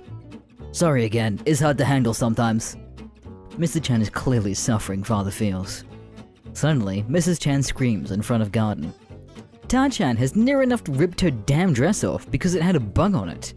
Mr. Chan practically throws them in the car and they leave. The smell of festering tar hangs heavy in the air. The Tale of 4chan 4, Rast Raf. Few months pass. No Ta-chan sightings for a while. Actually wondering what became of our syndrome samurai. One day, I'm walking the dog, finally brave enough to venture down the street again. Here's shit going down in Chantown. Mr. Chan suddenly bursts out of the front door, storms across the lawn and gets in the car. Drives off, speeds out down the street. Mrs. Chan is crying on the doorstep. No sign of Ta-chan. Tied dog to lamppost. It's a lazy fucking thing, it just sits down and chills. Approached Chantamano Bay cautiously. Is everything okay? Mrs. Chan gathers herself a bit and shoots me a fake smile. Before she can speak, the Tojo Tajo emerges, pushing past her. He's holding a cat collar, fur all over his black jumper. This could be bad, the JPEG. Mrs. Chan approaches him to take him inside. The groan is heard from all four corners of the earth. He starts stamping his feet and mumbling something mid-groan. Runs inside. Comes back out and hurls what looks like a pillow onto the lawn. Mrs. Chan screams and looks away. That's no towel. It's a fucking cat. A fucking dead cat. Ta-chan has actually killed a motherfucking cat. I freak out and grab my dog, heading home. Ken Ta-chan laughing, then groaning, then laughing. Then the door slams shut as Mrs. Chan goes back indoors. The Tale of Ta-chan 5. Family First. This is where things start to get really serious. Well, increasingly so. Mr. Chan doesn't come home for a few days. All quiet on the Middle Eastern front. Some dude came by in some government van and took the cat away. Surprised the Chans didn't need it, he finally returns one morning with some woman. Tide Wrangler, as it happens. Mrs. Chan isn't too happy to see her, but seems to go with it. Tide Wrangler starts to go on walks with Ta-chan after a week or so, usually to the park a couple streets away, then to the shop, then home again. She seems to actually know her shit. One day, I'm leaving to the shop and pass Ta-chan and his Tard Sensei. Ta-chan lunges at me, grabs my hand, and swings it around like he presumably did to his poor cat. Apparently, Tide Wrangler taught Ta-chan the handshake. His hand is gross and greasy. I smile and end the gesture as fast as I can. About to leave when Mrs. Chan pulls up in her car. She's kind of a mess. No makeup, hair all over the place. She looks like she hasn't slept much. Immediately addresses the Tide Wrangler in an aggressive tone. Starts practically shouting shit while trying to raise her child for her. Grabs Ta-chan. Ta-chan begins to groan, slowly backing the fuck away into the shop to hide from the incoming incident. A few innocent bystanders stop to observe the two women bickering. Tide Wrangler seems pretty pissed and is trying to keep the hold of Ta-chan. Ta-chan is losing his shit, starts swinging back and forth, manages to grab Mrs. Chan's dress. Another car arrives. Door opens. Out steps a man who I've come to look up to and respect. Mr. Chan stands tall in what I assumed were his work clothes. Car! Now! Mrs. Chan and Todd Chan shuffle into the car. Todd Wrangler walks over. Mr. Chan closes the car door and drives away, leaving her the fuck behind. Shit ain't over yet. The tale of Todd Chan's 6. Love and responsibility. Only a couple more. After the shop incident, Mrs. Chan rarely leaves the house, nor does Todd Chan. Mr. Chan leaves for work each morning and returns each night. All seems quiet, at least. Todd Chan is merely regrouping. One night, I wake up to sirens. Look outside and see a shit ton of smoke. People are gathered in the street. There's a fucking fire in the house down the street. I already know which house to give. Ran outside and my suspicions are proven to be correct. The Chan lands are aflame. Burn the mooch.jpg. Mr. Chan's car isn't there. He mustn't be home from work. A fire truck is using a hose to put out the fire. There seems to be the only one room. Mrs. Chan and Tar Chan are wrapped in blankets in the back of an ambulance nearby. Mrs. Chan looks pretty fucking burned on her arm. Tar Chan is happily chewing on his blanket. I consider going to check if Mrs. Chan is okay, but decide against it based on the desire to avoid any future ailments. Turn back inside and go to bed. Don't want to be awake when Aya Juma returns from work. Turns out Tar Chan found out that you can make a flamethrower with a lighter and deodorant can. Sat up setting clothes on fire in his living room. Of course, don't give. Mrs. Chan obviously wasn't happy. Mrs. Chan's car vanishes from the driveway. Turns out they sold it to help pay for the damages. New Town Wranglers are hired. It's clear that Mr. Chan has assured them that there will be no more shit from Mrs. Chan. Meanwhile, Tai Chan's birthday approaches. The time of our reckoning is upon us. Then, like a dragon emerging from the everlasting flames of pure, bottled fury, Mr. Chan's little car comes speeding down the street. Lieutenant Dan's legs like bouncing around in his trunk. Runs the car straight into the fucking lamppost. Opens the door. Mrs. Chan comes running out of the house, screaming bloody murder. Mr. Chan is very drunk and has seemingly brought a shit ton of dresses and shoes, which he takes from his car and starts fucking hurling across the lawn at Mrs. Chan. Tan Chan emerges from his hiding place, sees Mr. Chan with lots of pretty dresses. Banzai.avi. Runs as fast as his stubby little legs can carry him. Mr. Chan sees him coming. Delivers a rather unsteady slap to the side of the beast's head. Mrs. Chan screams and hugs Tar Chan. Mr. Chan gets back into the car and tries to start it. Police are called by neighbor. Mr. Chan is arrested. Tar Chan stands holding his mother's hand, watching his latest victim be taken away. As Mr. Chan is subdued, he hears some shit in his native tongue. Mrs. Chan starts crying and covers Tar Chan's ears. Mr. Chan starts laughing. Good night, sweet prince. Finn. The mother and the kid moved down a few months back. Don't know what fate awaits them. Thank you for watching this video.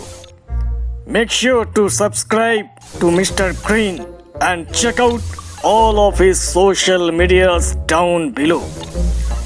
My name Goda.